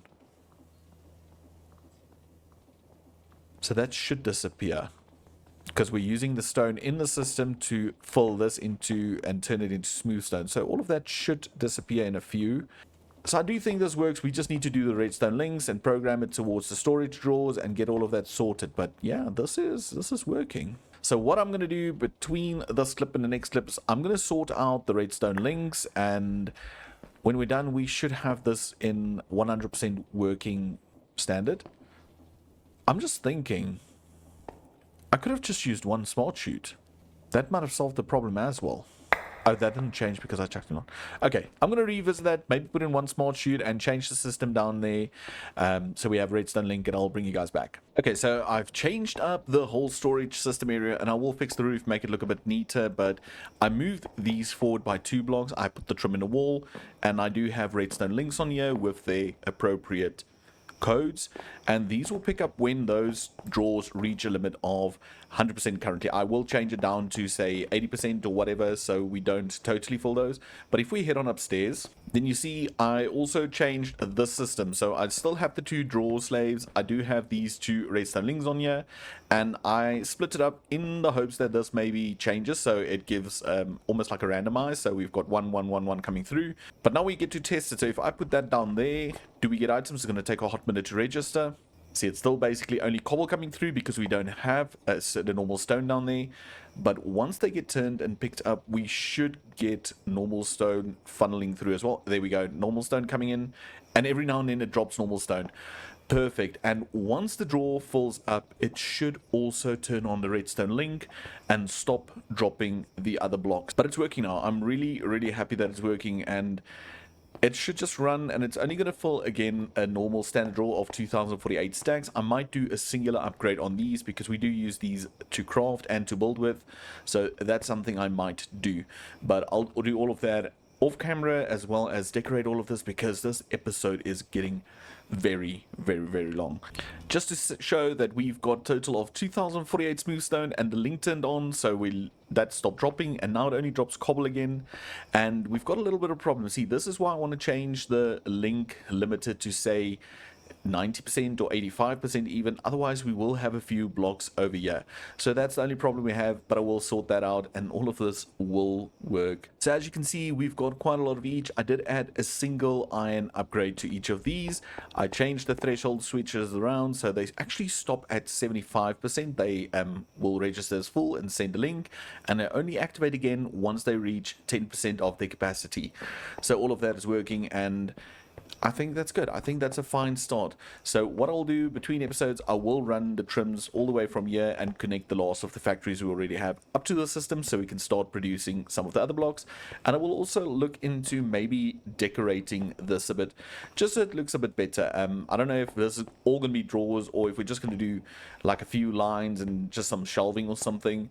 But it's here, and we're going to work with that. And yeah, like I said, I'll do it between episodes, and next time this should be sorted. But sadly, I have run out of time. This episode, and well, some of the previous episodes have been really longer than what I usually do, and I would like to know from you, do you like the long episodes? Let me know down in the comments, and also let me know what do you think of the new addition to this area. And then remember, do like and subscribe, as it really helps me a lot to produce these videos and get them out to you. Until next time, have a good one. Bye. In the previous episode, we did a whole lot of building and added a second level and even a third level to the cobble farm. And behind the garage door on the second level, we added a little deepslate factory. And we also added a machine that makes normal stone and smooth stone, which we then send all the way back into the cobble building, where we have this little storage system going, which we still need to decorate.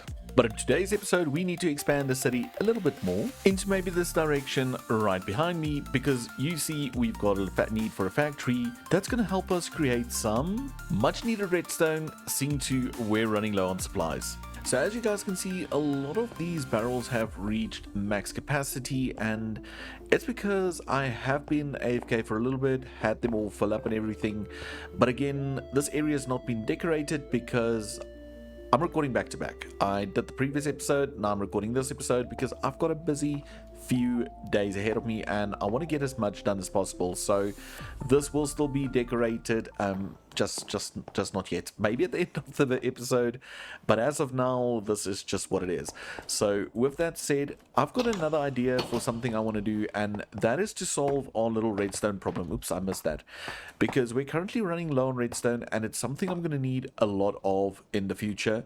So I was thinking about expansion, and if we look in free cam at this whole area, let's turn this off. We can't really add anything to this area because the idea is that I want to do more and more power stations in this area. So this will all be dedicated to power in the long run, and I don't really want to get too much in the way of it. There might be a possibility for something against the wall in the future, but for what I need to do today, this will not work. Then in this area, I think the same goes for over there. We need to build, or we can build something in this area, but again, what we need to do will not fit. Over here we've got space, but this is the general area where I want to do an elevator that will bring us from this level all the way down to this level. So that needs to be open. This I feel is relatively high enough that it will reach the upper level. So again, nothing, which leaves us with a few options down here, which I don't really think I want to do. I want to keep the horizon line right over there. So the only logical place to expand to is this little cliff over here. And then Withered Golem mentioned in the comments that we need to remember that we can expand into the rock, so we can have a little face on the outside of this rock and of this cliff. We can have a little building, but the factory can actually expand into the mountain, which is not a bad idea because we don't have a lot of space in front. So I'm thinking of adding a little platform to this area, and on that platform we can add a few more buildings for a few more farms. So I think that's the first thing we need to do. So in regards to access to that platform, I think we're going to have to change a few things. I want to use this general area, so this will be the general walkway, and this door will lead into this house. We'll rip out some of these things, and in this door we'll use as well. So this will become the main floor, and then this will close off. So we have the workshop in the bottom, and this functions as a house on its own with the second story as well. The third story we'll sort out when we get there. And then the idea is that we walk up over here, and then from here we'll make a little pathway going around to this side. So we'll have a pathway going around in the circle, and that will create this new area for builds and things like that. So I think the first thing we need to do is maybe just rip out all of these things, close off the floor, and then we can look at the next steps. So this is the house on the first floor, and as you can see, I closed off the floor. I left that staircase intact. We have a door over there, and if we exit over here, I ripped out everything on this balcony, and I made this go down a bit. So I lowered it and I just added the blocks over here, because now we have a space for the walkway. So all of this will be one little alleyway or walkway if you want, and I will look into maybe adding a little fire ladder or fire staircase on the side, but for now that will be the main walkway. I then also went ahead and maybe a little bit overboard, but I did change up everything down here because we don't have the staircase anymore. So I moved those things up, I cleared out this and added those blocks into the inventory over there. I arranged all the things on this wall, so now it's a lot more neater, a lot more cleaner. Added some light to this area, cleaned up this mess because we don't have to make iron over here anymore because our setup over there is quite sufficient. And then I just added some more space over here, add a little flower, and now we have some space over here where we can plonk down our backpacks if need be and when need be. So all of this is also looking a lot more neater, and I do like it. We still need to, however, solve this little table situation, and as my dear friend Throwlash mentioned, it should be something that we can easily walk over because we don't want to walk around it. But anyway, I need to maybe gather up a bunch of resources because I managed to sketch out something for this area in creative, and now all we need to do is gather up all the resources and we can build it. So the next clip you'll see will be a little speedy build montage of me building the new foundation for the new district. So sit back, relax and enjoy.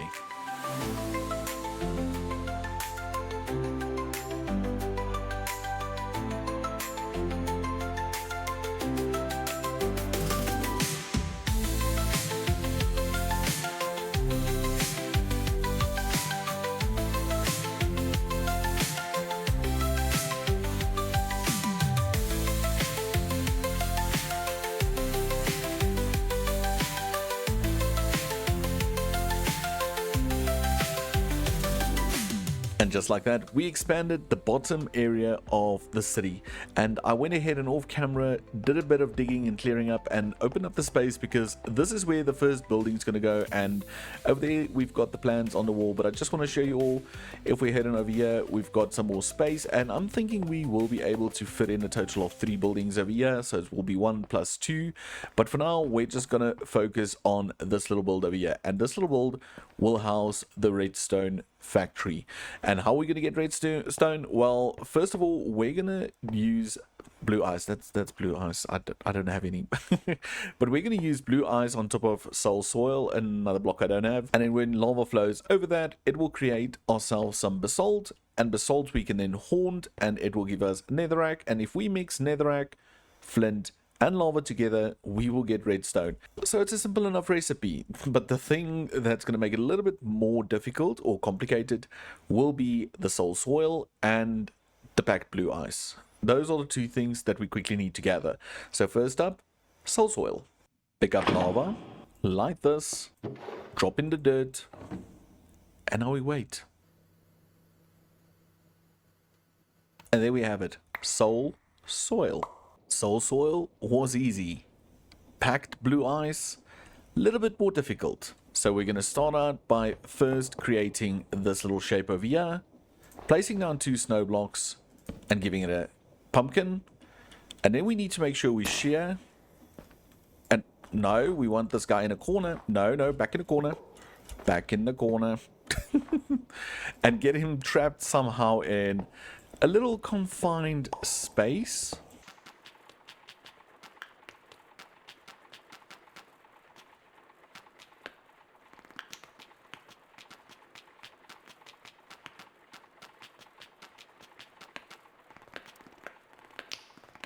After a very, very long time, you should be able to trap him in a little square like this, and hopefully it goes faster for you. But what you want to do now is you want to aim right over there, and you just want to go to town on gathering snowballs, because we're going to need quite a few of these. So for now, let's grab those, and what you're going to do with the snowballs, you're going to compact them into snow blocks, like so.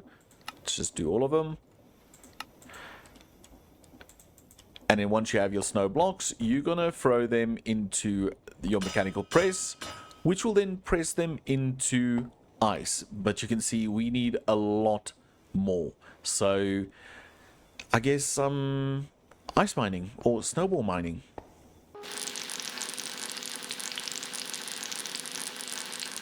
So once you've managed to turn all your snow blocks into ice, it's off to the next step. And that would be to wash your ice. So then you chuck normal ice in here. It will fall down and it will slowly turn into packed ice. And once it's all packed ice, you can pick it up. And now you'll see we've got our packed ice. And sadly, the only way to make packed ice normal ice is just to craft them into the blue ice. So that's how you get the blue ice. So you need to calculate how much blue ice you need, and once you know that, you need to start going to town on the snowman, getting some snowballs, and then compressing all of those into ice, and then from ice wash it into packed ice, and packed ice compacted or crafted into blue ice.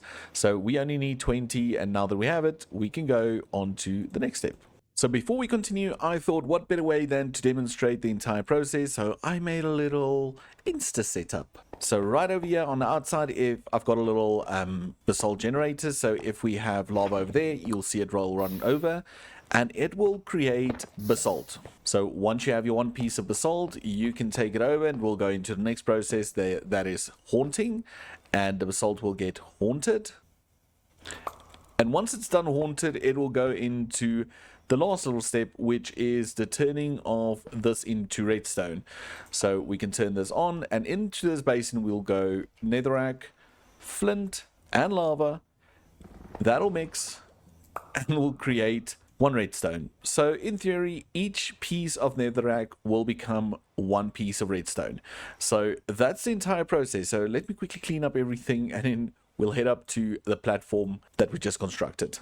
So the idea is that we build a big building in this area, and I did mock up something in a creative world, and we're going to load the schematic cannon and get that going real soon. I'll just have to get back up there first. So where was I?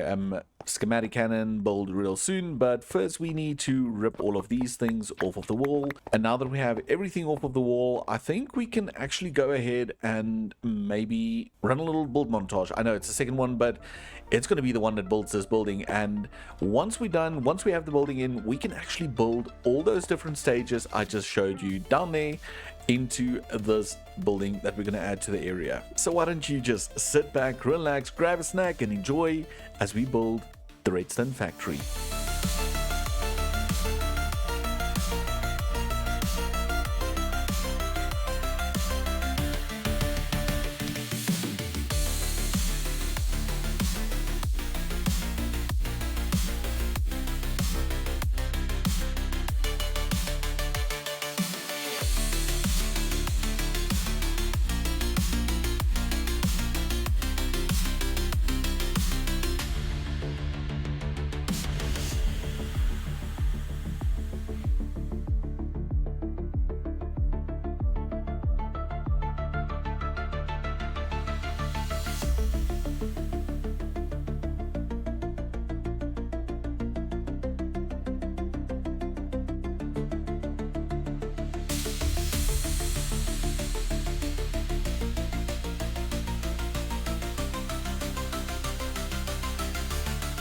And we're done. We've finished the building, and I think it looks kind of neat. It's very plain in regards to lighting and stuff. We do have this little feature on the side with some lighting in it.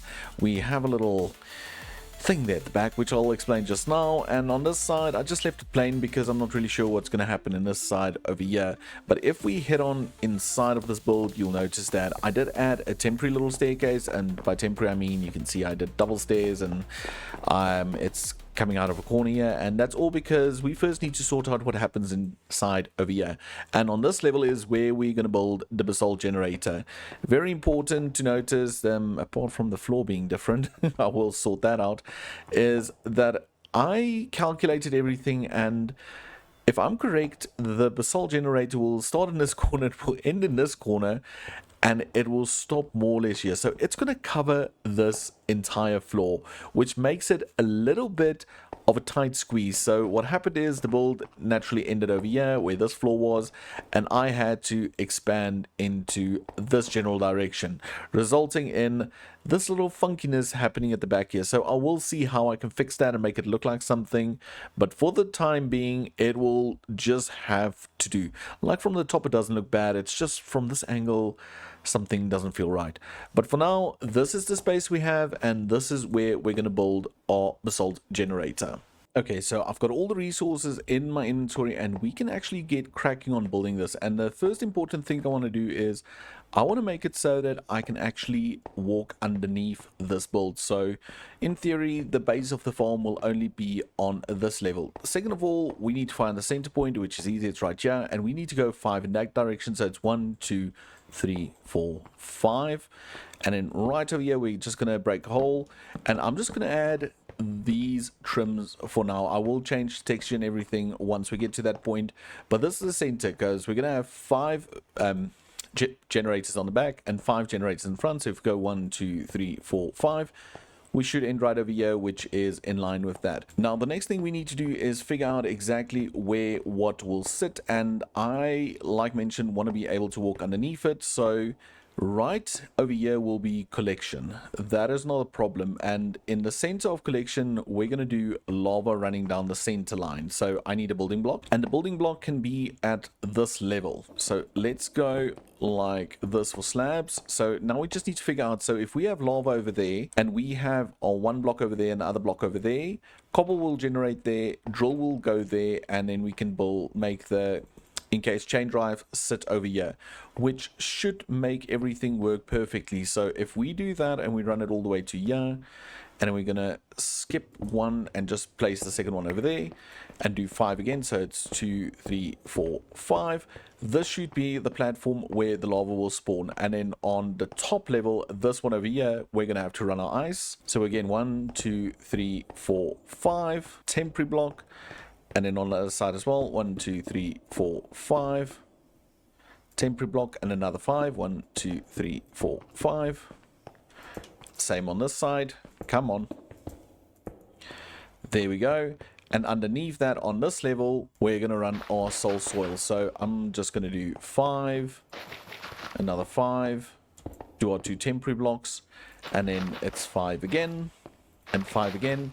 And that is the generator. So now all we need is lava in the center, but obviously we need to cap it off.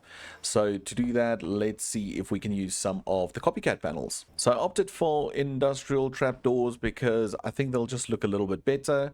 So I'm going to do something like this, and this should close all of that off. And then we just need to add some more in the center over here. So can I use these to pillar? I can.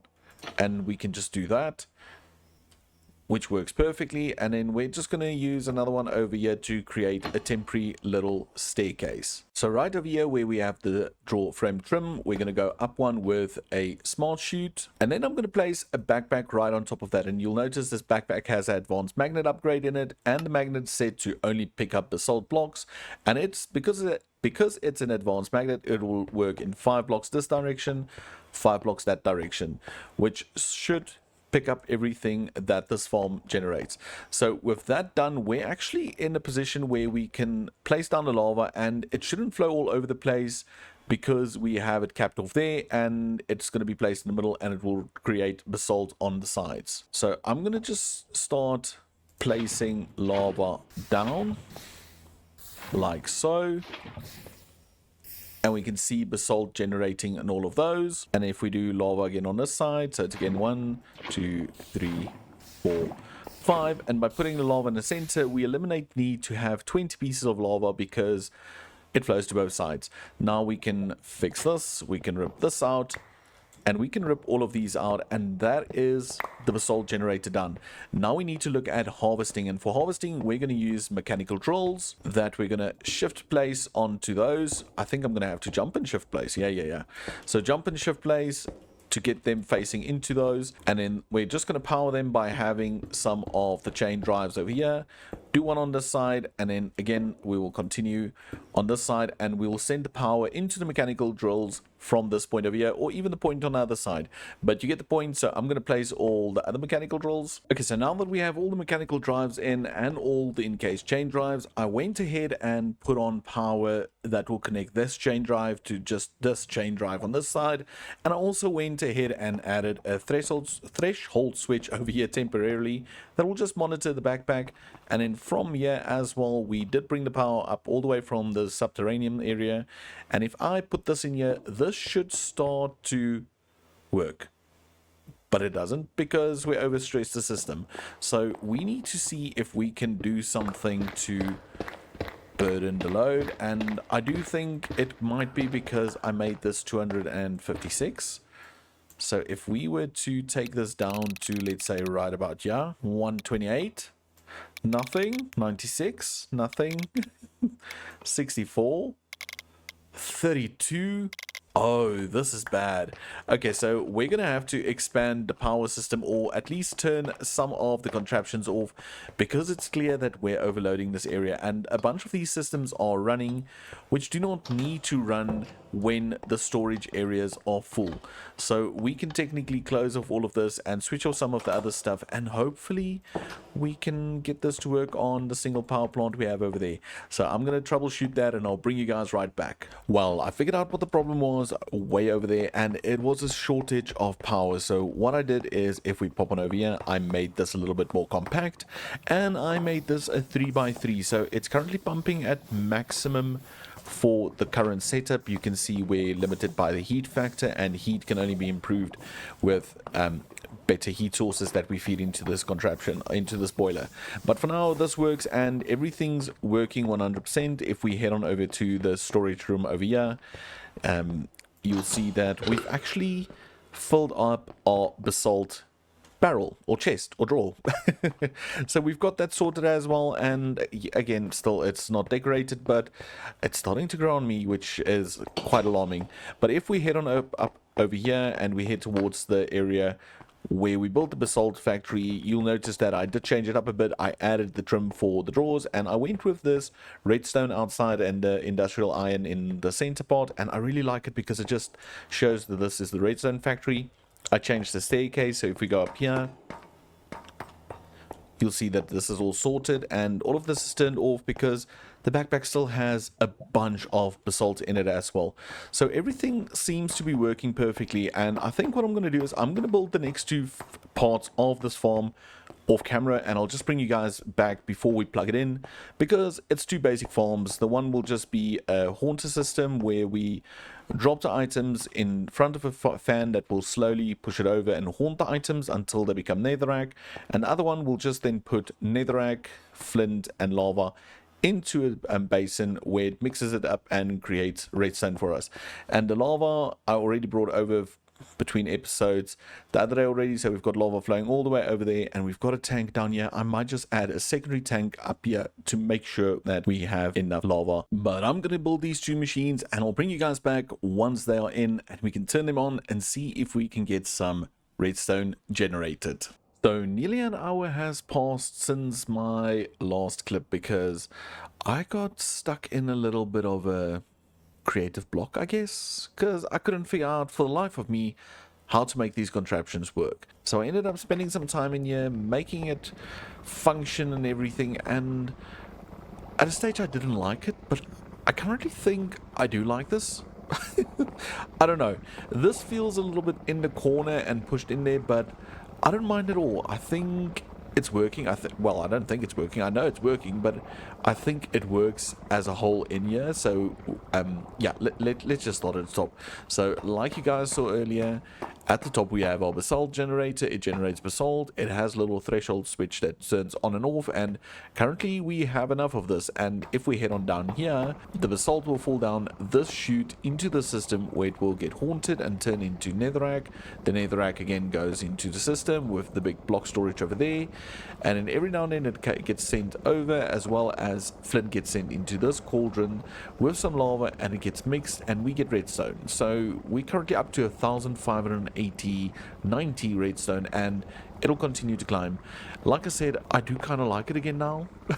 I'm not sure, but also I need to mention that it's 1:15 in the morning, so I might like it because I'm tired, so I will have a look at it again in the morning. We'll only know if I'm going to change it in the next episode, because I've run out of time. I need to get it done, and yeah, this is the build now. This is the redstone factory, and finally we don't have to do this process manually, and we don't have to worry about redstone running out. We do, however, have a new problem, and it's this guy. It's quartz. We're running low on quartz, and not like a little bit of quartz we're running low on a lot of quartz, so we might end up automating quartz in the very next episode. But like mentioned, I've run out of time. I was quite pushed for time, and I think we did well. I think we did well for the amount of time we had. I really do like this new building quite a lot, and I do like the redstone factory. I might just tweak some things and change it a bit over and decorate it a bit more, but for now I think it's functioning really well and I do like it. Let me know down in the comments, do you like this redstone factory better than last season's? Remember last season we used potions and nether wart. Let me know down in the comments, and also remember to like, subscribe, and I'll see you all in the next episode. Bye for now. In the previous episode, we expanded the city by building this whole new platform behind me, which we then used to add this amazing build to. We then used to fill with contraptions and machines to make redstone, solving another one of our never-ending resource problems. And in today's episode, we will be turning these two items indirectly into quartz. Nether quartz. That we will be farming in buildings in this area right over here. In the previous episode, I mentioned that I'm not totally sold on the look and the feel of this building, but now that it's not 1 o'clock in the morning, I can say that I kind of do like it. I don't know if I should maybe make this area a little bit more safer, bring out little bars or whatever, but in general, I think it looks good. I think it works, and well, obviously it works. It's filled up a drawer with redstone and also a whole vault as well. So that is really cool, and this up here is also working. So I would say we've got all of this sorted out, because now we've got a supply for basalt and for netherrack as well as redstone. So before we can start the next factory down there, we need to gather up certain materials to make the farms work. And the first one, well, we will be trying to get that right over here on this platform, and that will be beehives, because we need beehives to get honey, because we need honey for the factory. So how we're going to do that in the end is we will be placing down our trees, and I'm just going to space them like this, and naturally you just wait for it to grow on its own, but I'm going to bone meal them. I'm going to bone meal them and see if we can get some honey going. So if you didn't know, if you have a birch tree or an oak tree in, say, this space, and you've got a flower 2 blocks away in either direction, wherever, then there might be a chance for it to generate with a beehive. And if I'm not mistaken, it's only dandelions and poppies. I might be mistaken. So these can now grow up naturally, or we can just bone meal them and hope for the best. I don't know which is going to be faster, but nothing there. Nothing there. And again, nothing. So 6 trees with no luck. So this might take a while. So I'm going to go ahead and do this a few more times. If we can at least get 1 beehive, that should be enough to start making some honey. There we go. It only took 17 attempts. So we grew 17 trees, and tree number 18 has the bees inside. And if we look at it, it says bees 3, honey count 0. And I just put a trapdoor in front, that way bees won't come out of it. So now we can rip this out, and I do think I might try and get a second hive, just because it will speed up the entire process so much more. So when I get back, I might have more than 1 hive. So after using nearly 3 stacks of bone meals, I managed to only get a total of 2 beehives. I did, however, breed 2 of the bees together, so we have a secondary full beehive. And I just made this little temporary bee farm or honey farm, which is just in this little house over here. It's all manual, so I just come in here every now and then, collect some honey from the beehives, and then we'll use those to get some buckets of honey. But for now, this will just have to work. So why do we need a honey? And the reason for that is limestone. You see, limestone works much like a cobble generator. If you have honey flowing towards lava, you will get limestone. And limestone you can crush down to get certain blocks.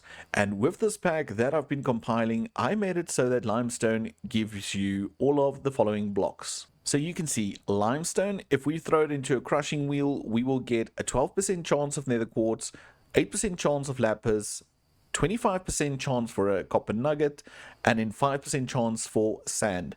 So these used to be two separate recipes. I removed them, just made them one, and now we have a way to get all of these resources. So quartz will be a new one, lapis will be a new one, and automating sand will also be new. It's not a lot, but it will slowly build up over time. And now we also have additional copper nuggets coming into the system, so our copper supply will slowly start to grow. Talking about custom recipes and mod pack building, yeah, these shulkers are the shulkers you will receive when you spawn into a brand new world for the first time using the mod pack. We've done it. We've solved the shulker problem, we've sorted the end spawning, and this pack, well, it will be going live real soon, as I am in the process of getting it finalized, uploaded, and then we just need to wait for approval before it will be available over on CurseForge. I am super excited. It will not be a complete pack, as there are some of the recipes that I will be tweaking and building on as I progress in the series, but for most part of it, what we've built here will be finished. So if you decide to make yourself a little cobble generator, I'm not going to go around and change the cobble recipe. No. So keep an eye out for this real soon, and also follow the Discord down in the description, as I will be posting when it goes live over there. So let me know, can you do it? Can you survive an end with limited resources? Well, I guess we'll have to find out as soon as pack goes live. So some time has passed and we've managed to get quite a few bottles of honey, and we need to turn this honey into buckets of honey. So I was thinking we could do a little temporary setup over here to extract the honey from the bottles into buckets. So I was thinking we need to do a drain that will take the fluid out of the bottles. It has to pump it up, and I'm thinking pumping up over here because then we can use the power from this mill to make that spin. So that's perfect. We'll then have to push it over, and we can't really exactly push it all back onto a bottle on the drain because it will just create the infinity loop. So right over here we can do that, and then we can add a depot in that area. So now if we chuck the honey bottles on there, it should drain, send the honey all the way around into this, and fill up our buckets that we place on the depot. So if we do this, we can see, and now if we chuck our honey bottles on here, it should empty. The empty ones will pop off over on that side. Oh, see, I don't want it to fill up like that. We should maybe change it so there's another gap in between these, because we don't really want it to fill up the honey bottles, with honey bottles. That's not exactly what we want. Yeah, see, we want it to flow this way. It's a temporary little setup, but it's got some hiccups. So we're going to continue doing this until we have a total of 20 honey buckets. So just with the honey bottles we had in our inventory, we were able to fill up 11 honey buckets. So we need to collect at least 9 more honey buckets, which is 9 times 4, which will give us the amount of bottles we need. So I'm going to have to do this for quite some time. So I think what we need to do is we need to get all the resources together, and then we need to build the building in this area so long, because there's no point in me making you guys wait with me for the honey. No. Instead, we can have you guys sit back, relax, enjoy as we run a little build montage, getting the new building in this area. Oh, PS, you'll notice I've cleaned up the area, so it is looking a lot more neater and ready for the build. Anyway, sit back and enjoy.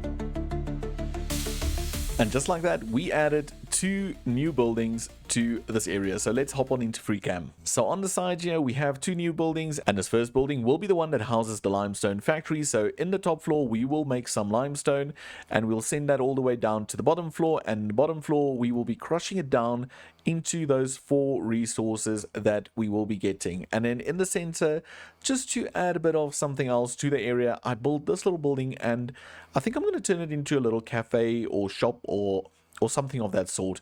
So it's right there in the middle. But if we hop on into the building itself, you'll see that this is the first floor, and the idea is that we do some form of staircase in this general area over here. And the reason why I say this area is because if we run on over this way, I'm thinking that this might be an additional door. So this is where they make the goods, and this is where they sell or serve the goods. So there's a door over here, so we need to figure out how the stairs are going to work.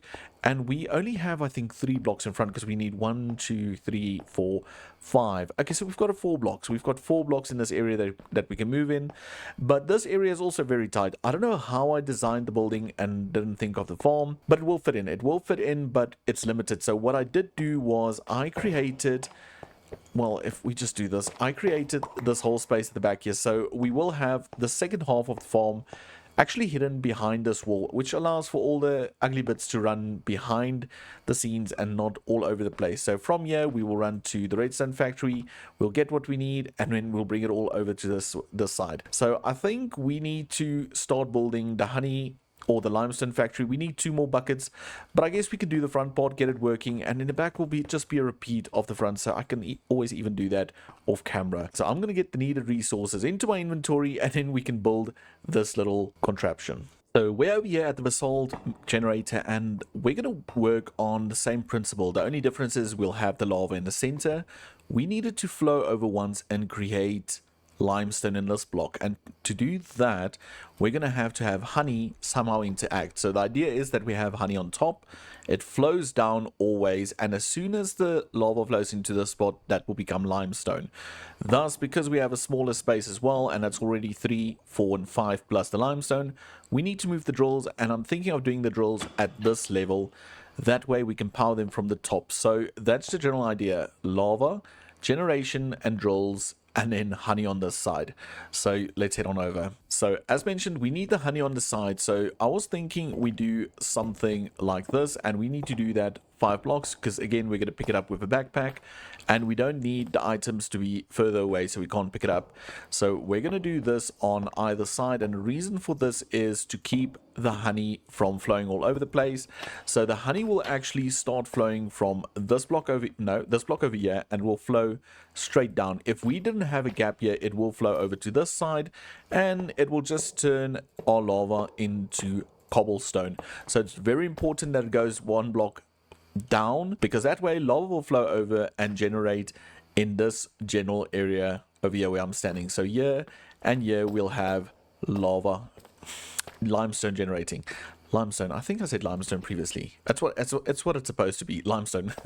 So with that in place, we can now add the drills. So the drills are going to be on this level here and this level here, running all the way forward. So I think we need to put like temporary little blocks. And I'm thinking before we do temporary little blocks, we should maybe rip out this, because we need to get power into the system. So I'm thinking we can do that and that.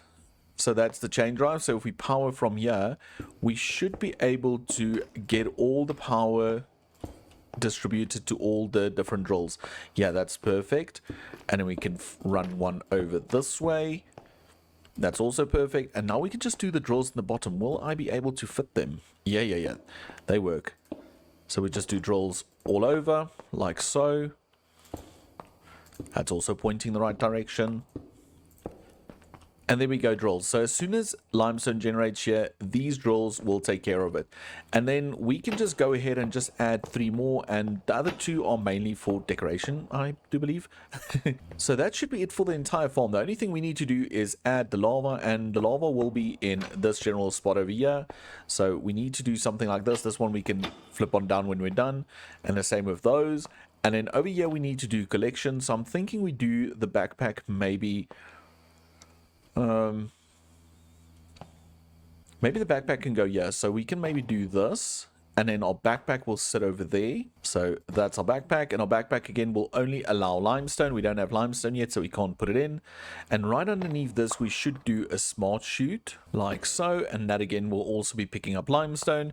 And underneath that will be the whole connection to the storage system. So that should be everything. I think we can actually put in the lava, because the lava needs to go in first. That's a very important part. Lava needs to go in so it flows down, and then when we place the limestone, it should generate then when we place down the lava, it should generate limestone. Editing Dio here, and what am I saying? What am I saying? How many times did I say lava when it was limestone, limestone when it was honey, honey when it was lava, and generating lava from honey and limestone? And oh, I do not know what happened there. I apologize for that, but hopefully you could see what I was doing, because apparently you would not understand what I was saying, because I didn't even understand it. Must be tired. I don't know. So we're going to now try and do this. So if I do honey over, 1, 2, 3, 4, 5. Can we swim up? We can. It flows down, and now we can do it on the other side. 1, 2, 3, 4, 5. And now we can actually add the lava into this mix. I'm almost positive it won't go this way for now. We will close up the spot, but I need to first have it open so we can have some limestone. Yeah, there we go. Limestone generated. Perfect. So it's working. So that will work every time. So what I'm going to do now is I'm just first going to pick up this lava again so we can make use of this opportunity to add limestone to that. Limestone to the allow list. And in theory, that should be everything. That should be all we need to actually get this farm working. We only need to bring over the power and repeat everything at the back. So I'm going to get everything installed in the back. I'm going to get the power run over, and then we can just turn this farm on together. So I went ahead and set up this entire system, and I did build the part at the back as well. So if we head on through here, it's right behind this wall. We've got it built up a second time, and then over here, if we plonk down this shaft, we should hear this thing start to go. It does, and it's picking up items. So if we jump on down here and run over to the storage room, we should actually see, limestone flowing into the system. Awesome. So we know that's working. So now all we need to do is also add a threshold switch to this as well to ensure that it turns off once we reach max capacity over here. So that is something I need to do. But also now we can head on back to that side. We can get the bottom layer sorted out, which is crushing wheels and just some drawers for the other items. And then that factory is done. I mean, it's not really that difficult. The hardest part was getting all the honey together, but yeah, I'm excited. So I'm gonna go install some crushing wheels. Okay, so I went ahead and I fixed up the stairs, and I do like it. I think we can make something nice with this.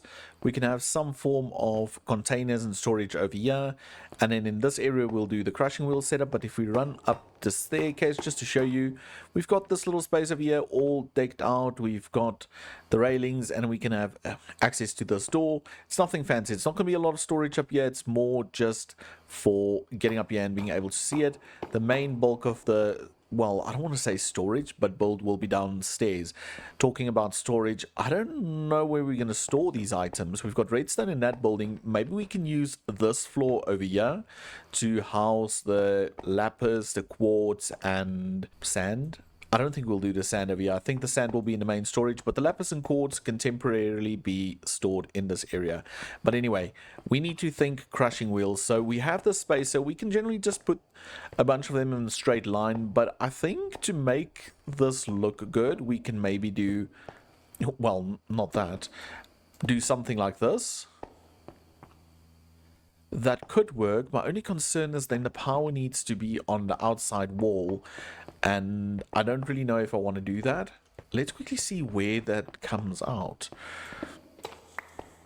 Okay, you won't be able to see that, nor that. On this side, however, you'll be able to see this one. Let's quickly go see what that looks like.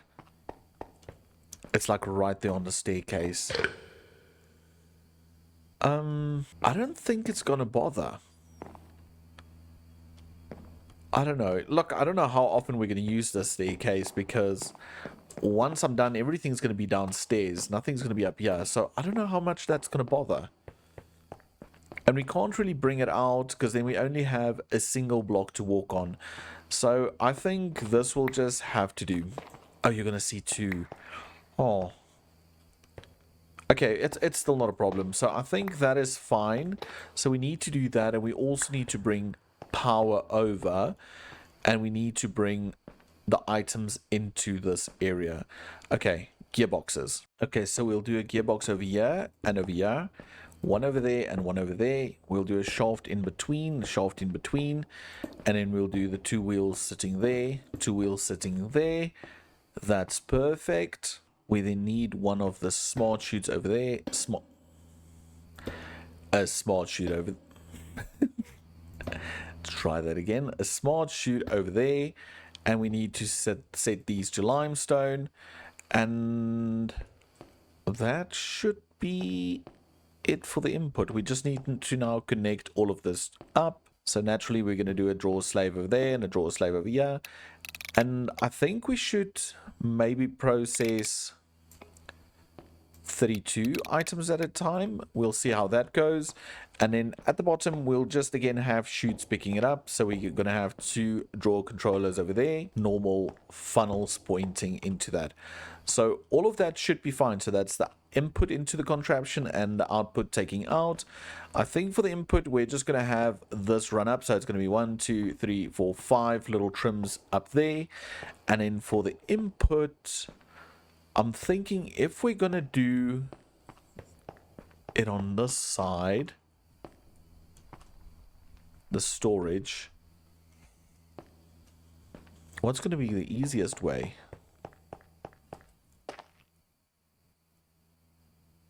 Yeah, I think we can almost just put drawers over here. So we'll just put drawers, we'll tie into the trim on that side, so then we can just literally take these drawers and bring them back over this way. Maybe something like this. So we can have the trims running down the wall, around the floor, and over the roof. So that will connect our in and output. And then for the storage, we're going to go straight through this wall, which, let's see. So the closest one should be right over there. Okay, cool. So we'll just run trims from there, 2 trims. And then we can have storage in this area. So I'm thinking maybe we can do some form of shelf. So you come in and then this is a little shop and you have your shelving over there and you've got your 2 drawers with the 2 items right over there. Okay, cool. I think that can work. Let me connect all the drawer trims, all these, all those, and then get the power sorted, and then we'll plug in the last trim over here and get this contraption running on camera. Okay. Power's all connected, everything's spinning and turning and working, and storage area has been built up, so it all should work. So all we need to do now is grab this little trim, place it in the system, and items should start flowing into the crushing wheels, and items should be getting crushed and getting put out into the different storage areas. Okay, so right over here, if we place that down, we can see it's connected to the system. We can see items are getting crushed. Are these wheels spinning in the wrong direction? Oh. Okay, it's working, but I do think these wheels are spinning in the wrong direction. Okay, let me quickly fix that. Okay, just add a little extra gearbox in the back there and everything seems to be going the right direction. We've got nothing spilling out on the sides, which means everything should be working. So if we go on over here, oh, I decorated this as well. We are getting some more quartz, we are getting some more lapis, so that's working. And if we head on over to the big storage area, we can see copper is going up ever so slightly, so we're getting copper. And if we head on into this room, we should also be getting sand. Yeah, we're getting sand as well, so all of that is working. Now the only thing remaining is we need to determine a threshold. So one of these items should trigger a threshold switch, and I think it should be the quartz, to be honest, because sand and all of those things we're not going to use as much as quartz. So I'm thinking, oh, I just broke that, darn. So I'm thinking we should maybe do a threshold switch right over here. So we'll rip out this light, and we can add it somewhere else. We can do it maybe right there, I guess. So we're just going to do a threshold switch on this one, saying that as soon as this reaches 95% of its capacity, all the systems should turn off. That way we won't run into unnecessary items being processed, heaping up over here, despawning, and just lagging out the world. So I'm going to do that and get that sorted so we prevent wastage and laggage. And we finished up this area. So I did do a little bit of decorating in here. You can see the contraption stopped. I think it's because we reached threshold on the quartz barrel. So if we head on over here, you can see on this side I added little things. I changed nothing in here, not in this area, but the threshold switch is on, and that's because it's reached the limit and it's slowly going down. I told it to only turn on again on 10%, so that's all good. And if we head on up here, I did some decorating up here, add a few items at the end of this hallway so it's not just a blank wall you walk into. And on this side I just added another light and just this little platform. Then if we head on through here, we've got this little dining area, which I do have to admit I think looks freaking cool. I love it. And of course paintings of melons. We've got 2 of them on here, and I think they look awesome. I think they look really cool. And then again, this door just goes through here, and then if we go back through this side, if we run up all the way over here, we also just added 2 little tables in this area. And what is that waypoint? I don't know, but okay. And then I think I didn't show this. So this rooftop just opens up like this, and because this building was underneath this little blackstone, I just went ahead, dug it out, and put a bunch of these vines in here. I snipped these. I didn't snip these, so we might just snip those so they'll stop growing as well. But overall, I think this area is complete. I think the builds are complete, and I have to admit, I think my favorite part about this build, well, it has to be the 2 melon paintings. I mean, they're just gorgeous. Don't you agree? Don't you just like melon paintings? And I do think we need to look into getting some more melon pixel art in the city, some graffiti, and later on even some melon holograms. So yeah, I like it. Let me know down in the comments what do you think of the melons. Yeah, I had to move to the rooftop because nothing beats the smell of fresh void at the end of a hard day's work. On that note, I've run out of time to record, and I think we've achieved what we wanted. We filled up the area of some more builds, we solved the whole nether quartz problem, and I think we did a lot of nice decoration. Again, melons. They're so cool. But anyway, do take care and let me know down in the comments what you thought of the whole build in the farm and the melons itself. And then remember to like, subscribe, and if you haven't done so yet, ring that notification bell, because that way you'll never miss out on another video. Also, check out Discord for more information on the mod pack releasing real soon. In the previous episode, we added 2 new buildings to this area that we use for limestone production, limestone crushing, and storage, before placing some of our most precious possessions, yes, 2 paintings of watermelons, in the shop. In this episode, I'm doing something different. I'm tired of all this clutter, the space, and the dampness, and everything of the Undercity. And climbing this ladder has not been the highlight of this adventure, not at all. Thus, we'll be ripping out a whole lot of this behind me, adding a whole lot in this area, so that we can finally install an elevator connecting the top to the bottom. So I honestly do think it's time for us to start getting up to the 2nd level. I'm not saying that I'll be done with factories and builds down here, because there's still a lot I've got planned for this area, in particular more over there above the power station. But we really need to start finding an easier way to get up to the top level, and then we can start adding some of the secondary farms. And the main ones I'm looking forward to adding, well, it will be the woods and the crop farms, because I've been manually growing some of these in different spots to get the items. Like we've got some string growing up there, or flax growing up there. We've got sugarcane and kelp all the way up there on that side. And every time I need to go harvest those, I need to climb this little monkey ladder. But also, if we add the secondary platform, we need to get some supports in, and this is something I designed in creative, and I spoke about it on stream the other day. And it's my whole thought process behind how I'm going to do it. And to explain it to you guys, it's basically, I see this area as my starter base, and if I want to expand on it, I'm going to have to build supports. And this is a prime spot, so we're going to have a column in this area right over here. And instead of changing and moving all of these things, or changing and moving the support, I'm actually just going to have it intrude. I'm basically going to have it sit right over here, and we're going to narrow this road. And I feel like it contributes to the whole cluttered cyberpunk feeling, and also the whole fact that this used to be the prime area. This used to be where everything happened when they established.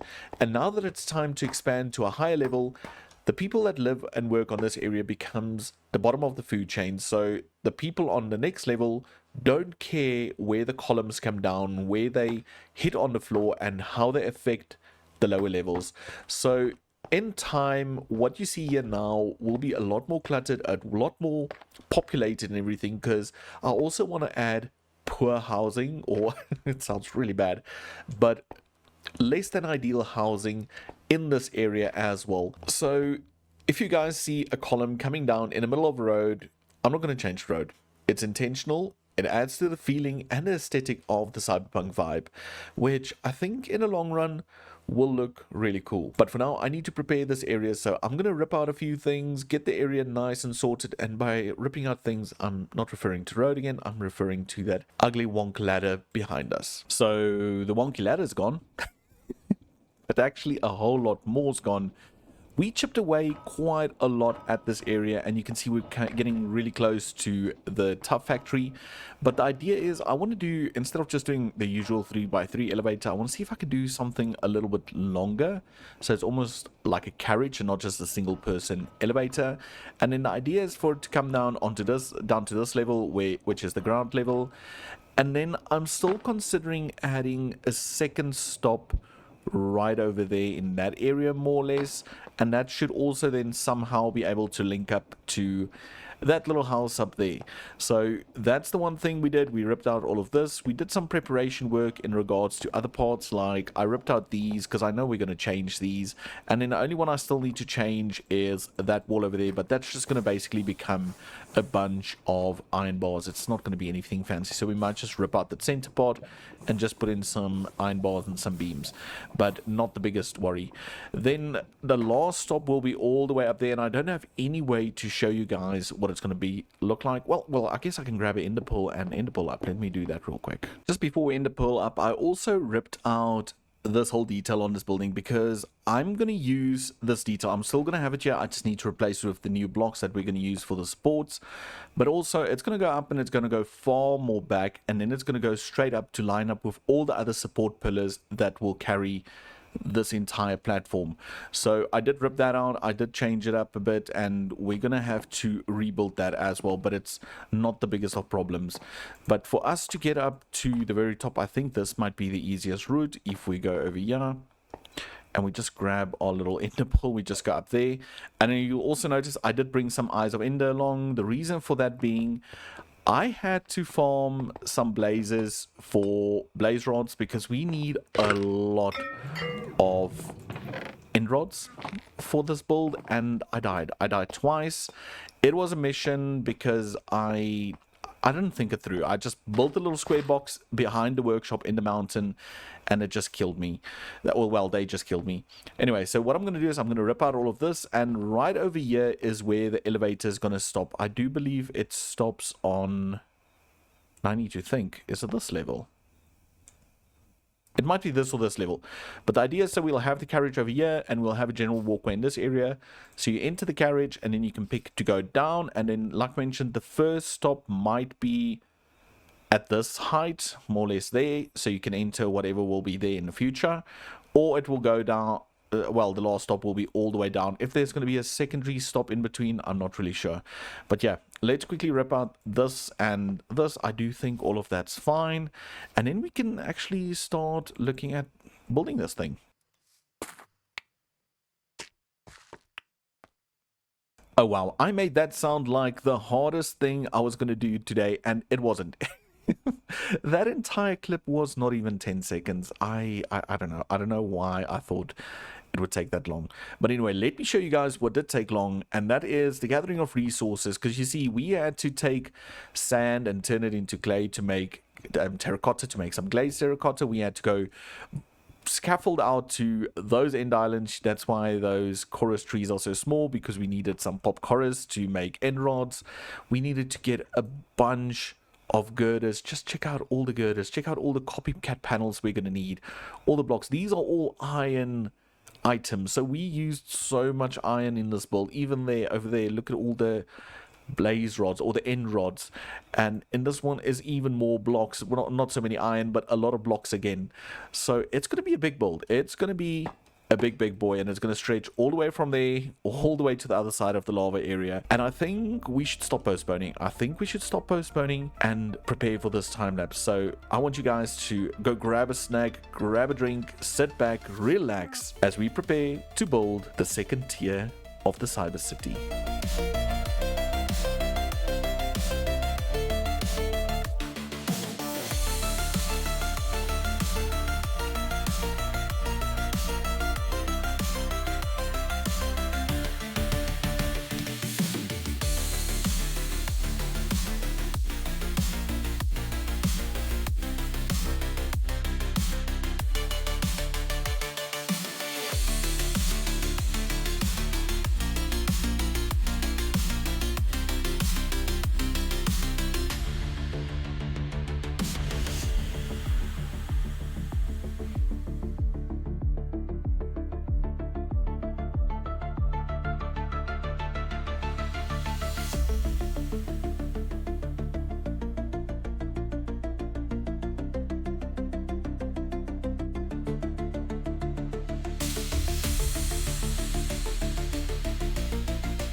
What a time lapse. That whole time lapse took about 10 minutes to make, and that's after I already sped up the schematic cannon. But enough about that. Behind me you can see one of the just massive support legs standing right in the center of that staircase. I don't know, it looked great and creative, but seeing it all in the survival world, man, okay, let's just see this. So this is what I meant. This used to be here, and the people from the upper level didn't really care much for what happens down here, so they just went ahead and added these supports wherever they felt would fit or would work, and they don't care for what happens to spaces like this. So you can see it's in the middle of the staircase, but I don't hate it. I don't hate it at all. I think it just works fantastic. And if we head on down here, everything else is still cleaned up and neat and everything, and we will get around to all of those things. But over there you can also see that support goes up, it fills up, and it becomes part of that support column. And then these two, I mean, that just looks so cool. And the whole idea was to get them a bit set back, and they are a bit taller than other supports, and then your elevator comes down in this space over here. I'm at a loss. I don't know. I thought it looked amazing in creative, but it's just a whole new level of awesome. I mean, just look at it. It's insane. Okay, free cam. So here we are on free cam, and it's insane. It is insane, and I think it looks so cool. I know for a fact my favorite part is this, just because if you do this, that looks so cool. It's almost like the light is moving. I just love it. And then just a little side view.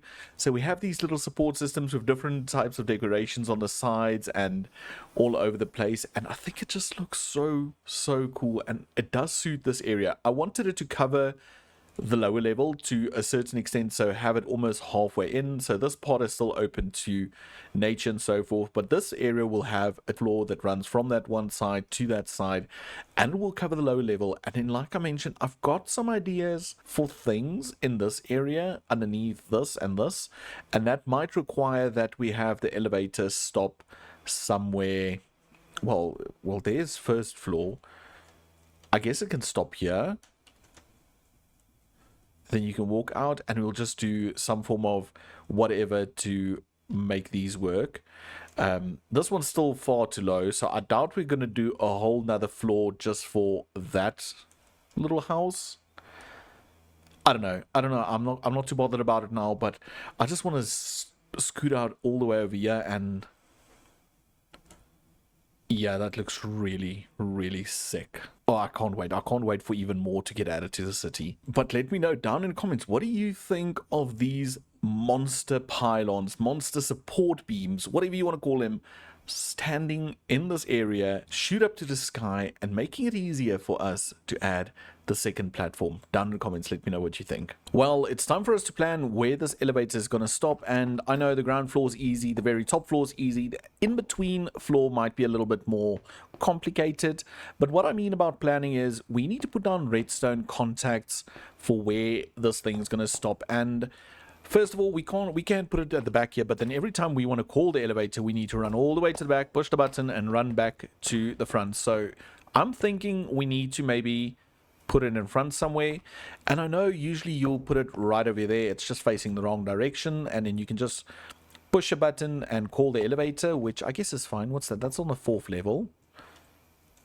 Or we can actually put it right over here, which is also an option. It will change texture once it becomes an elevator. Yeah, I'm not sure. So it can either be there or in the middle. So I think for now, let's just go ahead and climb on up. I did add this little ladder. It's almost like a little service elevator or service ladder. And the second one we need to do has to be, I think, on this level over here. So the beam's right over there. So if we do this, yeah, see, that should be exactly where the elevator comes down. Okay, but see, now the elevator is going to come down on this level. So no, it's going to have to sit in the center over there, which means this one needs to sit somewhere over here as well. So maybe right about, I think we counted 1, 2, 3, and then it's the switch. Okay, let me go check quickly. Yeah, it's 1, 2, 3, and then the switch. And the center is going to be easier. We'll just change this whole design up a bit. Okay, let's go to the top one. So again, it's 1, 2, 3, and then the switch. And then again, the switch will be this block over here. So let's just do a little temporary like so. And then that, no, that will go there, which is perfect. And then we can rip this out, and we can rip this one out. Okay, we'll leave this for now. And then we need to go all the way up here. This is all temporary still. So if we have our floor right over here, then we go up 1, 2, 3, and then this one should be in this position. Well, I nailed it. It didn't go according to plan, but I did nail it. And then that one should be right over there, because that's the one that's going to be glued to the elevator. So now it should be 3 in between each, and we have 3 floors. We've got the one for the for the top level, the one for that level, and then the one for the bottom level. Okay, so now that we've got everything in place and I've got a few things on me, let's build a little trial elevator just to see if it's going to work. So first of all, let's just use these industrial trapdoors for a floor. And again, I might keep these. They might disappear. They might change into something else. But for now, this is, like mentioned, a trial. And then just to connect it all together, we're just going to do this. And we'll do that. Okay, that's the elevator. I mean, that's lovely. How can that not be an elevator? But then also we're going to glue these together. That to that. And this to this. Okay. Elevator glued into place.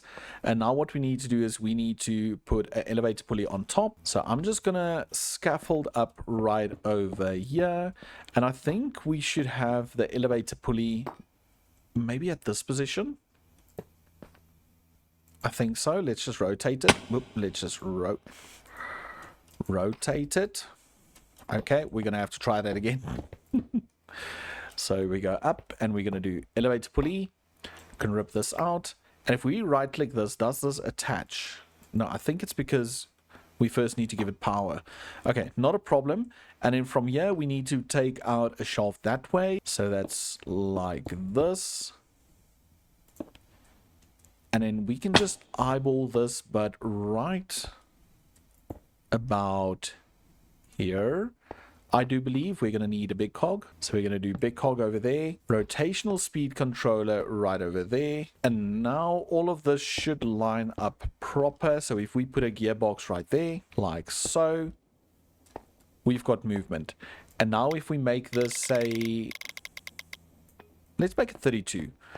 Let's make it 32. And if we plonk down our controller unit, I think in a corner. Let's do it in the corner for now. So we do controller unit. That's wrong. Controller unit. Like that. And we just glue that to the floor. Now, all of this should be an elevator. So if we go back up here again and we right click this, it connects. You'll see instantly this change because it... Okay. Take 2, I guess. What I want to say, it changed because it became an elevator block. Luckily, we didn't send the elevator down, so we can actually take the elevator down to our little body. So if we do this, this became an elevator block. This is still a normal redstone contact. So if we go 0, it actually works. It goes down, and that's how easy it is to make an elevator. I forgot we left everything in the way there. Will I be able to... Yeah, hello me. How are you? Don't mind me. Just give me everything. This is our back one. I really need to sort out my elytra and stuff. But yeah, so it works. And now if we place a button just on any of these little redstone or elevator contacts, we can call the elevator. So if we're down here, we can call it to go up. And then we can also right click this and call it whatever. Let's call this lower level for now. And then you can also change which doors open. We don't have those yet, but then we can go to the next level. See, now it will say lower level. We can click this one. It will go up. We just need to move because of those. Okay, but now we can click here and we can call this floor. I'm just going to call it floor for now because it does have a name. It kind of does have a name, but I don't want to spoil it yet. And then this one we can push, and this can become whatever the next one is, which should be upper level. And we will name them correctly once we get all of that done. But yeah, that's a working elevator. I know it doesn't look like much at the moment, but once we decorate it, it will. So I think what I need to do is maybe just clean up everything, get all the cobble out and so forth, and then we can look at getting a little elevator built. So I spent a little time over in the creative world, and I think I came up with a pretty decent elevator. It's not too flashy, not too modern, but I think it will suit the style, the feeling of old really, really well. I did, however, make another change in that schematic that will be taking place in this world, and it's basically these elevator contacts or redstone contacts I will be moving to the back. So they're all located in the back over here, and we'll have the door in front. So you'll walk out over here, and then we'll trigger these elevators with a redstone link. So we'll basically on them here at the back have a redstone link, and somewhere in front we'll have a button on each level. So you can just push the button almost like you're just calling a normal elevator, and you don't have to push on the elevator contact itself, and that will call the elevator. So that's the one change we're going to make. And then another thing is you'll notice that the structure that goes over the elevator, just to make it look like it's, well, not flying, it's not very pretty. Well, it's not pretty at all. It's just girders, and it's just keeping this thing afloat. And the reason for that being is I first need to figure out the style that I'm going to go for over here. I know it's going to be cyberpunk, but I want everything to talk to each other, and I'm still very much focused on the lower level and what's going to happen against the wall right above the power plant. So it's going to be very, very, very plain up here until we sort out this level. But with that said, I think it's time for you guys to sit back, relax, and enjoy as we run a very, very quick build montage. Enjoy.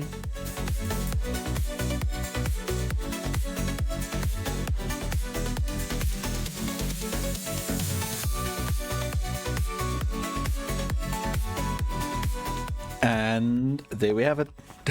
It's built. Like mentioned, it's not going to be much. It's just a steel structure. I did go ahead and made it look a little bit better from the time lapse because it did feel a little bit flimsy, and I just added this little temporary little platform around it. So now we don't just have this floating elevator with this wonky structure, but also still we have things like this that's kind of in the middle of nowhere. And again, it's all temporary because I do want to reach this level in the next few episodes, and then we will change this up and change all of this around this area with the buildings we need. But for the most part of it, it actually works. Let's send this down one level. Whoop. Okay, we just fell on the roof. Okay, that didn't go as planned, but I guess we can just climb up here real quick. But if we were now to push this button, you'll notice we've got the elevator contact at the back.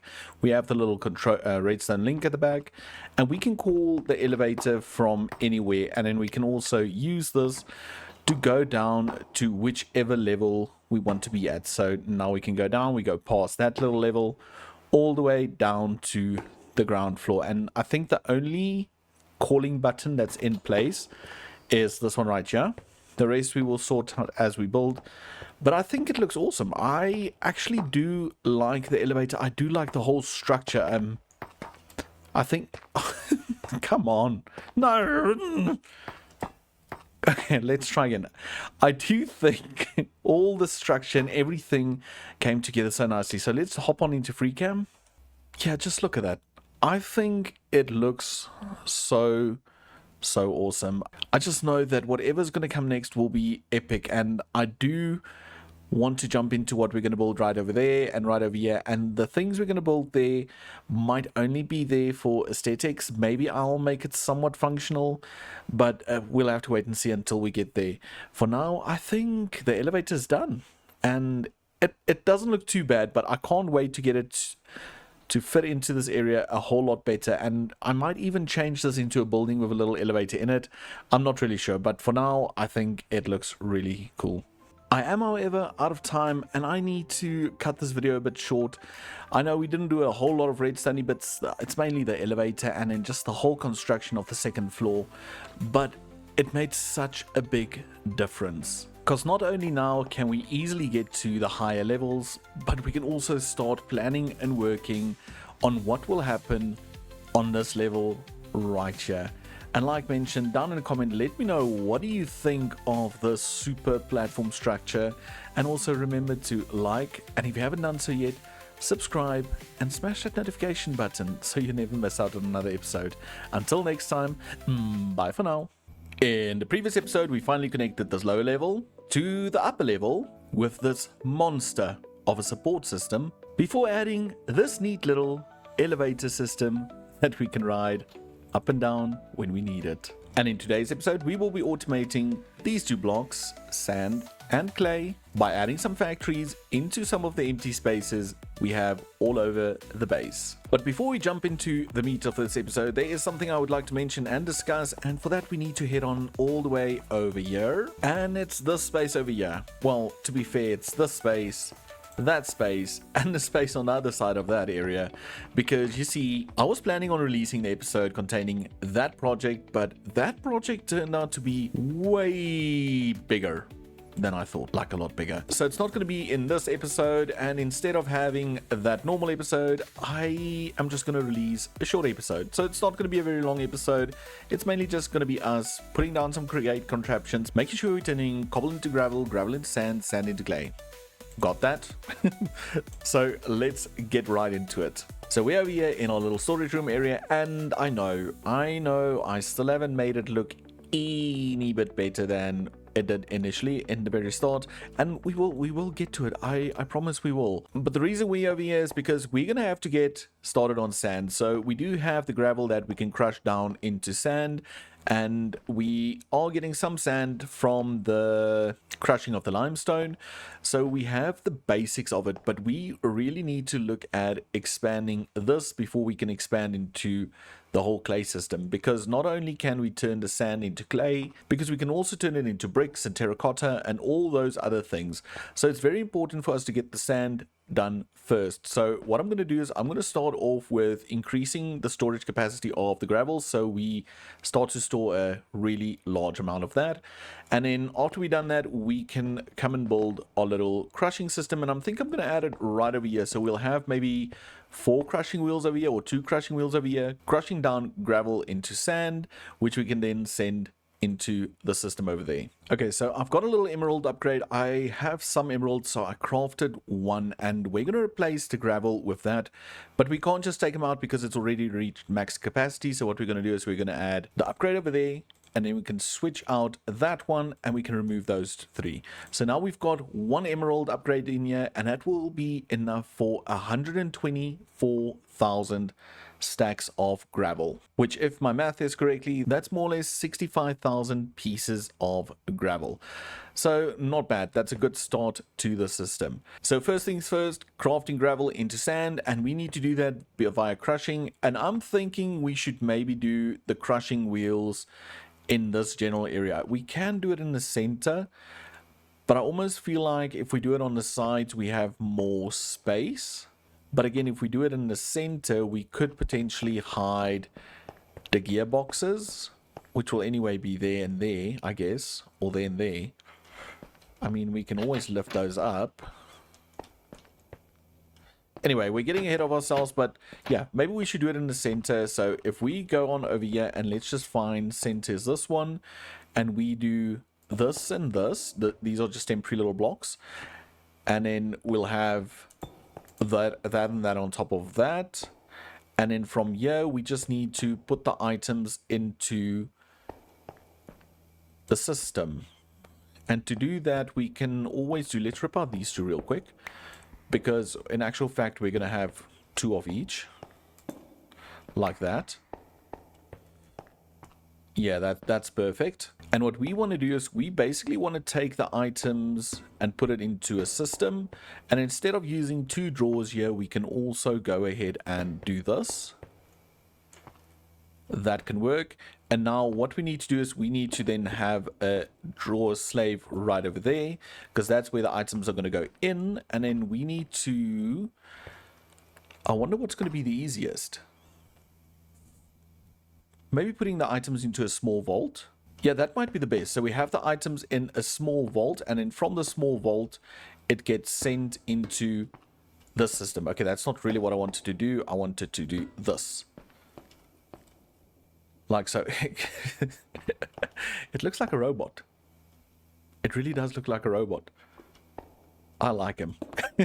But that's the thing. So now we can actually have a vault on top of this system over here, on top of these chutes.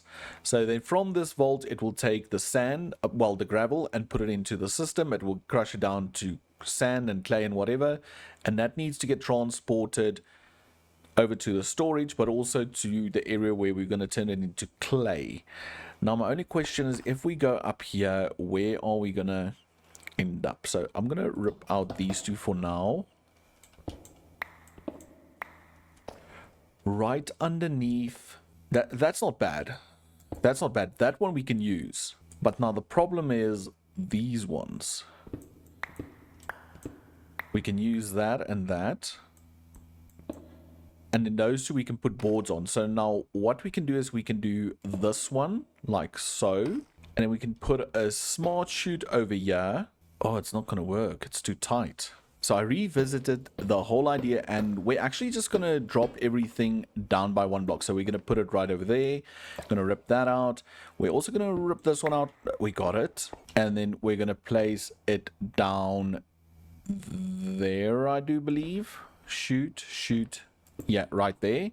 We do shoot like that, and that will be picking up those items, putting it into the system, and we're going to rip out this block, and we're going to do we're going to do 1 right over there and 2 additional crushing wheels. Now we just need to add a little barrier in front here so we don't have people running in and getting inside of it, but that should work for this system. Now right over there we're going to do shoot again, because those will take the items from the vault that we're going to have on top, and we'll put it into the crushing wheel system. So now it's double vault, and we're just going to do a draw slave over there, do a smart chute right over there, and that should be it. That should be everything we need. So now we can have the items get put into the system. We can also have them get taken out of the system and get sent over to the storage area. So now what we need to do is we need to run on over here. We need to grab a piece of gravel like so, and we're going to add that to the filter. So that's constantly going to put gravel into the system. And then the only thing we need to do now is, oh, it's filled up already. Is just connect all of this up to power and also to the remainder of the system, which I'm quickly going to do off camera. Believe it or not, there was a whole lot of unnecessary troubleshooting with this contraption. For some reason, I pulled power directly from a different line that was running at max speed, and, well, the crushers just started chucking out the blocks in all random directions, so it resulted in me having to add that second little rotational speed control up in the corner, and I know it doesn't look really great at the moment, and then pushing the power into the system at a lower rate, and it seems to be working. If we were to add our chutes over there and over there, items are getting picked up, but why are they not getting sent to the system? That is connected. If we rip out... Oh, I know what's wrong. We never connected the bottom area. If we run on down all the way over here, at the back of this system, right over here, we still need to add the trim. So I'm quickly going to grab some trims. So if we place the last one right over there, all that's connected. So it's picking up all the other items. So in theory, this whole system should work. There might be one little backlog if we look at the system. Yeah, you see clay balls. Clay balls do not have a drawer where they can go, thus resulting in them clogging the system. So if we were to make a quick little drawer, let's just grab out of all of this out of our inventory, and let's just do a single chest, and we're just going to turn it into a drawer like this, and we plonk that down. We chuck in some clay balls. We need to lock it, so grab our 2 keys, so we quantify and lock it. And now if we pick it up and we put it on top of this, yeah, there we go, it's picking up, but more so the sand is also picking up, because the clay balls, we every now and then get some from crushing gravel into sand. We will get the occasional clay ball and it will fill a drawer. But that's it. That's it for the sand part of it. So I know it doesn't look like much. We will decorate it as soon as we decorate this, I guess. But now we're getting all the sand we're going to need. We're going to slowly start getting clay balls as well. And as soon as we set up a washing system to wash some of the sand into clay balls, we will be able to compact them into clay blocks itself. So I think the next thing we need to do is work on a washing system. And I think what I'm going to do is I'm going to add the washing system to this area up here. So if we run up here, open this garage door, we've got baking and cooking and whatever on this side, but we can easily fit exactly the same system on this side to wash items. So I'm not going to build that on camera. I'm just going to quickly put it in and then I'll bring you guys back. Okay, and this should be the entire system set up. It's, again, not decorated yet, but also it's not working because we haven't connected a trim. So if we were to do this, now the input is connected via trims, and I moved it around like this because I didn't want it running up right next to the window. Same with this, we've got this chute going in that side and that way. If it has to, we'll add a secondary one on top, but for now it's working. It's working. Anyway, I lost my train of thought. I remembered we can't put it in the middle because we wanted to split evenly, but for now it's working perfectly. Now the next steps, we just need to do this. Now this should connect up. Yeah, we should get some sand, and we need to change this needs to be 16. That's not going to work because we did the wrong thing. It's going to work, but it's going to take a whole lot longer to transform it. So what you know what I'm going to do, I'm just going to rip it all up, pick it all up, put it in there, and we'll just see. Now it's going to do 16 at a time, and there it turns into the required amount of clay balls. I just want to see, yeah, we made them 16. I just want to confirm that. So now every now and then the 16 clay balls will go into the chute over here. And if we head on down here real quick, whoops, into this area, we'll see that even the clay balls are picking up. So we've got now all the clay balls, we've got all the sand, and the next step is just to compact that into clay blocks. Okay, so you've noticed the system's already turned on, and that means we've already filled up on clay balls, and it's time we turn those clay balls into clay blocks. And that's where this space comes in, and we're going to put a little compacting system on the side. But like we've learned previously, one is not fast enough, so we're going to have to do two systems like that with some cogs in the middle powering it all. Because we're not using a fluid, we can get rid of that, and we can compact it by a total of 2 blocks, making it 3 blocks wide. So if we have the collection over here, maybe 1, 2, 3, and then collection again, that's a bit in the door. So what I was thinking is we can maybe rip out this block, replace that with another slave block, and then we can have the other collection on the side right over here. So then it lines up with that one, and it doesn't really line up with that one, but that's not a problem. And then over here and over here we'll do 2 depots, which I don't believe I have at the moment, but we'll have a look just now. And then we do basin on this side. Again, we're going to do a chute on top of either of these because we're going to use that to feed into the system. And then we're just going to do a press and a press over there. And that should be it. That should be it for compacting clay blocks. The only thing we need to do is we need to add input into it, and we're also going to do the same as what we did over there. We're just going to click like that, and another one like this, and then we can have 2 smart chutes on top of those. And then if we rip out those, maybe they might fall into these systems. Yeah, see, we've got andesite slabs in there. But now we can add a draw controller right over there, one over there, a smart chute right there. And what I'm going to do is I'm just first going to rip that one out, because if we don't do that, we're going to have items flow into it.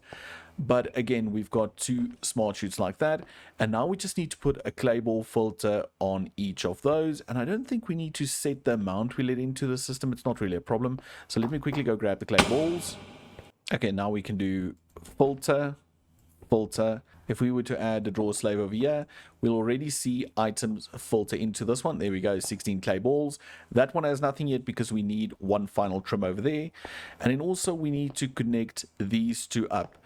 Plus power, just one single source of power, and I'm wondering what will be the easiest way to get power across. I guess we can do a cog over there and run a chain drive across the roof, because I don't really know what the power is like underneath here. Let's fall down.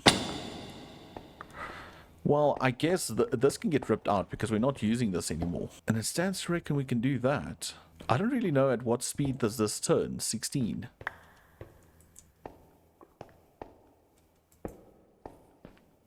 But I think the 16 is for the power of the washers.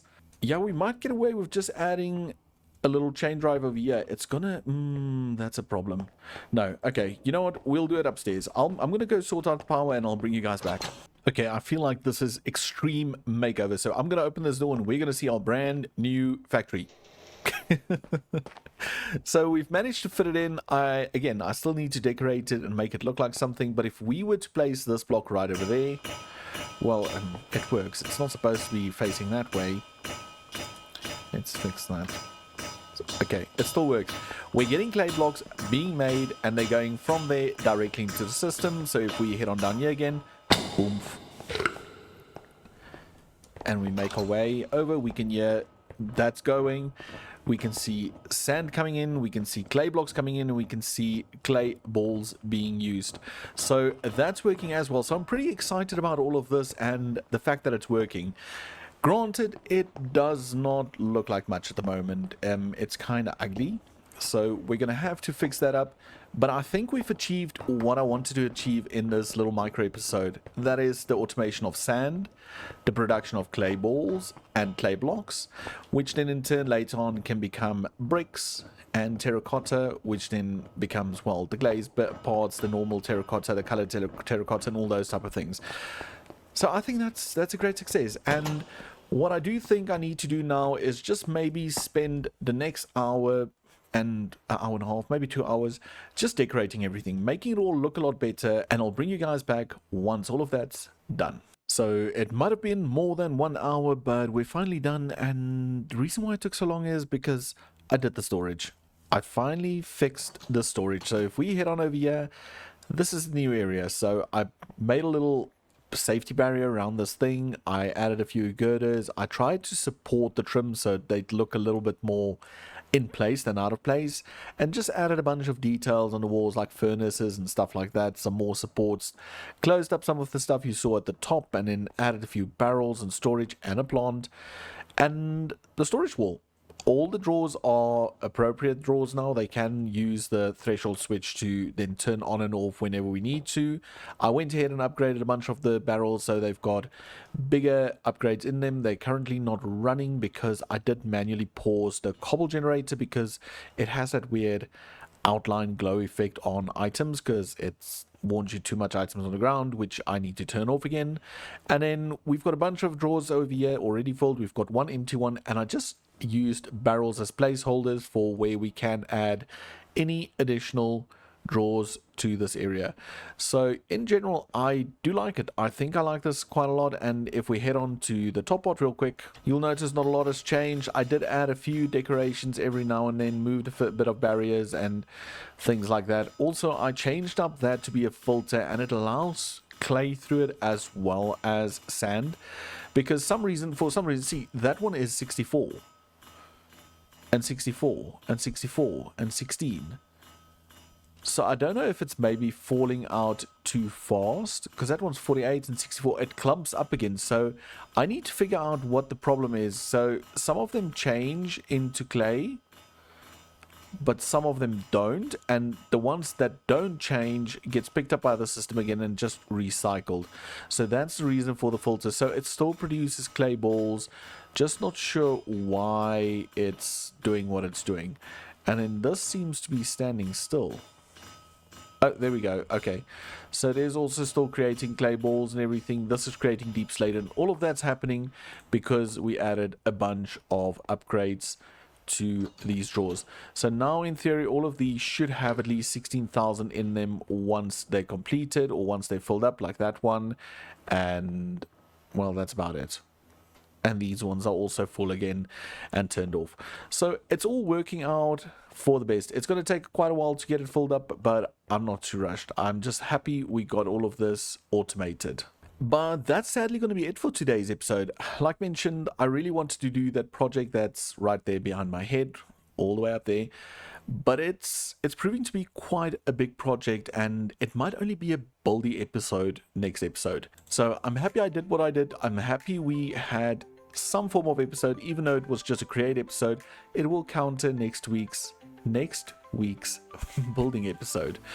But till next time, take care, and do remember to smash that subscribe button if you haven't done so yet, and also leave a like, comment, and let me know what you think of the 2 new farms. Till next time, bye for now.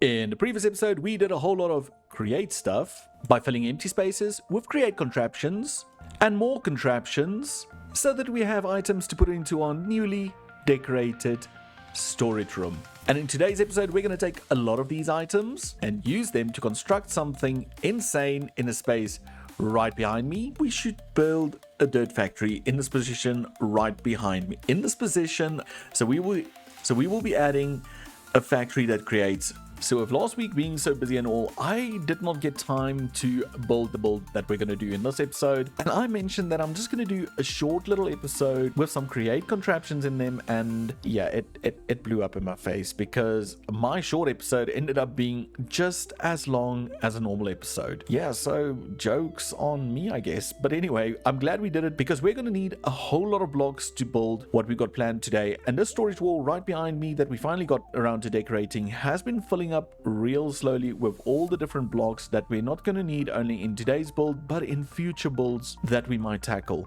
So I'm really happy we did a create only episode. And for those of you that noticed that short wasn't that short, I'm sorry, but I hope you guys enjoyed it. So I think first things first, we need to look at a villager breeder. And the reason why I'm going to do that first is because while we're busy gathering resources and building this whole area and fixing this floor that we can't see right now, the villagers can breed and we can get some babies going. So that way, when everything's done, we can jump into the villages and make sure we can get mending, because if I can only get mending today, that will be a great start. Another thing is I'm choosing to build it all the way up here, and we will load this chunk that we put the breed in, because I don't want anything to be in this area, because we might end up doing this floor as well.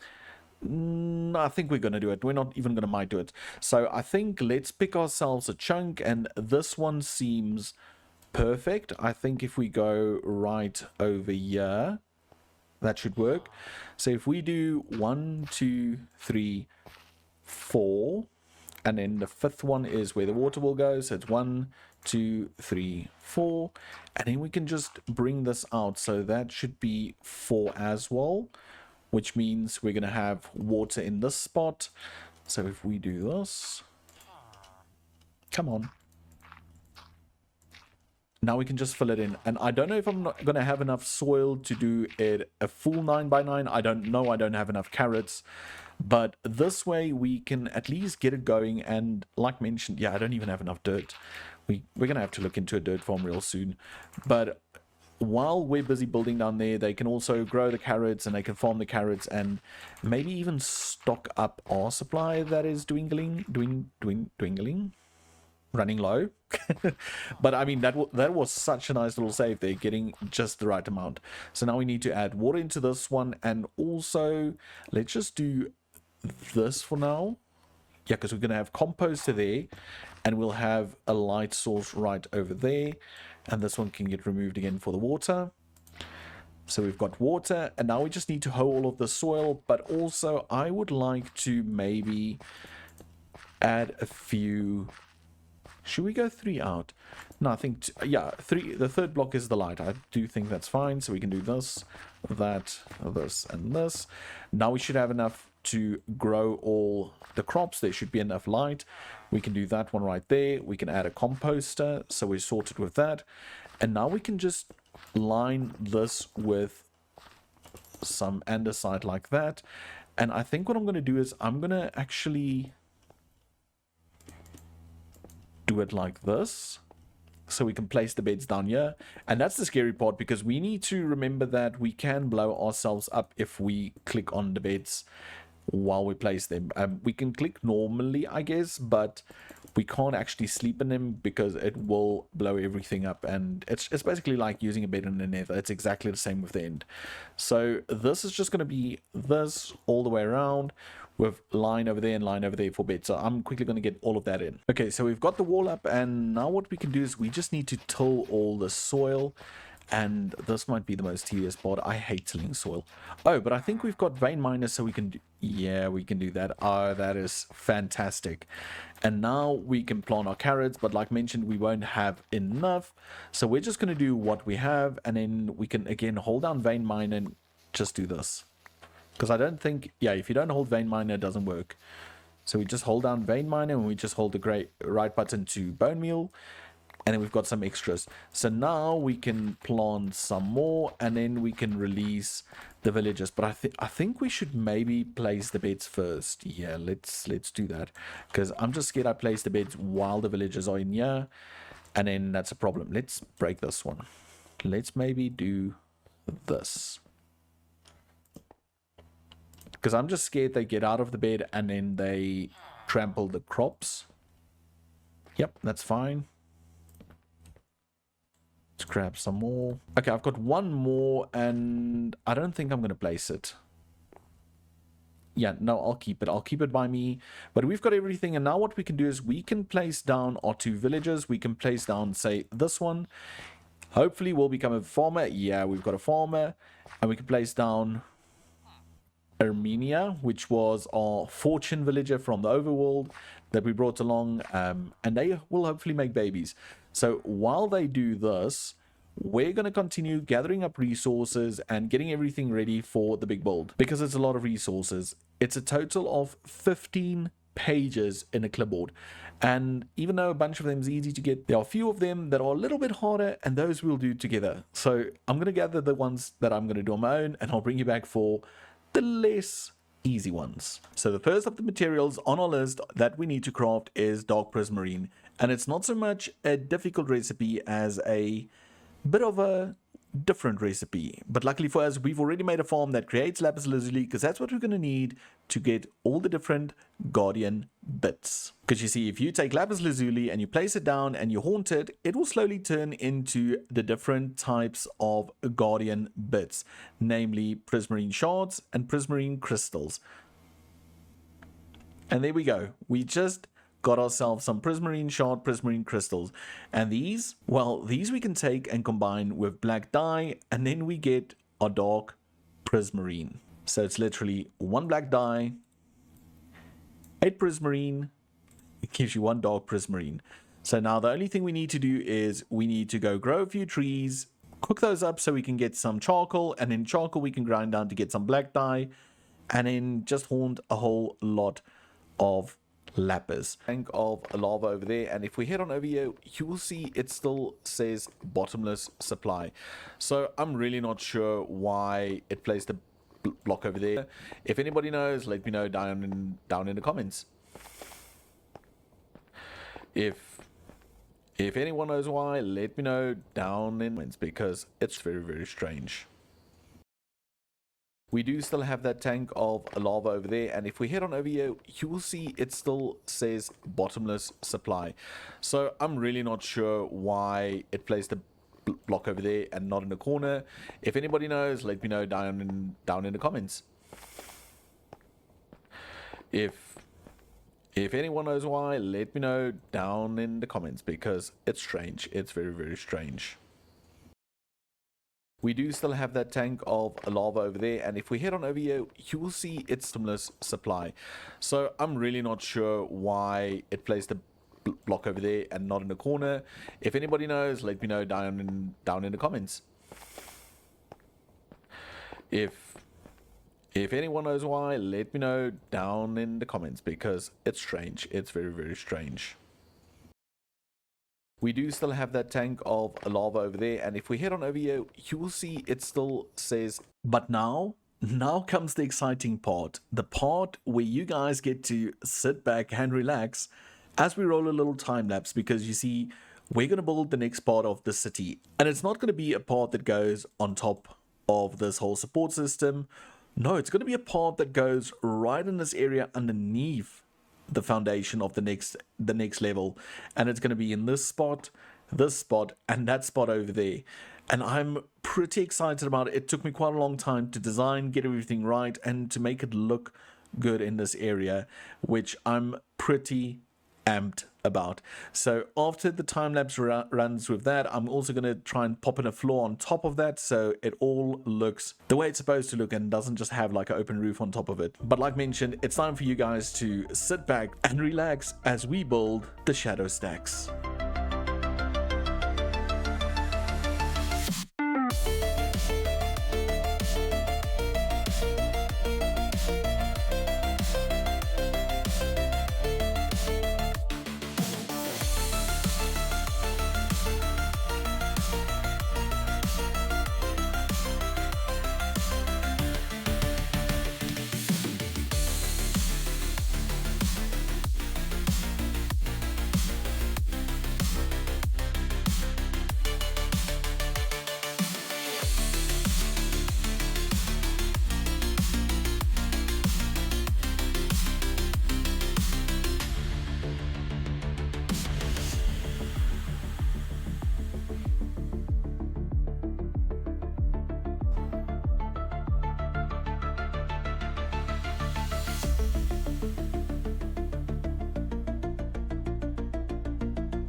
And we did it.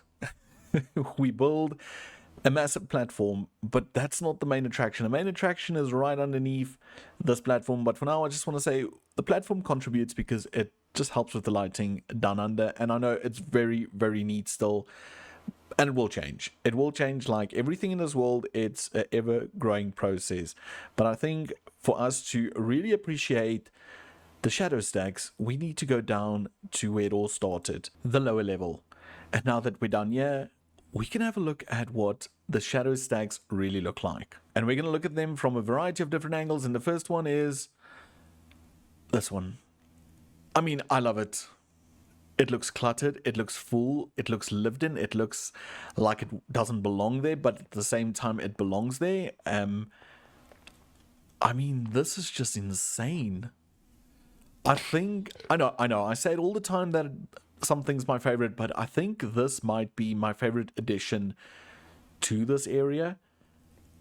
I mean, you don't see the black mountain we live on anymore, and that's perfect because that's what it needs to be. It needs to be this cluttered feeling. Like if you walk around, you should see things from all angles, and you shouldn't see the thing as an entirety, but rather as a part of it. And that looks so cool.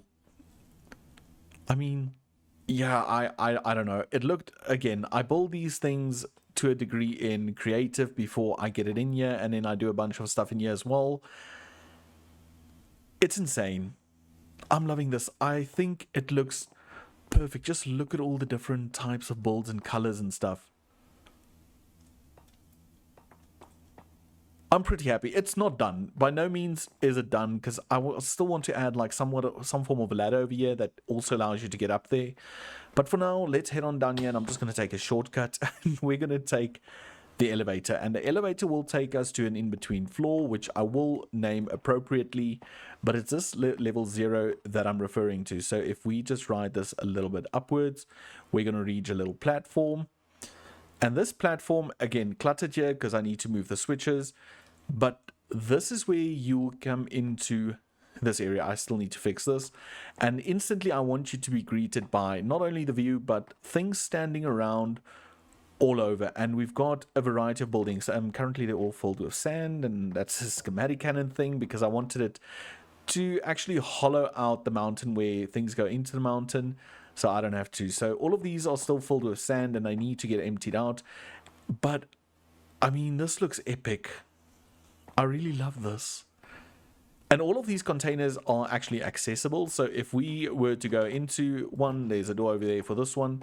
We can go up, and that's the thing. I want all these corridors to be cluttered and full and squished in and everything, and they're growing their own food. And we've got cages around. There's a cage over there that I will add animals to. But again, we've got all these little doors all over. And then I did want to add color to this area, and I added color by adding this netherrack container as well as the prismarine one, but we'll get around to that. And then also I added these little fenced areas, so it almost looks like it used to be fenced in, but now it's cut open because the people just start living here. I will, however, mention these rails are not safe because, I mean, you can just walk over the edge, so that's not very safe. And that's one of the reasons why we will not have the villagers running around here freely. No, we're gonna put them in these houses with their little trading tables and whatever. But just this whole area, so all over we've got all these houses. So sorry, just to get back, this one went down to that container which we couldn't access from the other side, but you can access from this side. And then there are a few odd ones, like this one underneath might get a hatch later on that you travel down via ladder, almost like this, but you'll actually go into the container. So we've got another one over here. We've got crops growing, we've got corn growing, and again, door. Here's the second color, which is the dark prismarine one. And over here, we've got another little ledge over here that adds or goes into this little container house. And yeah, I don't know. This is just by far one of my favorite builds. And all over, we've got these little areas. We've got this one over here, and we've got another one over there. And I think it looks just fantastic. If I have to choose one that I want to live in, I think it will be the green one. I honestly think it will be the dark prismarine container because it's just epic, and this whole area looks so cluttered and everything. But I do think we need to head on into free cam and just take a look at this from far away. And Man, I just love it. The shadow stacks, it looks fantastic. I do think I need to add some form of a darker material underneath here, maybe do a deep slate type floor or something so it's a bit darker. But for now, I think it's the right amount of everything. It's the right amount of clutter, it's the right amount of movie bits and moss in certain areas, and we've got pipes. This pipe will get lava into it later on when we pump it down from here all the way to the top level. Yeah, and look at me in my house. But I mean, this is just fantastic, and this is where I meant we can have that little ladder or something go up, and it can go up into this spot, so we'll have a ladder come out somewhere over here. But then also what I do want to add is I want to see, once I add the dark part, if I can't pinpoint the road type thing. So say for example right over here somewhere, or over here maybe even, we can do like a little ladder that comes up over here, so it's almost like another ladder that goes down. And if we can find another spot, I think somewhere over here maybe next to this lava pipe, we can do that as well. But for now, I think it looks fantastic, and I think we should clear out one or two of these houses and get a villager or two in here and just see what we can get in regards to trading. So we are here at the breeder, and you can see we've got one village over there, we've got another baby over there, we've got two more over here, we've got another baby there. And I know it seems like it's not working, but it's actually been working really, really well. I do see wheat sprouting, which I need to remove. I don't want any wheat in here. Let's just do that. Let's grab those. Yeah, now all of you get out of bed because you guys want the carrots. There you go. There's the carrots. But if we were to just nab this real quick. Okay. If we were to head on over here, I actually have been gathering the villagers, and we've got quite a lot of villagers. I did split them into two different groups. I don't know if I'm going to keep only one or keep both, but we have enough to take some down and empty one of those buildings and place some of the villagers in there. And I'm thinking the first villager we're going to do is a Fletcher. And the reason for a Fletcher is trees are the easiest thing we can grow at the moment. We don't have any other farms, so we're going to do a Fletcher. We'll pop him in one of the houses, and that way we can start trading for some emeralds. And once we have enough emeralds, we can unlock the next villagers, which will be a librarian, because mending, I really need some mending books. So let's get a few resources, and I'll meet you at the shadow stacks. So it started raining, and I didn't want to sit around doing nothing, so I fixed a few of the little problems and a few other things. So first of all, we've got railing, and then we've got sand still. Ignore that one. Then I did move the switch to call for the elevator. We moved it over to this area, and it's hidden behind this little copycat board, so we can call the elevator. And I add a little electrical decal. I think that's really cool. But then you'll see a lot of the other houses have all been emptied out, and we just got it all ready for as soon as we're going to start putting villagers or farms or whatever in these builds, if we're going to use all of them. But then also, if we head on all the way over here, I put the villagers in this last house starting off because it's one of the most connected ones. So if we go down this ladder, we're in this little space, and then we can see there's the city. But if we go down here, you'll also hear a bunch of noise. But I did a little temporary setup for villagers over here. And over here, I added a bunch of Fletchers, and I've been trading with these guys while it's been raining. So we've done all of that, and we have enough emeralds to trade some of the things we're going to need, which is mainly mending books and all the other different books that we can use to improve our tools, our gear, and all of those type of things. So what we can do now is we will grab someone. We're going to grab Greg. We're going to grab some emeralds, and we'll grab ourselves a lectern. And what we can do is we can place down our lectern, place down Greg, and he takes on a trade. Okay, the first thing I need to do, that's infinity. First thing I need to do is I need to add more trapdoors so they don't bounce like that. So I guess we can just do that. There we go. And then I need to remember to do that to all of these real quick. Just like that. And another thing is, because we've got the easy villager mod, we can actually cycle through trades until we find the mending or efficiency or whatever we need for a proper good price. So that's going to help us quite a lot. So what I'm going to do is I'm going to cycle through of these, see if I can find ourselves some mending, and we'll trade the mending book on camera. And then that should be it. That should be the only thing I want to achieve for the remainder of this episode.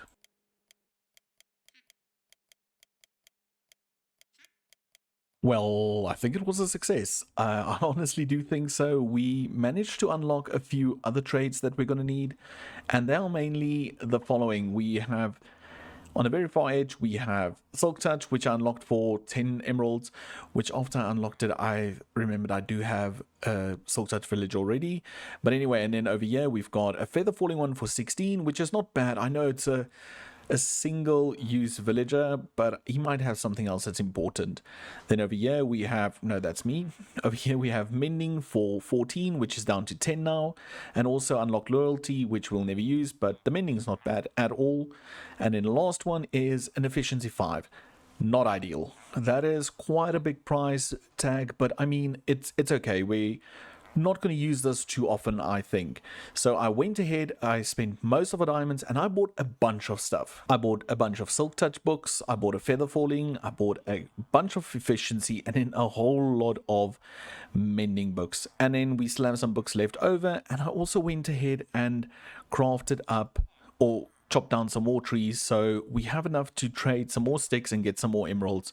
But I would say we've got everything, and now I can look at getting some form of XP done so we can put some of these items on our gear so we can start having some better gear on us, and maybe even fly around again if we can mend our elytra and get some gunpowder going. But sadly, the official enchanting will have to wait for the next episode, or even in between episodes, as I've run out of time. But from here in my little house in the Shadow Stacks, I would just like to say thank you so much for tuning in, and remember to like and subscribe if you like the video, and also let me know down in the comments, what do you think of the Shadow Stacks? Would you want a container house over here? And then until next time, take care, bye.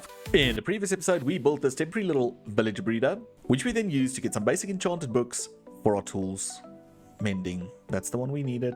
Before we spend some time building some houses for these new villagers in a new area that we call the Shadow Stacks. And in today's episode, we're gonna, well, gear up and fix our tools so that we can start expanding into the new area. But sadly, before we can build any new factories or any new contraptions, we need to make sure that we have the basic utilities in place. Thus, we're going to focus on power. So it's been some time since our previous episode, and the reason for that being, well, I was sick. But I didn't sit around and do nothing. No, instead, I did go around and add little on and off switches to some of these contraptions that I can manually control. But also, if we head on down here, you'll see that if we go over here, there are some little gearboxes scattered all over this area to turn off contraptions once they've reached capacity. And the reason for that being, well, we started running out of power. Certain areas would turn off and then the whole system would fail. So we did that between episodes, and we went ahead and added the andesite to this little storage area, and also increasing some of the storage upgrades on some of these units. So we actually have a lot more. You can see we have so much more cobble. We've got 2 more barrels, and I think we're up to 1.3 million cobble blocks, which I'm still not sure if it's going to be enough, so I might add another one. So yeah, no episode, but a lot of progress has been happening in between episodes.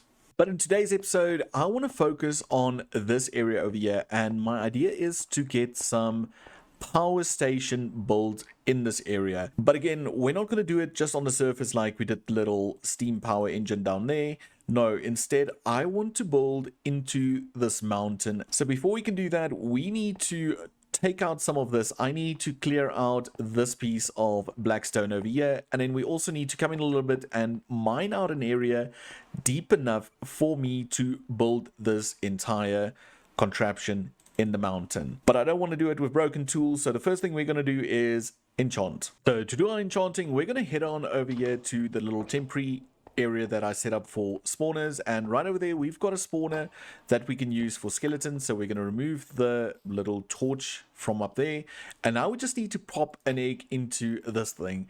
Then also, it's not very safe, but we can run in over here, we can get their attention, and then we can just have them follow us to this side. We can kill them, grab all the XP, and we can do our enchanting in this area. I noticed now it's pretty dark. Can we do a torch over here maybe? Maybe we should take this back one as well, just so we can run away far enough, I guess, if they want to shoot us. I don't think I'm going to remove the slab over here, because this way we're a little bit higher, and I think that, or the block, not the slab. So let's do that. that shouldn't affect the spawning too much. But let's just do that. And then right over here, I'm going to add one just here, just so we can see the enchanting. So if we were to go in here and pop an egg in there, mobs should start spawning, but we can also use this key. Whoop, yeah, there they go. And I think let's rather go down here to do this. And if we click on this, we can say count very high, very fast spawn rate. Yeah, save. Okay, so now it should spawn even faster. Yeah, look at them. So we can just stand over here. We can get a bunch of these guys killed. I just need to be sure that I make sure that they can't see me. So if I see one's aiming, I should just run back, step on here, and allow them to come towards me. Awesome. Okay, so this is going to work. I already have a lot of XP from using this for wool and stuff like that. So I think I'm going to do this. I'm going to get everything enchanted, and then I'll bring you guys back once it's done, because we've got quite a few tools to go. So we didn't enchant everything we needed because it's just going to take way too much time. I, however, did modify the system. So if we hop on in here, you'll see we've got water sources all along the back edge, and we've got the spawners embedded in the back wall, and we can access them via this little road over here, and we can pop in the eggs. I did notice that mobs sometimes spawn over here, which, if I'm not mistaken, they're not supposed to do that, but it's not a problem. They anyway can't get out even if they spawn in there. So it gets really insane in there. But we've also managed to fill shulkers with bows. Well, not shulkers, barrels. We've got one with some arrows. We've gotten more bows, even some quivers. Then we have this amount of skeleton spawn eggs. And just note, I turned down the rates on these. That's how insanely busy it got in there. Then also we have quite a lot of bones here. And then we gained 2 backpacks, one with those items, one of those items in there. These 2 tools we still need to enchant. We've got some more books lying around, but not all the books we need. And yeah, I would say it's a pretty good success. We've got our pick completely mended and enchanted. Well, not completely. It's good enough for what we need to do. We will do another one which has efficiency 5. This I have been repairing with diamonds, so it's very expensive. But then also we got ourselves a new axe and a new shovel, and we're ready. We're ready to go. I do, however, need armor. I'm pretty broke in that department. So with our wings repaired, we might actually go on a little adventure to some end cities and see if we can't find some diamond gear in some of the end cities itself. So that way we don't have to make more diamonds to craft more. But enough about that. I think we should quickly go and hollow out that area and clear out the space so we can get to building the power station. So before we start carving into this mountain, I think it's very important to mark out where what's going to go. So I think if we come in one from that, it should be fine. And if we do 1 2 3, 2 for space, 3 for blades, and then the windmill bearing over there. Yeah, so this will be the spot where the windmill bearing goes. I think, because it's not on the edge, it is quite a bit away, and it's not this spot, it will sit a bit back. But then if we go up 4 5 6, yes, and let's rip out this. Let's quickly grab a different block, something I can easily see as the center part, I guess. And then we've got the windmill bearing over there. Okay, and then from here again we'll go out 1 2 3 plus 2 spaces, and then on the same on the other side. So it will be 1 2 3 and then 2 spaces. Is that enough? I wonder if we shouldn't move it all up 1 block. 1 2 3 4 5. Yeah, let's move it up 1 block. Let's do it over there. And then this 1 2 3, which is the blades, and then 2 spaces. 1 2 3, 2 spaces. Okay, we'll just fix that at the bottom just now. And then from here we'll go straight up again. Let's grab that. So then it's 1 2 3 for blades, 2 for spaces, and then I think we should maybe skip one like this. And then we can do this again. So let's rip out this one. Can I get up here again? Oh, come on. So 1, 2 for spaces, and then 1, 2, 3 for the blades, and then we have the second windmill bearing right over there. So it's 3 to the side, 2 for space, 1, 2, 3, 1, 2, 1, 2, 3, 1, 2. Oh, oops. And now if we glide on down, oh, that hurt. Okay, let's quickly rip out this part. And if we chuck then 1, 2, 3, 1, 2 for space, and the bottom is just so it's got an extra clearing at the bottom. But that should be it. Let's quickly zoom out and just see. Yeah, I think that's good. I think that's a good area to start the whole blades in it. So right over there, we're going to have 2 windmill bearings or 2 windmills. And now the only thing we need to do is we need to dig this in deeper. And I think I'm going to use this point as the flat wall. Yeah, so I'm going to rip off everything from here all the way down. And then once we did that, we'll just go and mine deep into the mountain. So I'm going to grab myself a cup of tea. And then I'm going to just sit here and chip away at digging out this hole and everything. And I would suggest you get yourself a cup of tea, a snack, or whatever, as we roll a really small digging montage, I think. Yeah, let's do that.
And it's done. Okay, so I did end up decorating it. Instead of just making it a big hollowed out area, I thought, what if we decorate it?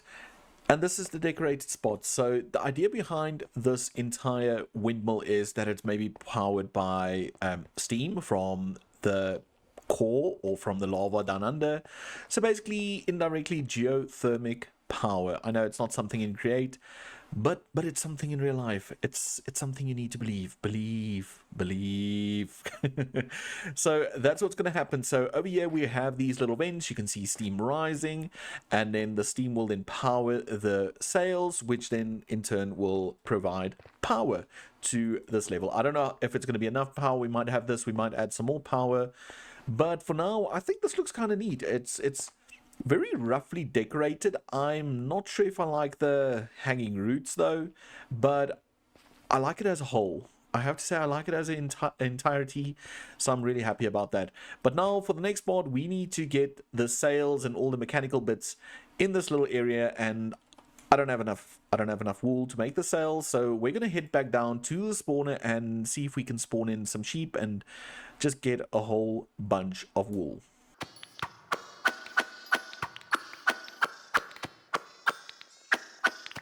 My hotbar, and the first build we're going to do is the gravel factory in this area, the gravel machine. So we will be turning some of the cobble from the cobble gen into gravel, which we will then in the long run send through that little hole over to the andesite farm.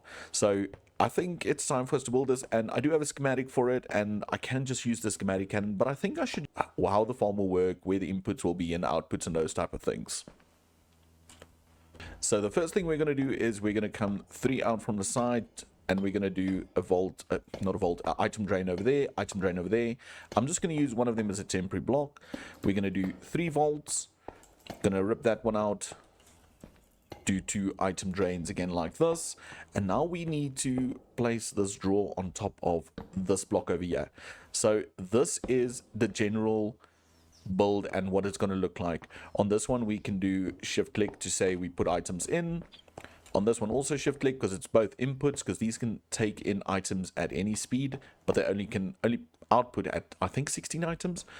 So yeah, we don't want that. And then on this one, we're going to do one like this, and this will be the output. And the reason for this is just the way the layout works, and you're going to see when we get a bit higher up or to the bigger part of it. But for now, this is how this part's going to be working. We're also then going to just make sure this is gravel. We're going to lock it and quantify it. And then this gravel we can just use and just add a gravel filter on there. So this will only take gravel out and put it into this drawer over here. And the reason why I did it like this is I want this to constantly be full of gravel. So if we just need to... Okay, so we're ready to build this, and we know now it's 2 spaces and then it's 3 sails and then the bearing. So if we go over here and we go 1, 2 for the spaces, 1, 2, 3 for the bearings, and then on this block we're going to have the actual windmill bearing at the end and all of those parts. And then also we need to make sure that it goes back far enough, and for that we're going to need at least, I think, 11 or 12. Okay, so I think 12.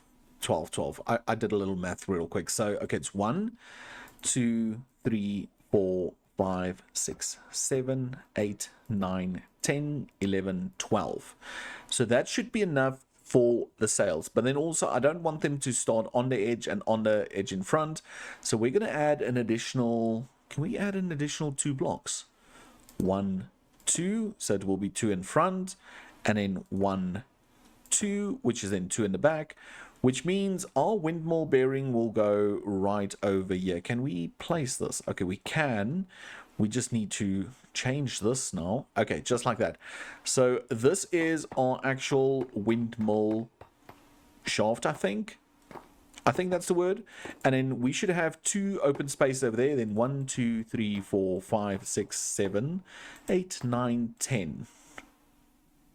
11, 12, and then 2 open there. Okay, so there's a bit more open, but that should be 100% correct. So if we now do something like this, okay, so that's 1, 2, 3, 4, 5, 6, 7, 8, 9, 10, 11, 12. 12 on this one, and then these ones will only have 10 on each, I guess. We need to have 32 remaining. Okay, we've got 32 remaining, which is perfect. I wonder if we shouldn't do... Can we rip out this one and this one?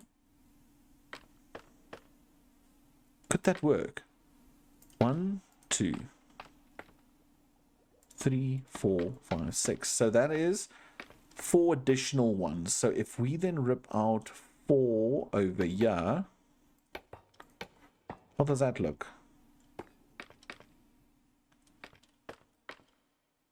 I do like it, and I do believe it will still have enough space to rotate. So yeah, we're going to go with that. We're going to go with that. And then another thing I want to do is I want to see if we can maybe just dye. Oh, I don't know. I think I like the white more.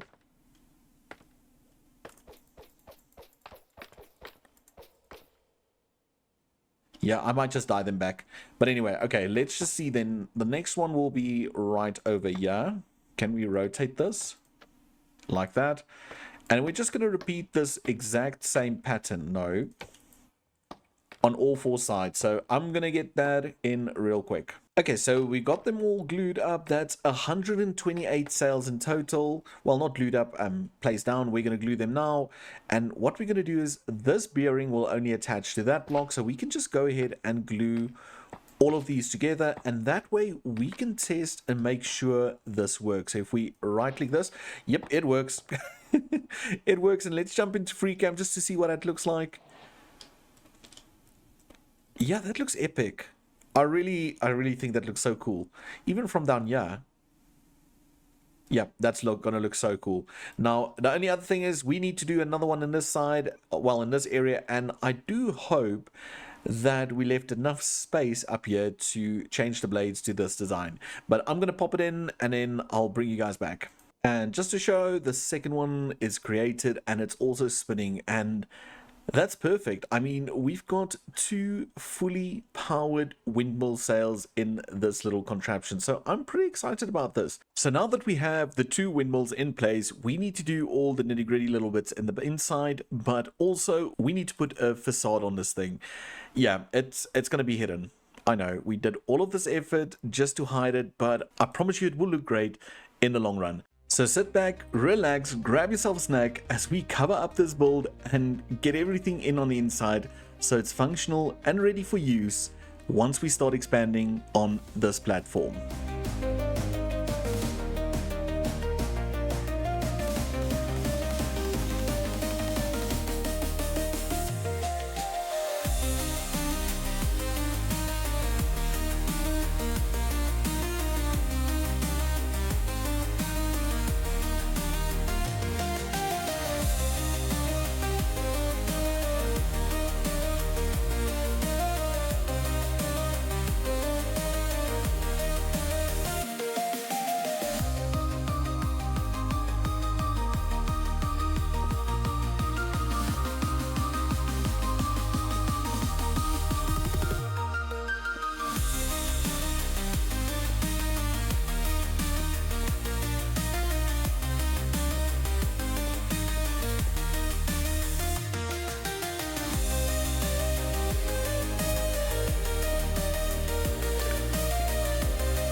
Okay, so we're done.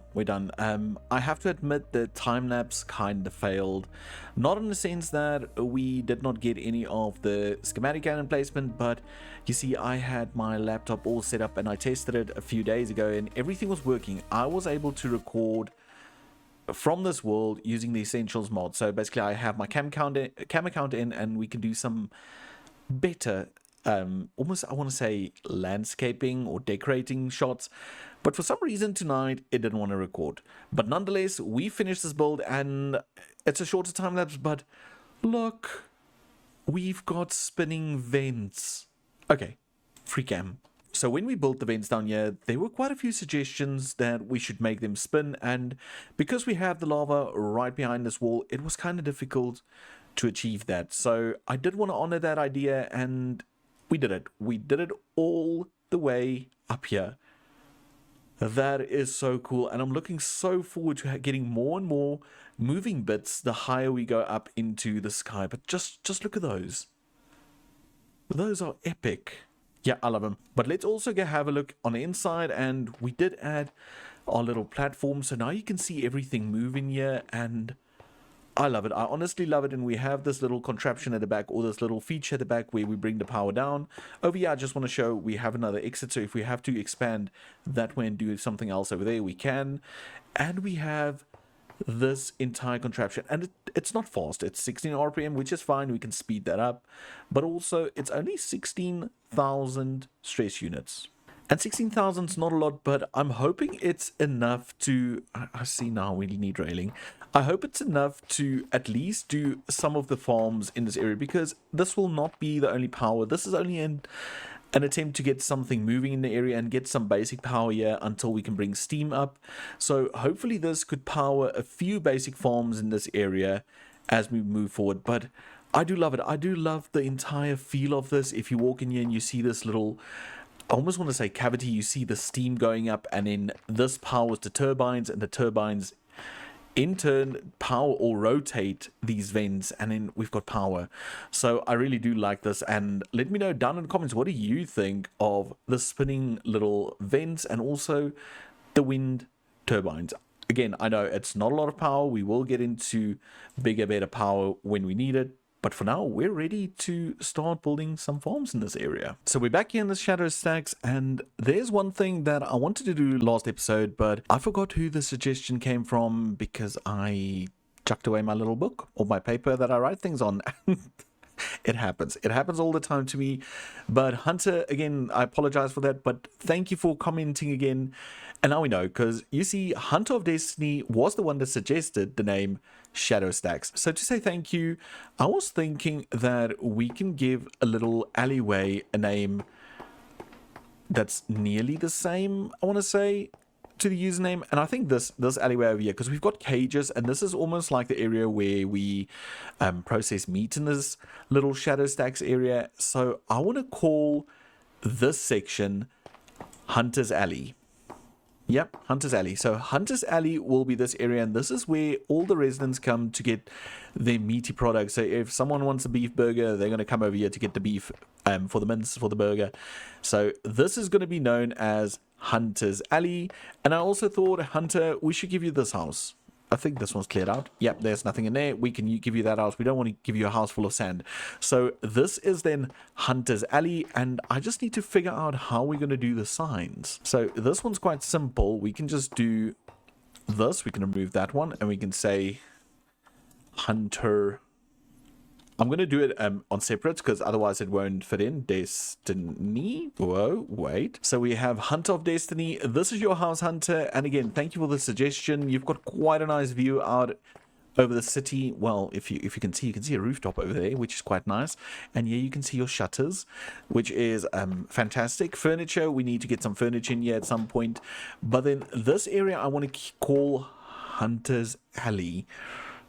And I wonder if we can do something like this for now. Okay, well, that's going to add next to it. I want to add one like that. And if we write... Oh, you can put a sign on the sign. That's good to know. So I want to do 1, 2, 3. Hunters. 1, 2. Star 1, 2. No, let's just do 4 stripe. Like, well, 3 stripes again. Hunters. 1, 2, 3. Let's keep it all capital. Hunter's Alley. I like that. I like that a lot. Because now we've got this little area, so all that's left to do is we need to pick up these. So let's grab this one. Let's grab this one.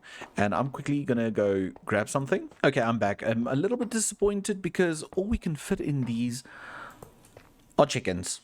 So, Hunter, I hope you enjoy chicken. I wonder if we can write on the other side. 1, 2, 3. I'm distracted again. Hunters. 1, 2, 3. 1, 2, 3. Alley. 1, 2, 3. Here we go. So, Hunter, I hope you enjoy chicken because you've got some chicken in Hunter's Alley, because that's what the hunters went out and got. It would have been cool if we had some ender chickens, but that's what we have. So again, Hunter, I do appreciate the name Shadow Stack. I really like it. But that will sadly have to be it for this week's episode. I know it's a bit of a different episode where we've done a little bit more landscaping, terraforming, which is quite bland on the outside. But we did manage to get 2 create windmills in here, and we're ready to expand into this area and get some green farms going, and I think a dirt farm. I think a dirt farm should be the first one on the list, because we don't have a lot of dirt and we're going to need dirt to build all the crop farms, tree farms, and so forth in this little green area. So down in the comments again, let me know what you think of the windmills and if you're excited for the next level. Also, I don't know if you noticed, but I did render this video with the brightness set a little bit higher, so hopefully it's a bit brighter, hopefully it's better. I will also try and swish together a quick side-by-side comparison of the default of what it looks like normally and also what it looks like with the brightness. So also down in the comments, let me know if you prefer the original color and what it looks like. But it's just something small that I did to maybe accommodate people that can't really see in the dark too well. So let me know down in the comments. But till next time, remember to like, subscribe if you haven't done so yet, and I'll see you all in the next episode. Bye for now.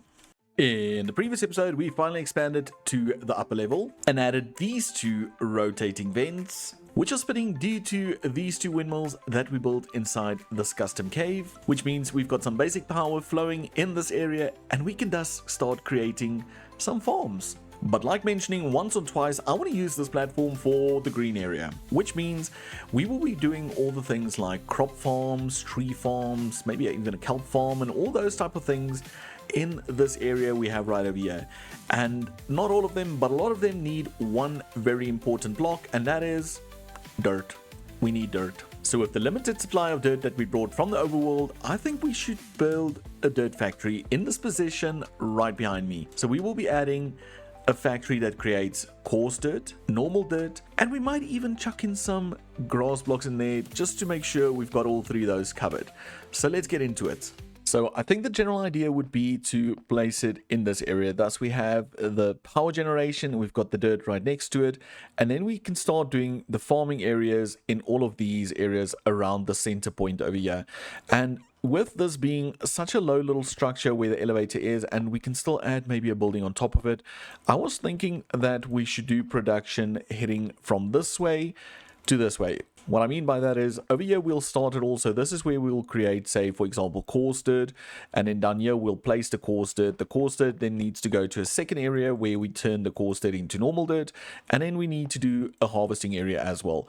I know we can do it all in one little simple contraption right over here, but my idea is that we do, say, one pot over here, and once we place that coarse dirt, I want to move it over to an area that is seen as the plowing area or the transformation area, and once that's done we go to the harvest area or the collection area where we then mine that dirt and turn it into the dirt that we're going to use in this area.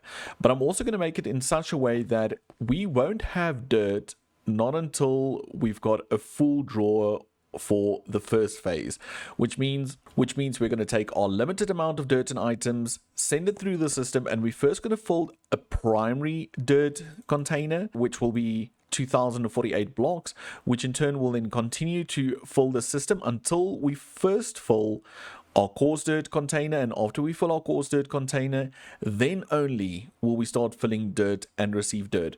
And once the dirt is filled, only then will we start getting grass blocks. So in the end, the whole collection area I think needs to be over here. So let's just mark it out roughly. I don't want to go too close to this. It's 1 2 3 4 5. Yeah, that's about right. And we don't want to go too close over here, because that's barriers. So we're going to see that as barriers. So it's 1 2 3 4 5 6 7.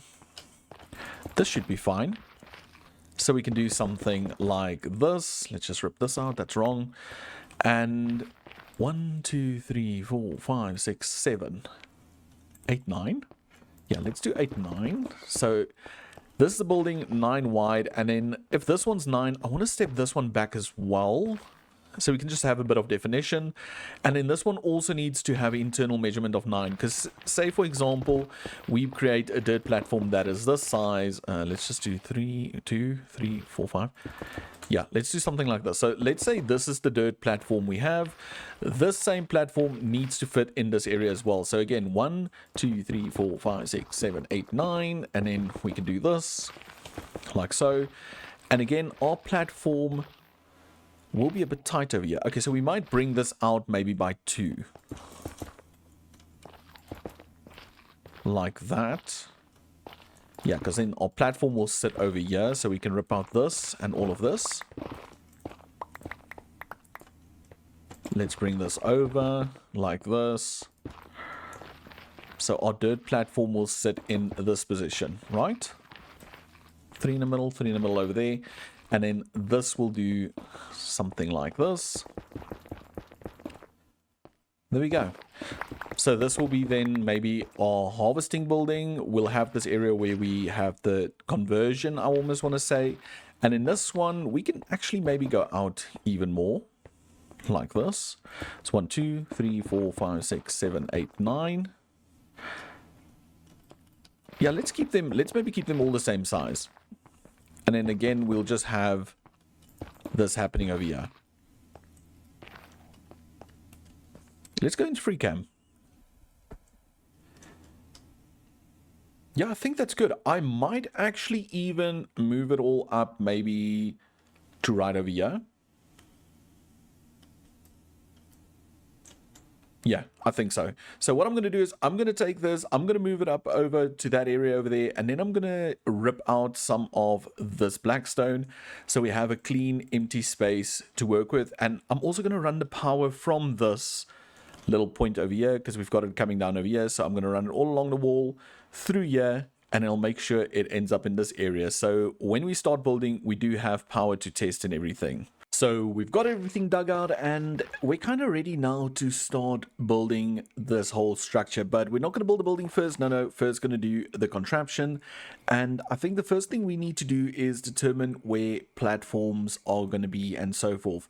So first of all, I want to build this whole structure on a foundation. The reason being for that is we're going to have quite a bit of redstone and timey bits and everything underneath it. So we need to go up, and to make this the ideal height, I would say we have to go up 5. Yeah, let's see. So we've got 1 already, and then it's 2, 3, 4, 5. So 5 will be this level. That seems right. And then for the dirt itself, I think we're going to do 4. So, oops, that's a mistake. We'll do the dirt in this position. Yeah, so that's going to be dirt, and that's 4 levels from the ground, the 4th block from the ground, and that's 5. And then this will be the area where we will have coarse dirt placed. So right over here. So I think if we do 7 by 5, I keep on running into these netherrack blocks. Yeah, that seems fair. That's not... So it's going to be 7 wide and 5 deep. So every time we create, or this farm runs a cycle, it's going to take a platform of 7 by 5, and we'll first place our coarse dirt. Then it will move it over to this position right over here, where it will then turn it into normal dirt, and from normal dirt we'll go to harvesting. So I think what we're going to do is, for time being, we're just going to do the platforms so we know what we're working with and where everything's going to be. Okay, so we've got our 3 platforms, and now we know exactly where I want them to stop. And then the next thing is, I think we'll get away with doing 3 blocks. Yeah, we left 3 from the start, so I'm just going to fill this in with a platform, and we can modify this platform as we continue to build this contraption. But for now, I think this should do. This should be perfect for the back end of it, and we're not taking it all the way to the side. You'll see I'll leave a block open, but I think we can do this, because over here we need to have ourselves a pulley system that's going to sit in that position. So something like that should be fine, and again, we just need to do this 2 more times. Okay, so now that we have our 3 platforms, we need to be able to move this platform from position 1 to position 2 to position 3. And we're going to do that using linear chassis. You'll notice I did not put any glue on these. That's because we're first just going to experiment with the timing, getting the moving of the things right, before we start gluing it on and making sure we can move the entire platform. So for now, this should be fine. We will have to, however, later on, remember, just... Nope, that's the wrong button. To just switch this and make it 5. Because we only wanted to pick up these 5 blocks. So the next thing we need to do is we're going to come down 1 space over here, and right underneath that we're going to place ourselves a gantry shaft, and this gantry shaft will be what transports the platform from the one position to the other side. So we're just going to do that for easy placement. Now we can run this along without worrying that it might slip to the other side, and then right over here we can see we're in the center again, and we'll do that. So very important with this system, we're going to have to give it power, but we also need to be able to stop it. So we'll put a clutch over here, because we're going to have power feeding into this. So this will be constantly powered, meaning it will stand still. And then once we give it a signal, it will move on to the next spot, which will be right in this spot over here. It will continue doing those things every time it gets a signal. And once it reaches the end, it's going to finish gathering all of this. And once that's done, we're going to have to actually send it back that way. And I know we can just remove the rotation on that side and all of those type of things, but I want to try something different. I want to make it move this way at, say, a fixed speed of 32 RPM. I think that should be fine. But once it reaches this point, I want to actually send it back at twice the speed, which is then 64 RPM. So it will move across very slowly as we are making the product, but once it's done, I want it to zip all the way back. So yeah, two clutches. That's going to be an interesting little way of doing this. I'm then also going to go ahead and add some form of platform here. I know we've got platform down there, but I want to do a platform that is dedicated for all the circuitry and the timing in regards to this. So I don't know how big it's going to be. So for now, we're just going to fill this whole lower level, and we're going to do all the power and nitty-gritty bits on top of this. Now, the next thing we need to do is, you'll notice I did bring over power, and I'm going to actually... I think we should bring it in... Let me just check. I think we can bring it in over here. I think so. So let's rip this out, and then we can do encase chain drives over here, and we'll send it that way. Before we continue, I would just like to mention that I've been recording the previous clip without the shaders on because I just want to get you guys' feedback in regards to the shaders. Look, I love playing with the shaders on, but I have had a comment or two where people say they can't really see what's happening. So I've been experimenting with brightening up the edit, or in this case now, doing it without shaders, and I have to admit I'm not the biggest fan of this because it's very, very bright, but that is due to the Gumbo mod. But let me know down in the comments, do you prefer it without the shaders or with the shaders? And then, yeah, while you're down there, while you're leaving a comment with your preference, also remember, why don't you just like and subscribe? I mean, it really helps out the channel a lot. But anyway, back to building. So we have the power hooked up, and you'll see it's spinning at 32 RPM. I do believe this will be enough for it to move quite smoothly. And you'll also notice that currently it's not moving that direction. That's because the gantry is pulling this way. And that's not a bad thing, but we do want it to flow that way, because you see, every time we trigger this clutch, we want it to move a set amount of blocks to this spot before moving to the next spot. So to do that, we're first of all going to put in a powered latch, and we're going to power it. That way it stops spinning. But then if we head on over here, we're going to take this rotational speed controller and we're going to reverse it. So now not only will it spin the opposite way, but when we give this a signal, it will move to that direction over there, which is perfect. So now we've got the sending part, or the sending part powered. Now we need to power the opposite side, and that side will be powered with the same power source but running at 32 RPM. So I think what we can do is, we dug out this little cavity behind here. I think we should just run this all the way along here until we reach the other side, and then just set up another rotational controller and allow that to power this clutch over here. Also note the drills over here are also going to run at 64, which is double the speed of that input.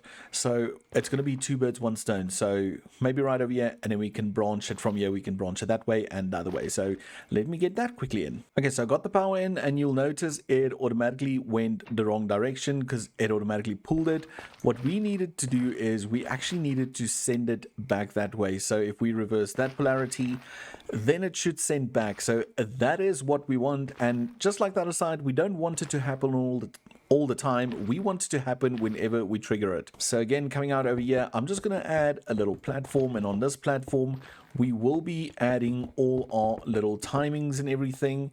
And this little clutch over here, we're going to power almost the same way as we did that one. So the main difference with this one, we're going to have a powered block over there, we're going to have ourselves a block over here, and then we're going to do a powered latch running into that, but we're not going to power it manually. We're going to power it via a redstone torch right over here, and that will freeze it.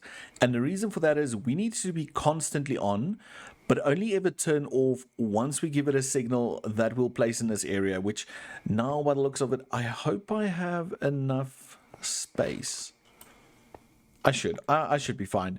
But anyway, so that's why we were going to power this one this way. So now that we have these two in, we need to work out a system that will send this contraption, this linear chassis, over to here in the center and into the center again. So firstly, I'm going to work on that little timing switch, and we're going to do that with the use of some pulse repeaters, pulse extenders, just some good old redstone dust, and we're going to see if we can build a simple little clock. Okay, so we've got a little timing in, and over here we've just got our toggled latch. You'll notice I moved it out from over there because we did kind of run out of space.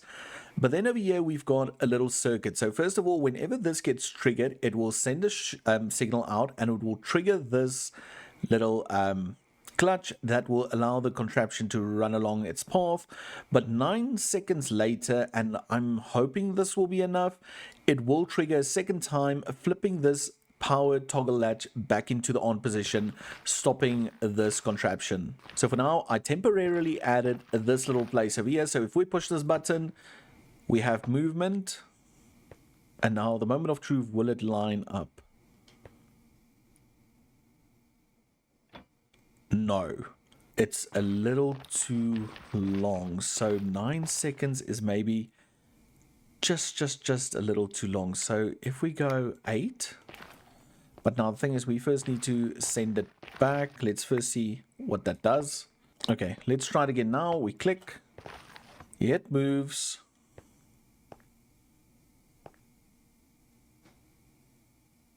Okay, so 8 works perfectly. So 8 seconds moved it from there to the next position. If we click it again, will it do the same? Will it stop in the right position over here? It does. Okay, so 8 seconds is perfect. We've got that part figured out. So every 8 seconds that will run and it will trigger and it will move everything over. Now we just need to figure out this timing. So basically it's going to work the same, with the one big difference. So I might have made a mistake or two. I might have paused my recording and never pushed unpause to show you what I did next. And I also moved this back because I miscounted the shape in front, or the space we had in front. So it can be in front, which is better because then it's not underneath the platform. But let me show what I did. So that works exactly the same. And on this side, then we have this contraption that will only power for 8 seconds. So this is the manual power if we manually have to do it. But over here, it's going to be exactly the same. We're going to say exactly 8 seconds because that's how long the pulse needs to be active and power this for the contraption to make its way all the way to the end. Over here, we're going to have ourselves a little pulse repeater on 11 seconds. And this pulse repeater is for the triggering mechanism that's going to trigger this harvesting system, but also all the other systems, because we needed to trigger that system over there that places the dirt and sends it along. So I hope this works. I hope it makes sense. It works in my head. So what we need to do is we need to actually have something right over here that triggers this. So we're going to have the input that triggers it, and it's going to trigger this entire system. So this is manual, ignore that, but this is the main triggerer. And I think the way we need to trigger it is by detecting dirt blocks. And the way we're going to do that is, well, via smart observers. So I think if we come down over here and we use the center block as our little trigger. So if we do that, that's the wrong way around. We want it to actually look up. We're going to tell it whenever it sees dirt, you see it turns on. That's perfect. It needs to send a signal somewhere. So now that we have that, we've got our receiving point, but we also have our transmitting point. Now we just need to give this a signal. And I think the best signal will be maybe drills. See, now it's sent because we didn't have any item over there, so it's fine, and we don't have anything in there, so it's perfect. So it reached that point and it ended, so it stopped now. So we know the sending back part of it works, but also we need to trigger it, so we use that same signal to actually send items off as well. So I think this will have to be the same again as well. Okay, but let's first figure out this part. Okay, so I gave those items over there a little input, and it's the drills. And for now, I just removed everything just to see, and I removed the other platforms that we don't need anymore. But now, let's say, for example, a piece of dirt right over there. It'll send a signal, but it'll also get drilled. And once that's drilled, after a set amount of time, this should trigger. Let's see. There it goes. It lasts for 8 seconds. And hopefully by the time the 8 seconds run out, it stops right over here. Okay, so we've got that part working. So we have a return system in place, and it's all done via this observer. Now, the only thing we need to trigger next is actually placing the dirt, because this dirt will be the next trigger. We basically want to tell this contraption, hey, listen, once this contraption returns, you need to place down some dirt. So let's do this, and I'm going to use this as a point later on. But first of all, let's get all the gantry systems in for the different contraptions over here. So the deployer system, the plow system, and the drill system. And we did it. We build a massive platform, but that's not the main attraction. The main attraction is right underneath this platform, but for now I just want to say the platform contributes because it just helps with the lighting down under, and I know it's very, very neat still, and it will change. It will change like everything in this world. It's an ever-growing process, but I think for us to really appreciate the shadow stacks, we need to go down to where it all started, the bottom floor, the lower level. And now that we're down here, we can have a look at what the shadow stacks really look like. And we're gonna look at them from a variety of different angles. And the first one is this one. I mean, I love it. It looks cluttered, it looks full, it looks lived in, it looks like it doesn't belong there, but at the same time it belongs there. I mean, I know, I say it all the time that something's my favorite, but I think this might be my favorite addition to this area.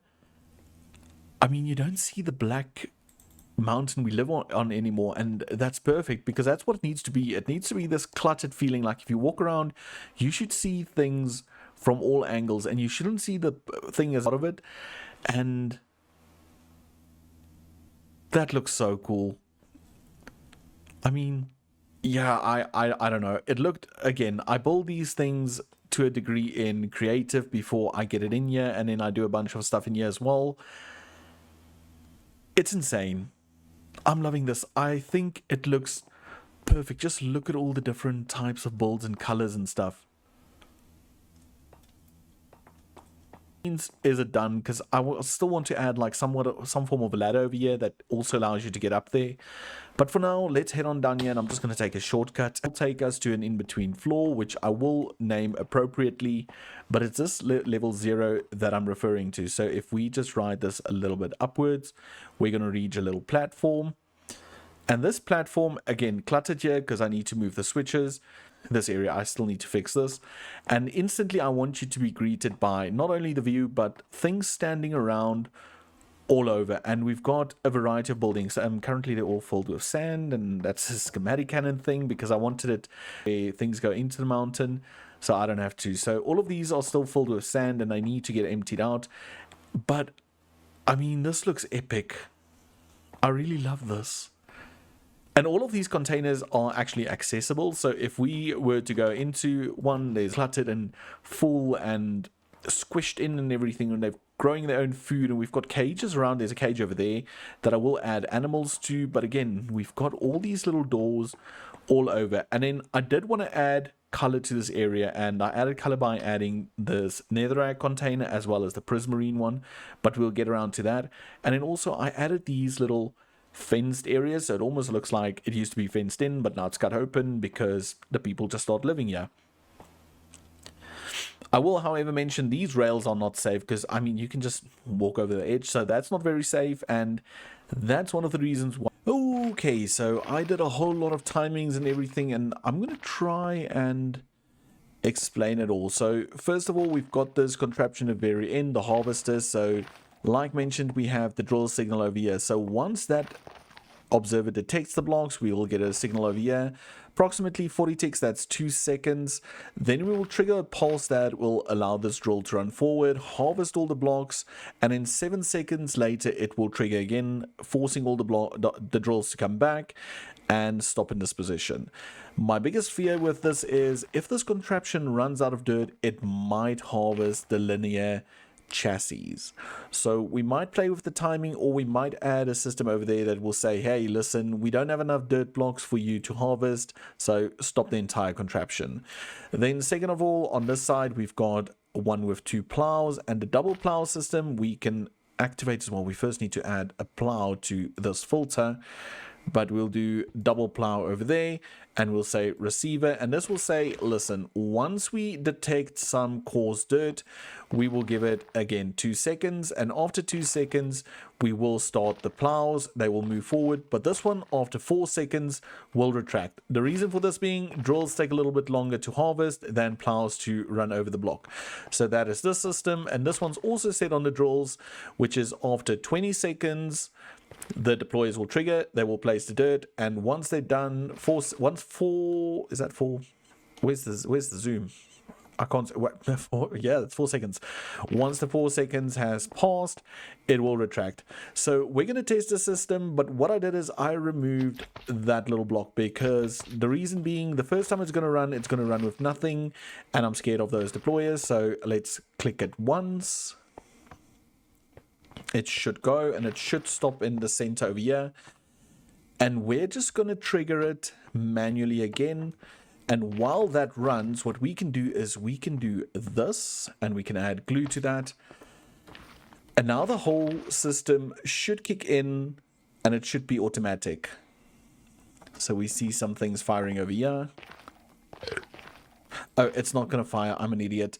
We need to place a block of dirt on top of that just to trigger it once. Do I have dirt on me? We don't. Okay, but what we can do is we can trigger it manually. Can we? Yeah, by placing this block, by pushing this one. I remember. That's a reset button. Okay, but it's still not going to work. Okay, let me grab a block of dirt real quick. So once it stops in this position, it's supposed to have a little dirt block. I do think what I'm going to do is I'm just going to change this to less at the moment. 5 seconds. And we can just manually test it. But if we place that down there now, that should trigger the drills. The drills should drill. Oh, that was close. Okay, so I don't know if it's going to be enough on whatever we set it now, because remember, it takes slow when it goes through blocks. But anyway, let's see. Once it stops on this side, this will trigger. Why did it only trigger, or why did it only place that amount? Okay, I need to troubleshoot this real quick because something's not working right. So I figured out the problem. The problematic block was the smart observer. It was right against this redstone, so as soon as it detected a block of coarse dirt, not only did it send this signal, but it also powered this signal, which in turn reversed this whole system and just made it break. So now if we were to come on over here, I just want to switch this back to 4 seconds just for testing purpose. But if we place this block over here, it should get detected. This should harvest, and for now it's nearly going to break those. But now all of this should trigger and all of this should return. It comes back real fast. The deployer should place the blocks.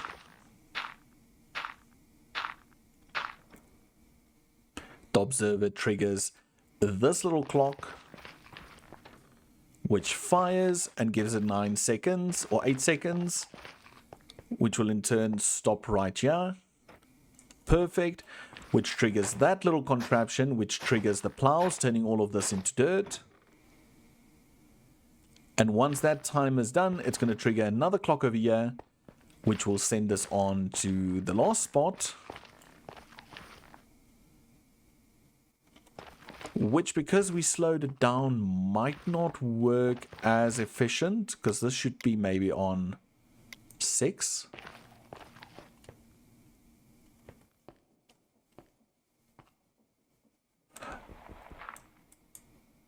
Why did the dirt not get plowed?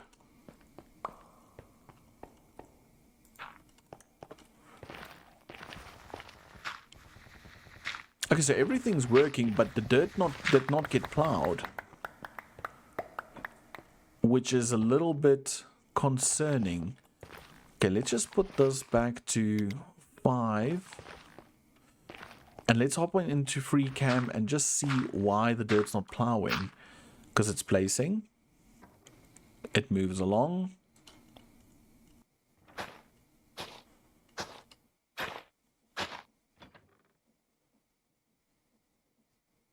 That's weird. Why is it not plowing? And because it's not plowing, it's not harvesting. Huh. this contraption has been a pain, but okay, I figured it out, and for some reason, if we look at this, I had to unclaim this chunk, and it's got something to do with plow grieving settings. So that's a setting I'll have to modify, and basically that explains why this didn't work in my first create world either. But anyway, we can test it now. So if we were to just rip out these two and we just plonk a piece of normal dirt in there, this should start drilling. I put it on 5 seconds, so it might not drill everything, but it's fine. It's just a testing world or testing run. And then let's quickly run over here and just plonk all the coarse dirt in here. So now what should happen is it should trigger. We have the blocks being placed, and let's just do this. That will return. It'll move on over to this side.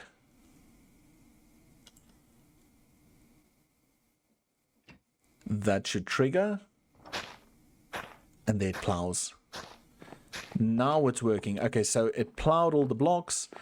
And in this, if we turn this back down to, I do believe the right amount is, let's leave it on 6. Let's just see what 6 does. But now this should trigger as well.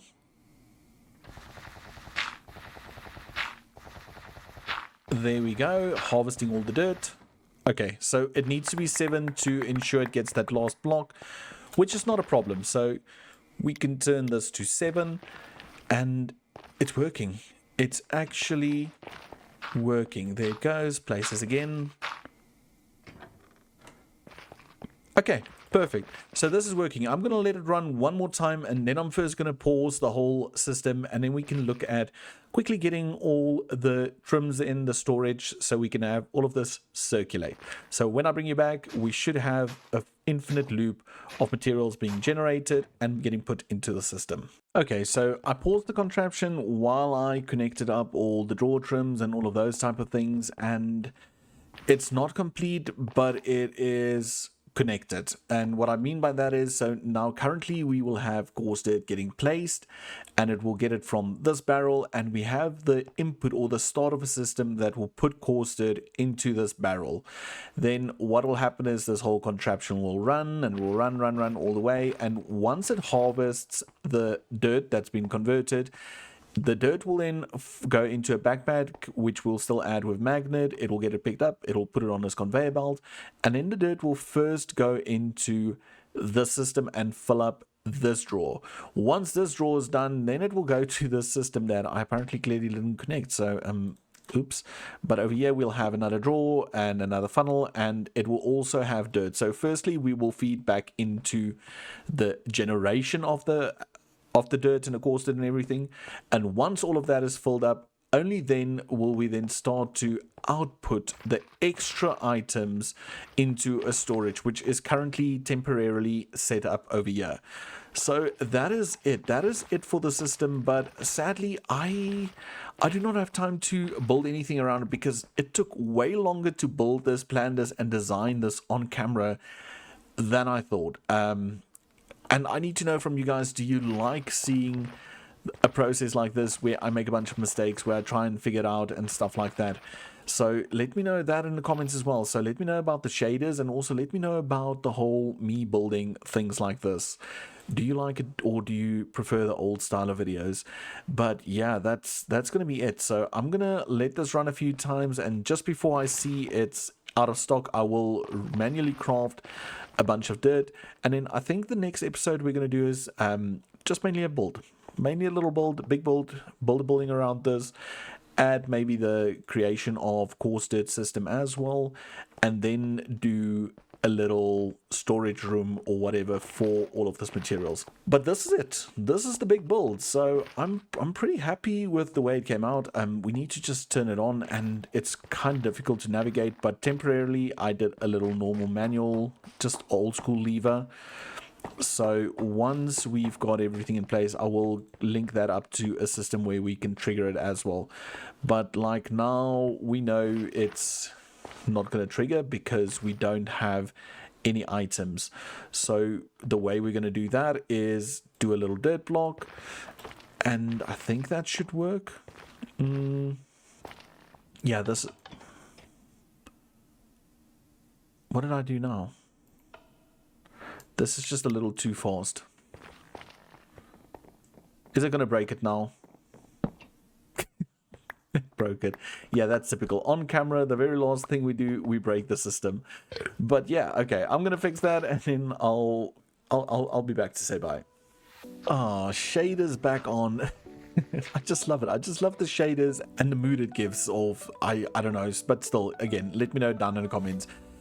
But it's been a long episode. Just me building this thing, figuring out what's going on and how things work has taken so long and left us without any shell around this building. But I have to admit, I love to see it move in the background, and I do believe this batch of dirt coming over now will be the last batch. We've run out of coarse dirt, which is fine. So in the next episode, like mentioned, we'll build a little building around this thing and also fully automate it by adding a little coarse dirt factory in there as well. The process of getting gravel all the way from down there up to here will still be manual, but I do have something planned for that real soon.